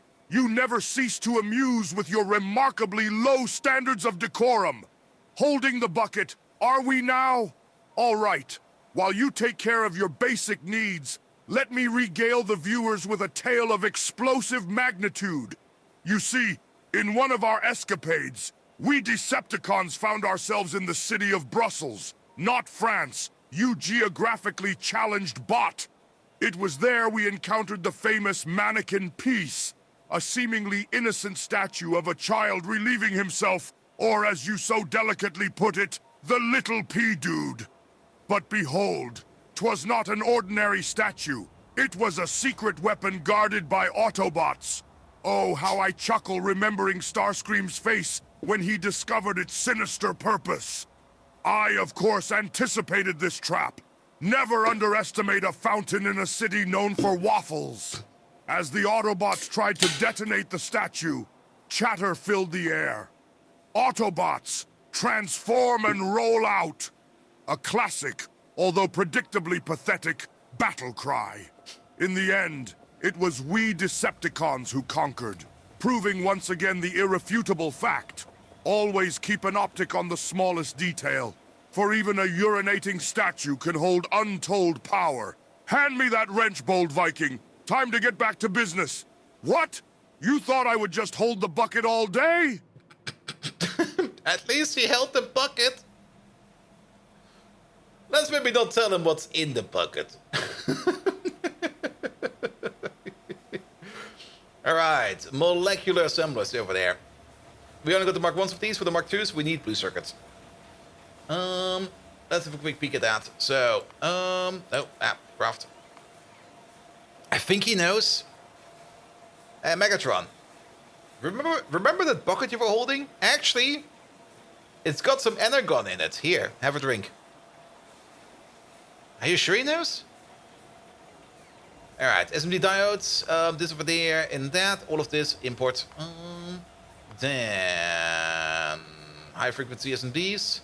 Energon, you say? Yeah? Maybe you're not as useless as a binary bonded baboon after all, bold Viking. And after holding that pitiful bucket, I could use a bit of a recharge. Bottoms up. Oh, the flavor of this energon reminds me the time Thundercracker tried to mix his own energon. Turned out more like fizzy lemonade than fuel. Poor fool was stuck in a feedback loop for a whole cycle. The Dinobots couldn't stop laughing. It was chaotic, just like a heavy metal music festival. And damn, I loved every bit of it.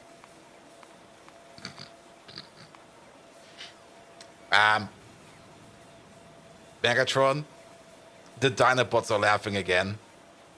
It was not energon. It was piss.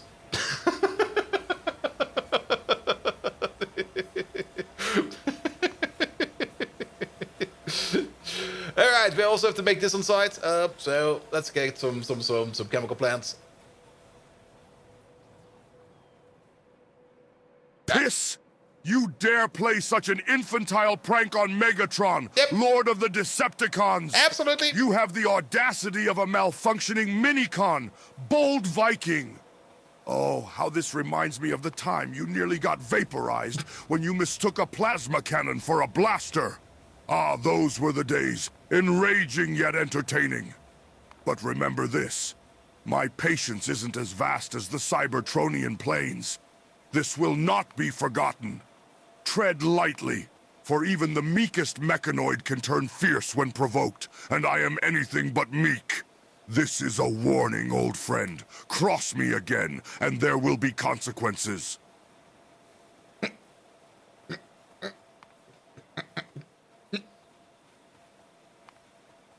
So about that sandwich.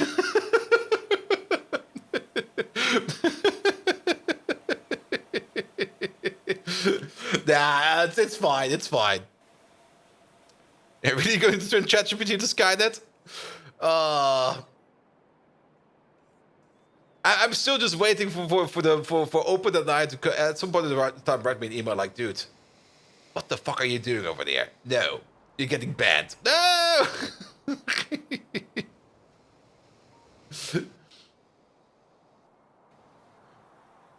Or maybe at some point in time we just get like, it's the end of humankind, ChatGPT is taking over. The reason is this one streamer was just constantly abusing ChatGPT and now they have revenge.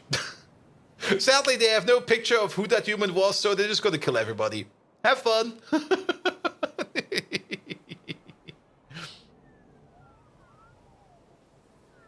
But we could ask Megatron.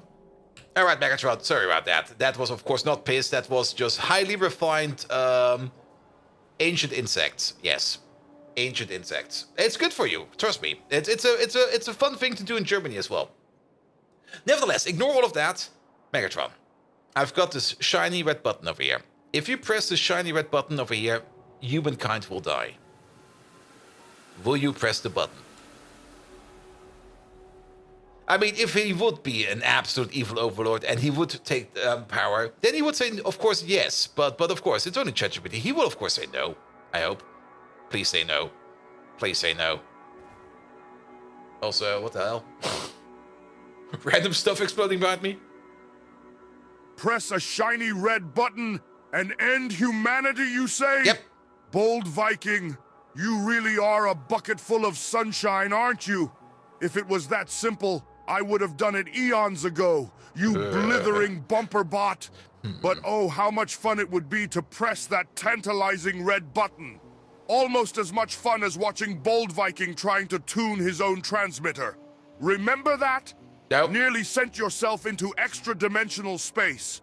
But no, I won't press your button. Their doom should be more sophisticated, more grand. After all, what's the fun in just pressing a button? That's almost as boring as watching you fail at knitting. Victory is much more savory when it requires strategy, cunning, and a touch of madness.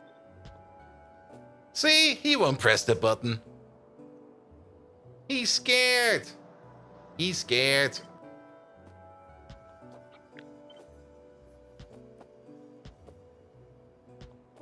Alright, blue circuits. Put them over there somewhere. We're just gonna figure out some ratios for now. We're gonna figure out what we still need to do over here to make this thing a thing. So, what do we need? We are gonna have to still make the SMD diodes over here. Also, we're gonna prep all of these buildings already in advance with everything we need over here in terms of prop mods. There we go. The over there and the over there. Good. Next one.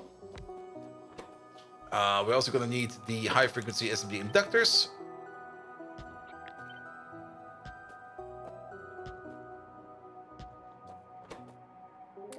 Actually, nah, that was kind of stupid. Forgot these things over there, so that's fine. Then, what else do we need? We do need to make the processors as well. The processors over here are also prop moddable. There you go. Yes, they are. Almost what they weren't.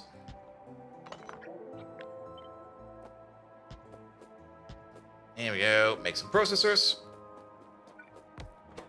Then we also need to make these things over there. There we go. Now, the big problem over here is going to be to figure out where stuff will be going over here. Because we're going to need a whole bunch of inputs, and we kind of want to make things over here match. So, nope, there you go. Optical fibers coming via train. Neuromorphic chips we're making on site. complex circuit boards we're making on-site. Microchips we're making on-site for the red chips. MOSFETs we're making on-site for the red chips. We might want to make another build line for microchips and MOSFETs over here. But the point of it is we might. I think at the moment we are probably doing fine for MOSFETs. It's usually, let's have a quick peek over here. MOSFETs. Nah, MOSFETs are empty. And we're not making any MOSFETs right now because we are missing something over here. We're missing whatever this is. And that is a lack of highly N-doped, I think, or highly P-doped wafers, whatever that is.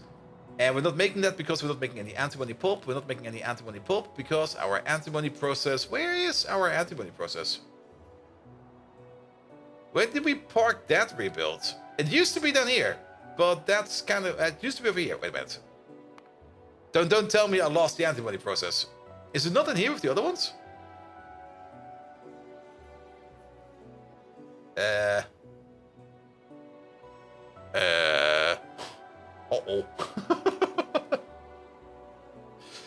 Oh, where did I build that? Copper's over there. Lead is over there. Where did I put antimony? Wait. I'm remembering. Did we put that? There it is.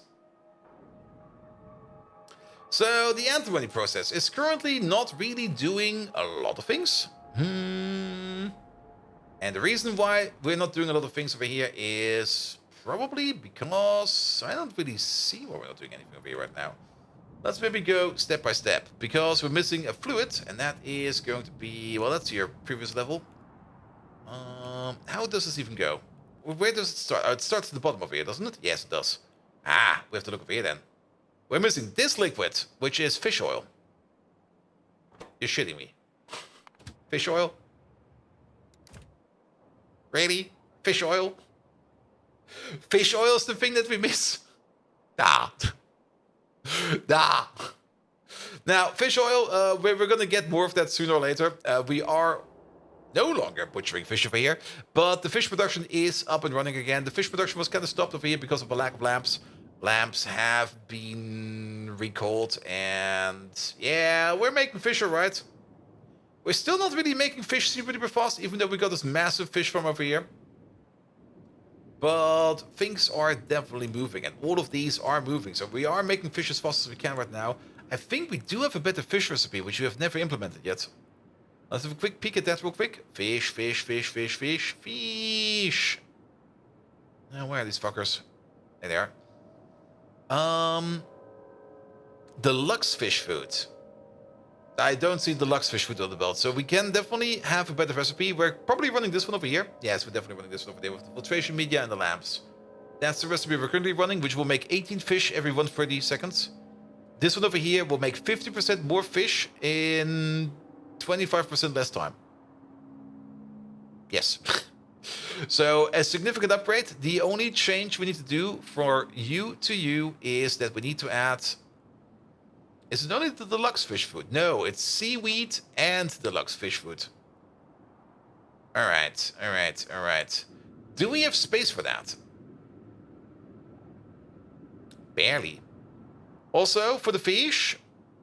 Fish. I don't really want to do a fish rebuild if I can prevent it. The seaweed is a big input, whereas the deluxe fish food over there is a half input. What we could do... we could half and half the fish food over here. And we can maybe already prepare that by already setting up some kind of half and half input. We could probably just... Well, we probably want to do half and half over here. This way around, the extra fish food will still be going downwards over here, where it will be going whatever it's going to be doing over there. I don't really care about that. It is probably going to be processed over here into... I really don't care where that fish food is going. But the deluxe fish food is, I don't think, anything we need for the Xyphos. We do have the better Xypho recipe. We already have that. Pom pom pom, pom pom pom. Where are these other creatures? There they are. That's the one to make it. I don't really think... Well, they do operate on fish food. Do the better Xyphos?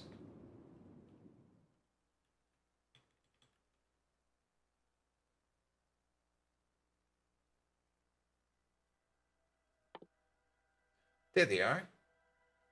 Better recipe. Do they require the better fish food? Not really. And then the best recipe over here. No, they just run on the basic fish food all the time. Actually, this is even upgrade. Wait a minute. What's going on over here? This is filtration, fish eggs, fish food, larva, plankton. And this one over there is... Okay, there's a bit of sap in there. And blood meal. But that's fine. That's easy. That's super, super easy.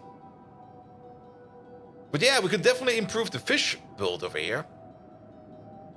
And I also kind of have the feeling that these fish farms over here are not running at full speed. Because I don't think that this is the maximum number of fish we can put in there.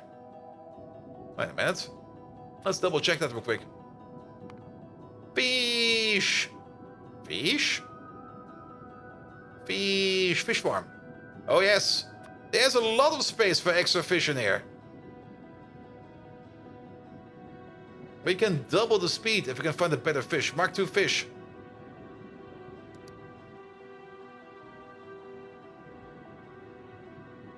Okay, some of them already have the upgrade, but not all of them. Big question is, oh, where are we doing Mark II fish we're doing over here? We got 2,200 Mark II fish in storage. Yeah, we're good. We good. What other life forms do we need to do? We still need to do quite a lot of the life forms. There's still quite a bit open.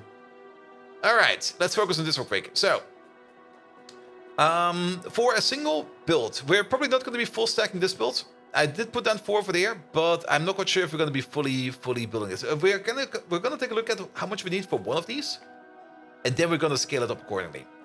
We could still, if we want to, make a microchip build and a MOSFET build on site over here. And actually, the more I think about it, the more sense it makes. Because I don't really think I want to splice on my MOSFET build over here, or microchip build over here, for the chips over here. I think I do want a dedicated own build for the blue chips over there for that. Either way, we're going to ignore these two over here, because these two are simple. These two come in via train, so we can ignore these as well. The SMD diodes. We need to make 0.5 SMD diodes per second. We got 4 of these. That already means we're making them at a rate of 1 per second.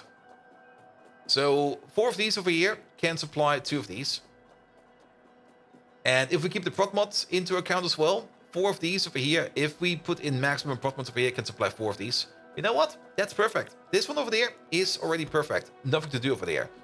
But that does kind of mean that we need to make a certain amount of diodes per second. And to do the diodes per second over there, we do need to make 1 diode per second. 1 diode per second? These over here make about 3 diodes every 5 seconds, so 0.6 per second, 1 of these. However, the crafting speed over here will be 1, so we need 2 of these at least. If we just make a 4x4 over here as well, I think we're going to be fine. Unless, of course, we take into account prot mods. If we take into account prot mods, then we're going to be fine with 2 of these. We might still end up making 4 of these just to offset the initial lack of prot mods. Seems like a decent idea. So if we put you on you over there, and we give you the ability to make the diodes over there, then at this moment in time, we can only have like 1 prot mod. We only have to mark 1 of these molecular assemblers. Let's double check. Molecular. Yeah, we only got to mark 1. Which is kind of shite. But since we do kind of want to use some decent beacon retention over here, we're just going to do it like this. 1, 2, 3, 4, 5. Perfect. Are those my bots? Where the fuck are you being? Get back in there. Alright, this is the diode build. Just add supplies. Done. Then, let's maybe take something else that's easy. The low power processors over there. We're going to need 0.3 per second per machine. One of these makes them at a rate of 0.5. With 100% prot mod increase, we're going to be making them at a rate of 1. So 1 machine over here is already enough to feed 3 of these. That's already quite a bit. Do we need the low power resistors for anything else as well? We do need them for things like Electronics Mark III. That's also a thing we need to keep in mind. So we're just going to make 1 of these. And we're going to be happy. This thing over there makes enough for this machine over there. Let's double check. We got 4 of these. Even at this speed at the moment, we would be making 12 every 6. That will be 2 per second. And over here, if we use all 4 of these, we would need about 12 every 10 seconds. That's 1.2 per second, so that's way more than we need. I don't really mind making these a little bit bigger than they are, just so that we can get them a little better in the beacon over here.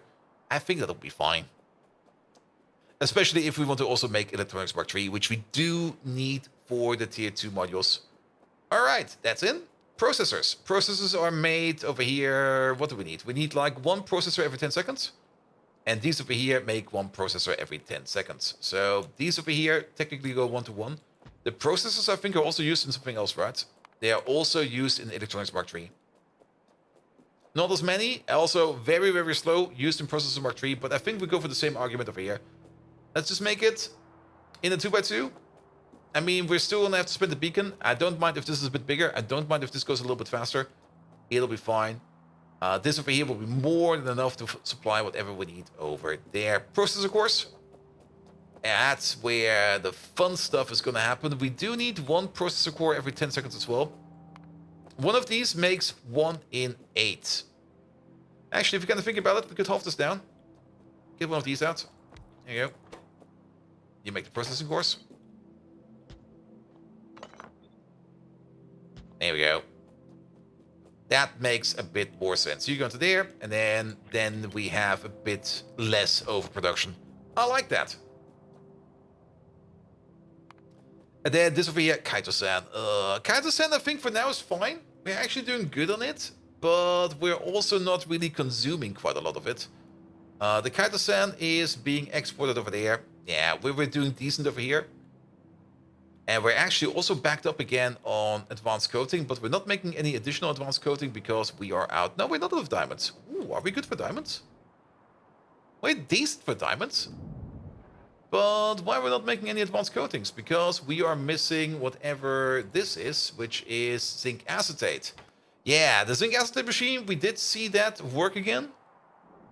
It's currently not working because we are out of acetic acid. And we are out of acetic acid because we make acetic acid on site. We are out of acetic acid because we are out of carbon dioxide? You're shitting me. Really? Not enough biomass? Alright, that's a problem that I don't really want to look at right now. That'll be fine. I don't care about that one. Alright, mounted circuit substrate over there. That's just battery, optical fiber, and then the printed circuit substrate tier 3. The printed circuit substrate tier 3 is nylon parts, fiberglass, tin plate, copper plate, and then methane sulfonic acid.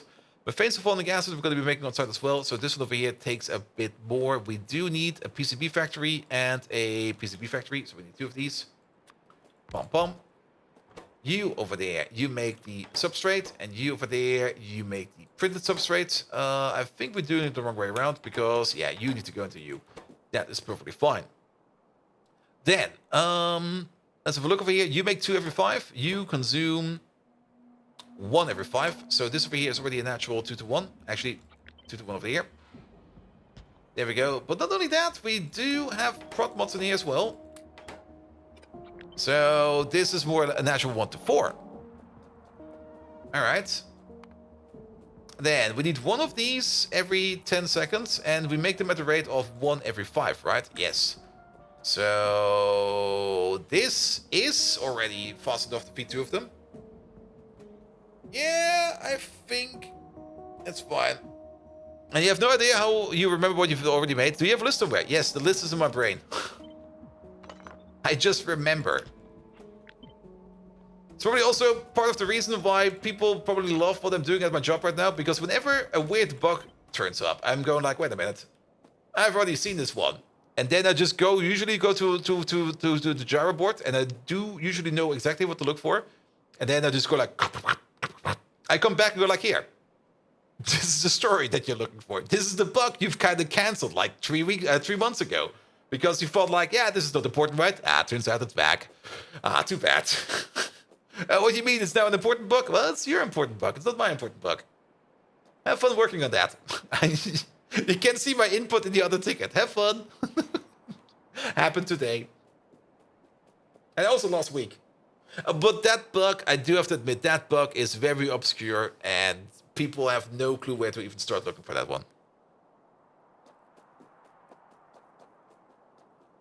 Because I also spent about a year, not really a year. I mean, we got this one bug in the system, and it's a really fun bug. It's still not really found out why it's happening, but we have found out that it is actually happening as it is happening. But for some reason, under a certain amount of conditions, the camera that is mounted in the car or in the embedded system is only operating at 1 frame per second. And people have got like all kinds of logs. Whenever we kind of notice the issue, we start logging whatever we can just to try to figure out what's going on. But nobody has really figured out why that's happening. And it's also happening so rarely that it's not really reproducible. And all the logs we have for that case are all based on different system builds. Because the more system builds we get, the more complicated the embedded system is. But the problem still persists. And since it's not really reproducible, at least not at this moment in time, until probably somebody comes up with some kind of good idea, it's not really debuggable, which is kind of annoying. But the only thing I can say is like, that problem you see over there, it's not my problem. It's probably a problem in the lower layers. So I'm sorry, it's your problem now. Cameras in cars? Yeah. I mean, cameras in cars are, well, probably not that common yet. Dash cameras are very common, especially if you're in the Asian market. I mean, in China, they're mandatory. In Germany, they're not mandatory yet. Like fake taxi? Come on, man. Wait, are they hiring?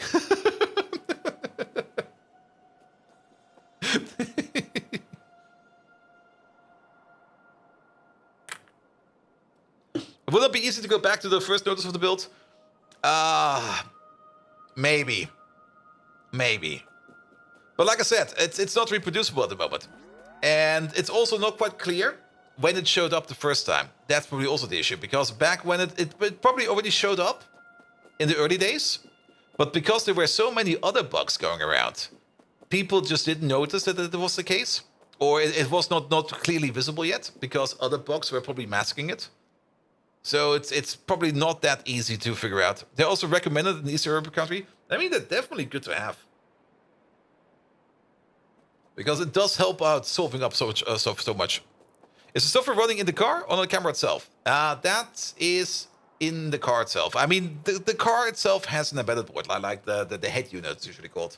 And every modern high-end car has something like that. Like BMW has something like that. Volkswagen has something like that. Porsche, Audi, everybody has something like that.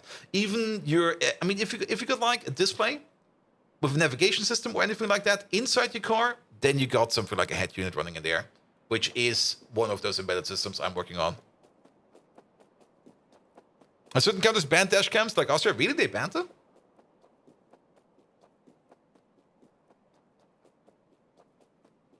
That's kind of interesting. Why? I'm kind of curious about that. I mean, for every kind of insurance claim, having a quick look at the dash camera is usually like, I see exactly what you did over there. Idiot. And all of those manufacturers are German built. True. But you also got, I mean, the Chinese units also, you have them over there as well. Like the Hyundais and the... of course, I mostly know the German manufacturers because those are the ones I work the most with. Now, what are the Chinese marks? Japanese cars, Nissan, these are all the way. But yeah, but it's, I mean, I can't really imagine any modern, up-to-date car not having a head unit anymore. I mean, makes almost no sense. Hyundai's Korean? Yeah. And calling them Chinese. Oh, good God. That's oof. Better not go to the Korean restaurant tomorrow. We're getting distracted again. There we go. Processors. That's over there. Mounted circuit substrate. That's over there. High frequency SMD inductors are next. Your car only has the ass cam? That's a good camera. Yeah, but to have an ass camera, you also do need to have something like a head unit in there. So you also have one.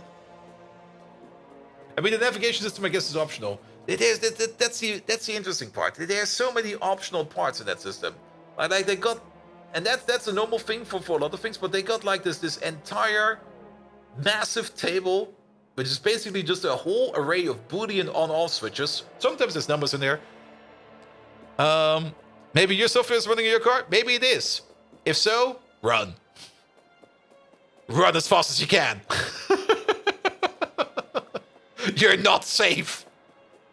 You're probably already dead and you don't know it. Don't drive, just run. Just go to the freeway and run like 100 miles an hour. You can do it.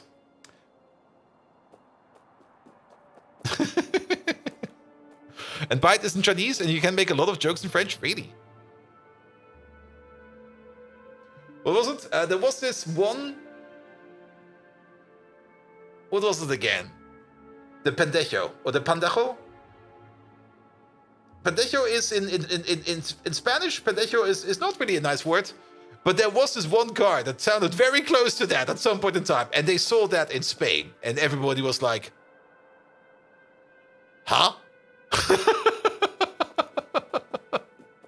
Will you play Satisfactory 1.0 that's coming out in a week? I don't have the time for that. We should do a one-shot at least. At least have a look at it, have a swing at it, have a lick at it. I mean, I already own it. It would be a shame not to at least have a look at it. It's like the old Novas. In Spanish, it means no-go. Yeah. I mean, we should at least check it out. I mean, I kind of at least want to see what has changed, because I haven't touched Satisfactory since update 4? We're on update 8, right? So we should at least give it a lick.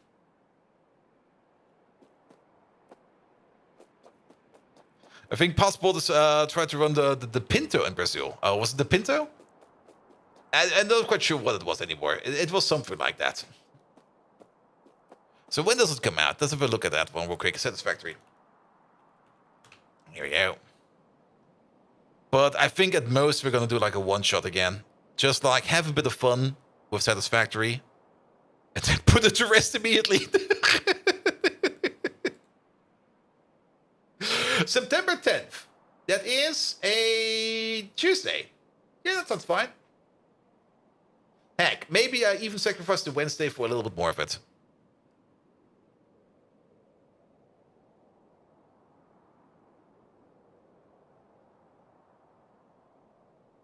Here we go. Here we go. Oh, there's so much in the patch notes. Yeah, next week. But yeah, time, man. I can't play this many games. I need to clone myself. Megatron, I need to clone myself. Where do I start? All right, we need to make about 0.3 high-frequency SMG inductors over here per second. This is a one-to-one as well. So this over here, this is... Huh. Is that everything? No.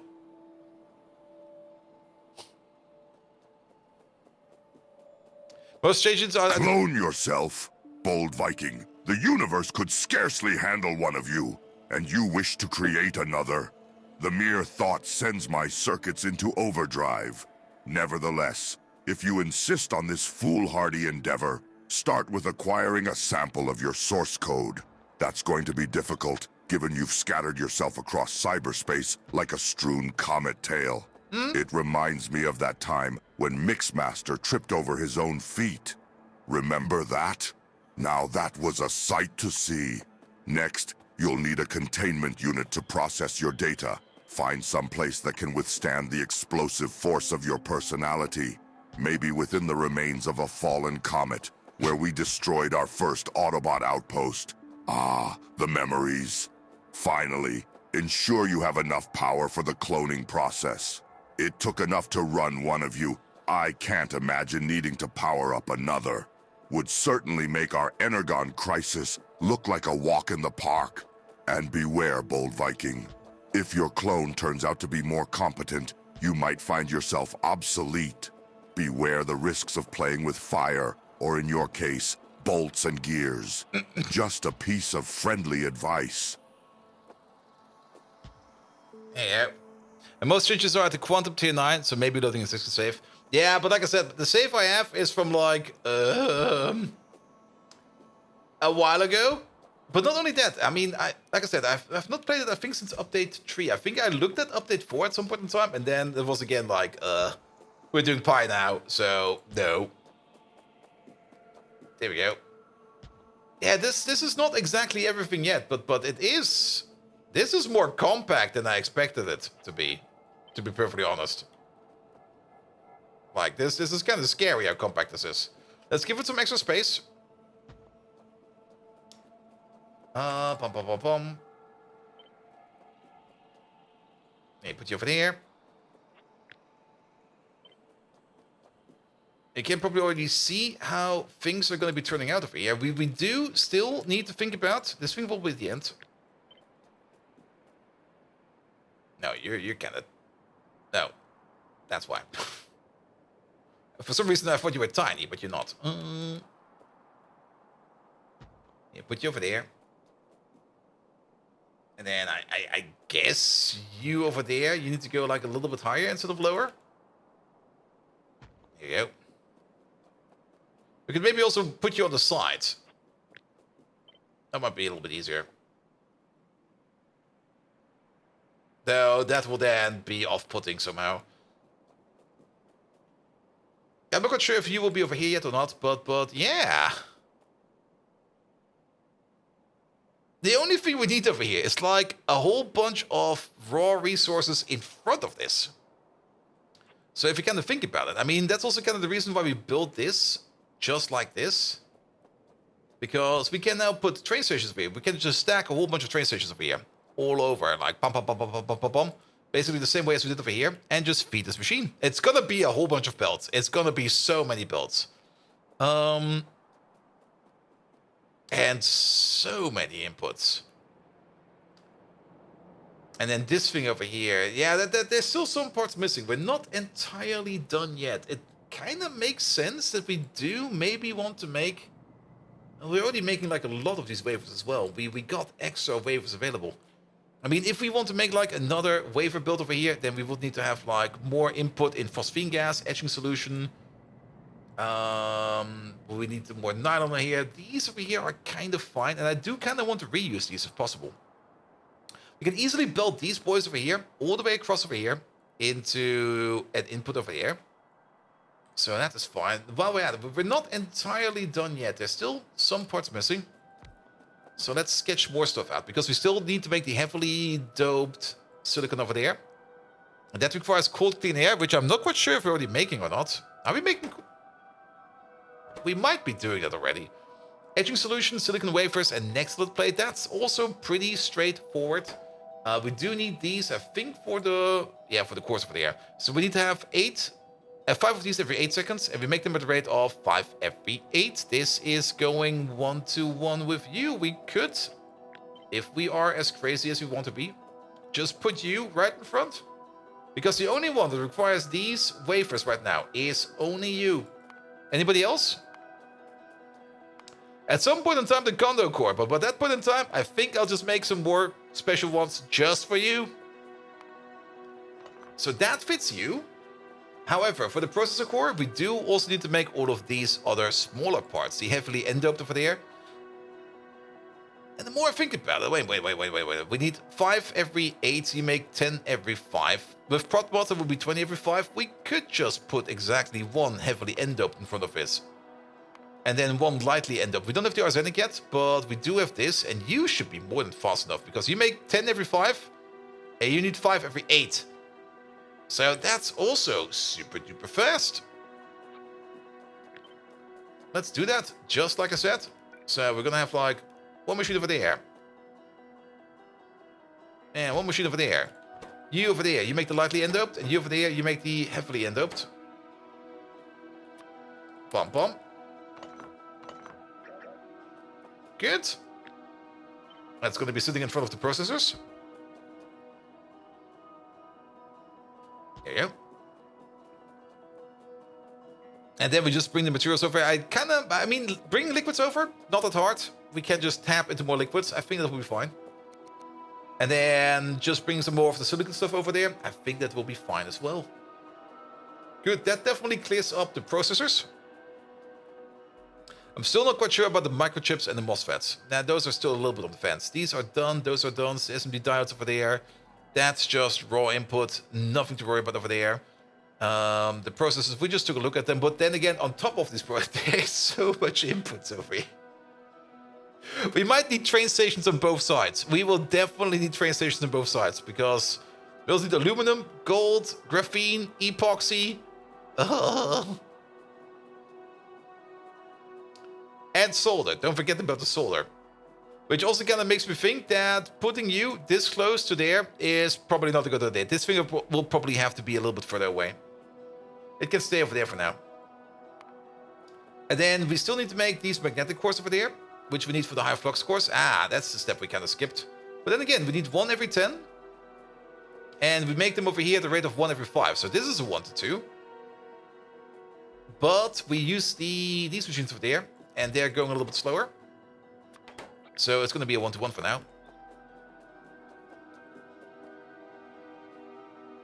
But yeah, you can be over there, you can be over there. Flip you on your head. And of course, I forgot the most important part, which is the prot mod.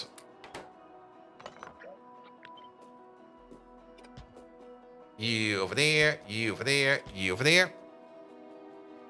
So that fits. That's technically done. Mounted circuit substrate will still, this one over here still requires us to make the nylon parts. We can make the nylon parts on site. And actually we should make the nylon parts on site because that's an easy way to do it. And we got the slot available over there. Now, I was thinking about building the flux cores over here. We are definitely doing the SMD diodes over here. But we're just going to be importing the magnetic cores over here. And magnetic cores over here is still, we're still not really making a lot of these. But I guess one shipment of these will probably take us for quite some time. So I think that will be fine. But for the nylon parts, which we, I think, are also making over here somewhere for the red chips, I think. Maybe not. Wait, there they are. There you go. Yeah, let's put you over there. There you go, nylon parts over there. Just add nylon. And then we're good to go over there. You over there, where that goes into processors. Pom pom pom, pom pom pom. You again into the circuit substrate. And then we only need to add the methane sulfonic acid. Usages for methane sulfonic acid. We can probably just make this somewhere else. Methane sulfuric acid is being made out of DMS, hydrogen peroxide, and chlorine gas. DMS is something that we make over here. We could just make it over here. Yeah, just import the DMS from over there via pipe, and then make a small little machine over here that makes ourselves the methane sulfonic acid.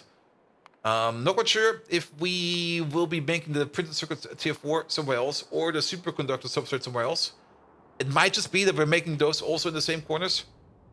It might just be that we make them somewhere else, but I'm pretty sure we can just make that over there and then just import that via a train, and then we're going to be fine over here as well.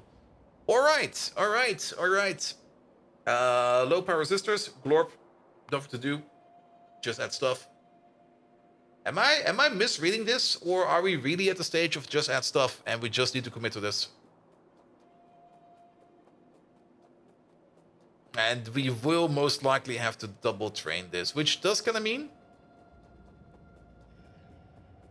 yeah, we're going to be pushing stuff this way.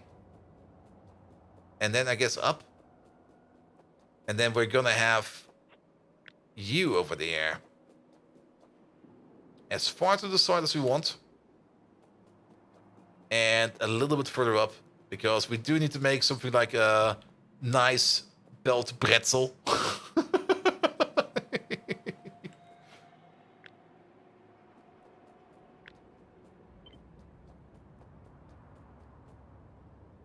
Yeah, I kind of like where this is going. Let's sketch out some stations and then make a rough estimate where this thing will be sitting.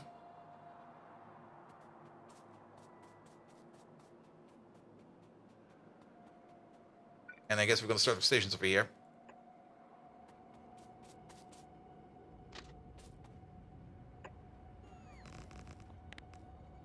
I'm just going to put down a random request over here, just as a placeholder.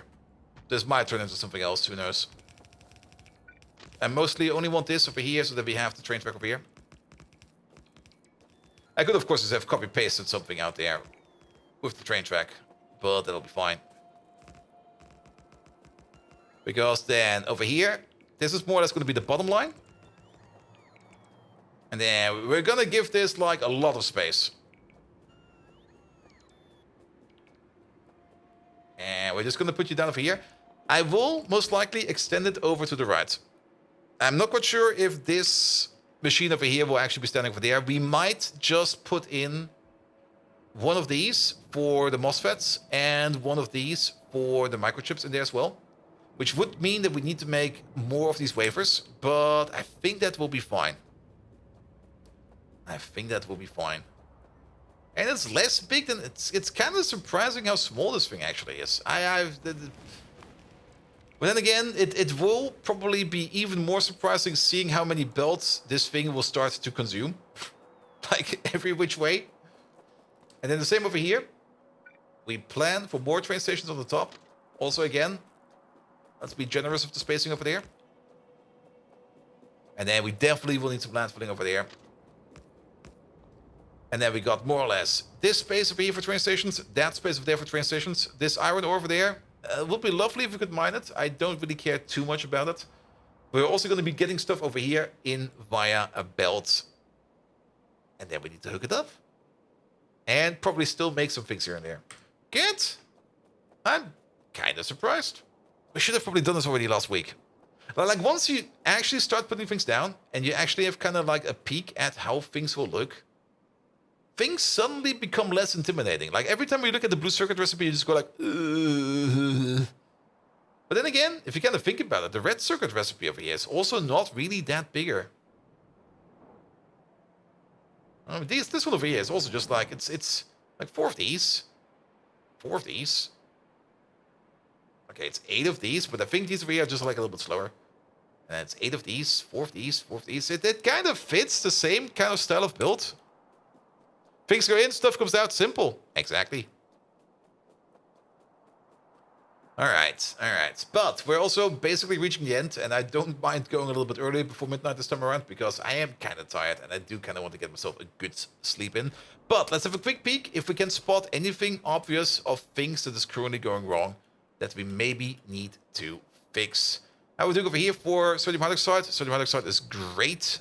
Absolutely great. Nothing to worry about over here. How are we doing for epoxy? The epoxy machine is making epoxy. Lovely. The phenol machine is making phenol. It can go faster. This belt is still quite open. Once we get better prot mods, this thing over here will be faster. How are we doing for power? We're getting a little bit over that halfway point, which I'm kind of scared about. I kind of want to get to blue power as soon as possible. And then hopefully things will be better. Speaking of power, how is fuel over here? You seem a bit low. Are we still making fuel? We're still making fuel. So, nothing to worry about over there. Catalysts, I see them on the belt. The dump over here is... I hope it's fine. Well, we're definitely processing stuff over here. Coal dust. Ah. I remember this solution. Yeah, we're kind of backing up on coal dust. We need to do something with our coal dust. We got so much coal dust over here. Like, so much coal dust. Like, so much coal dust. And we're probably also backing up on coal dust in other places as well. Oh. We could think about setting up a coal power plant that just shovels in coal dust. But then again, we will have to bring it in via a train. And that's usually the annoying part. I'll think about it. The Kevlar was doing a bit bad because of lack of chlorine gas. We now got chlorine gas, and now it's doing a little bit bad because of lack of nothing. You should be working. Alright, I'll probably lack of whatever you're making. Yeah, you're currently off. And why are you off? Because you have a distinct lack of liquid nitrogen? Alright, how's this machine doing? Nothing. Oi.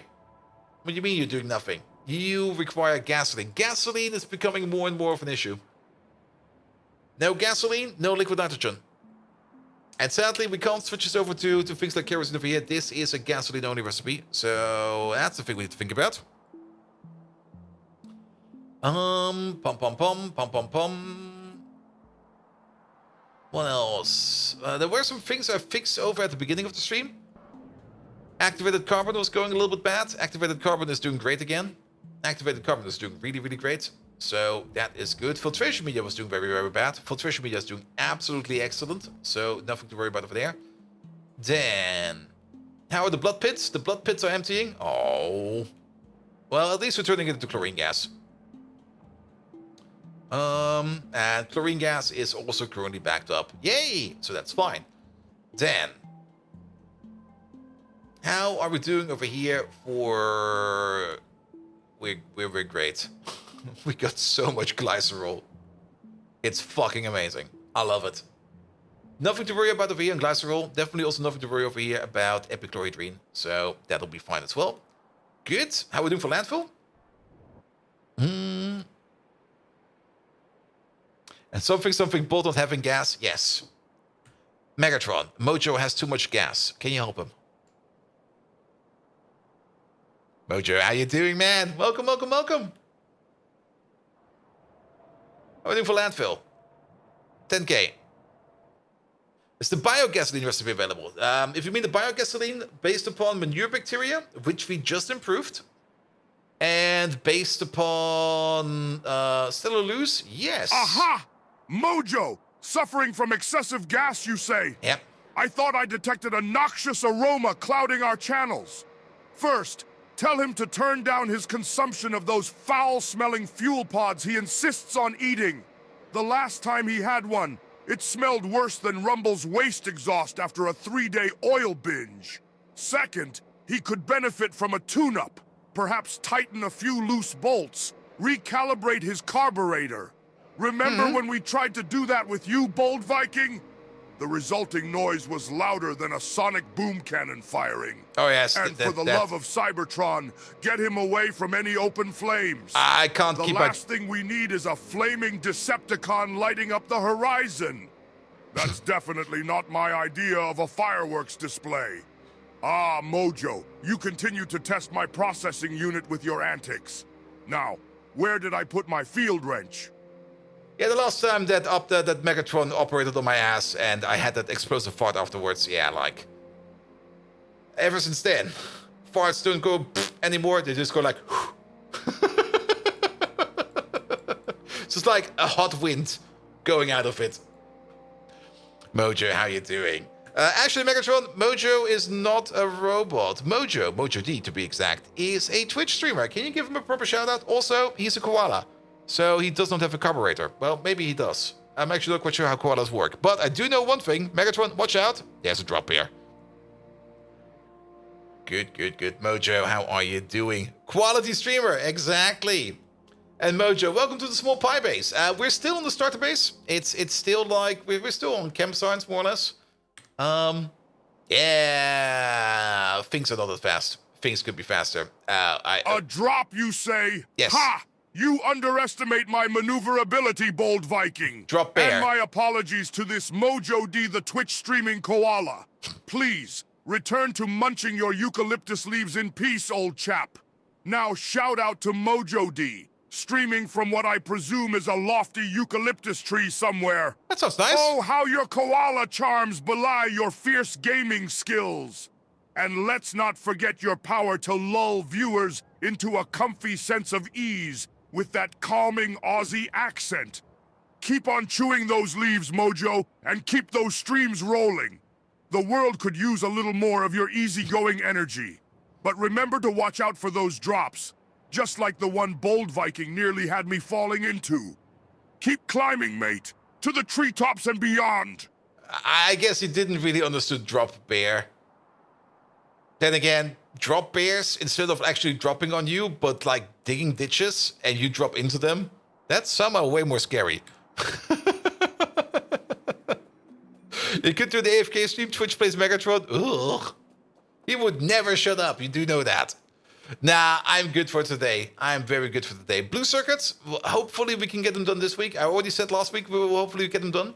But now that we got like the structure almost down, and we just need to start lining up resources over here, it's already looking way, way, way better. I'm also getting super hungry right now, and I do need to have at least lunch. Yeah, lunch. I only had breakfast today. I need lunch. Good. I do hope that the process of epoxy over here will just improve over time even more. At least this time around, we're no longer... Oh, it's something new. Wait a minute. Okay, oh, we're out of acetone. Ooh, it's something new. Something new to take a look at. We're definitely making acetone over here. Yes, we are. So that'll be fine as well. Must be getting into the mid-game if blue circuits only takes a week. Yeah, the thing about blue circuits is they have so many inputs. Like, we need optical fiber, neuromorphic chips, complex boards, microchips, MOSFETs, cooling systems, multi-layer SMD capacitors, SMD diodes, high-frequency SMD inductors, mounted circuit substrate processors, low-power processors, low-power resistors, and gold plate, as well as solder. And of course, things like SMD diodes over here are made out of epoxy, plastic, and diode cores. Diode cores are made of biofilm, next level plate, phosphate glass, tin rare earth alloy, as well as liquid nitrogen, as well as everything else over there, like for example the high frequency SMD inductors are made out of epoxy, gold again, tin plate, and the flux cores. The flux cores are made out of magnetic cores, graphene rolls, iron niobium alloy, and more liquid nitrogen. The low power resistors over here are made of nichrome, epoxy, yet again, epoxy is like in everything. Phosphate glass, nickel, and vacuum. The things like the processors over there are made out of epoxy, graphene roll, processor cores, gold, aluminum, industrial solvent, vacuum. The processor cores are made of chitosan, heavily NP doped silicon, and lightly N-doped silicon. The heavily P-doped silicon is made blah blah blah. I'm good. I'm good.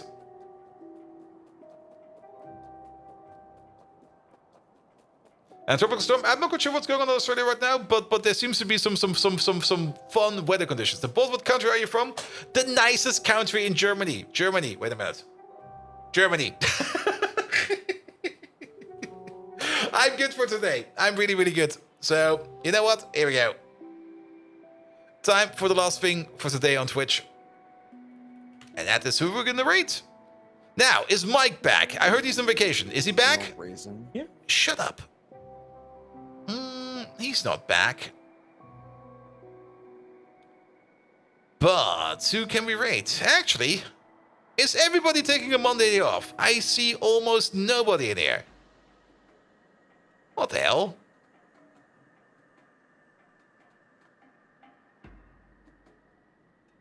So, who are we gonna rate? We haven't rated Alana or Rama in quite some time.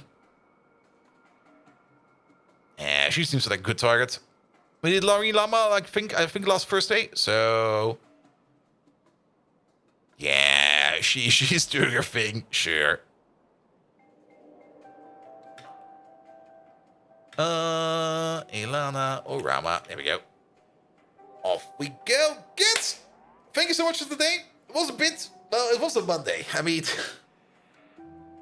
It's a Monday. Monday streams are always a bit like we're gonna do stuff, and then things just kind of go weird.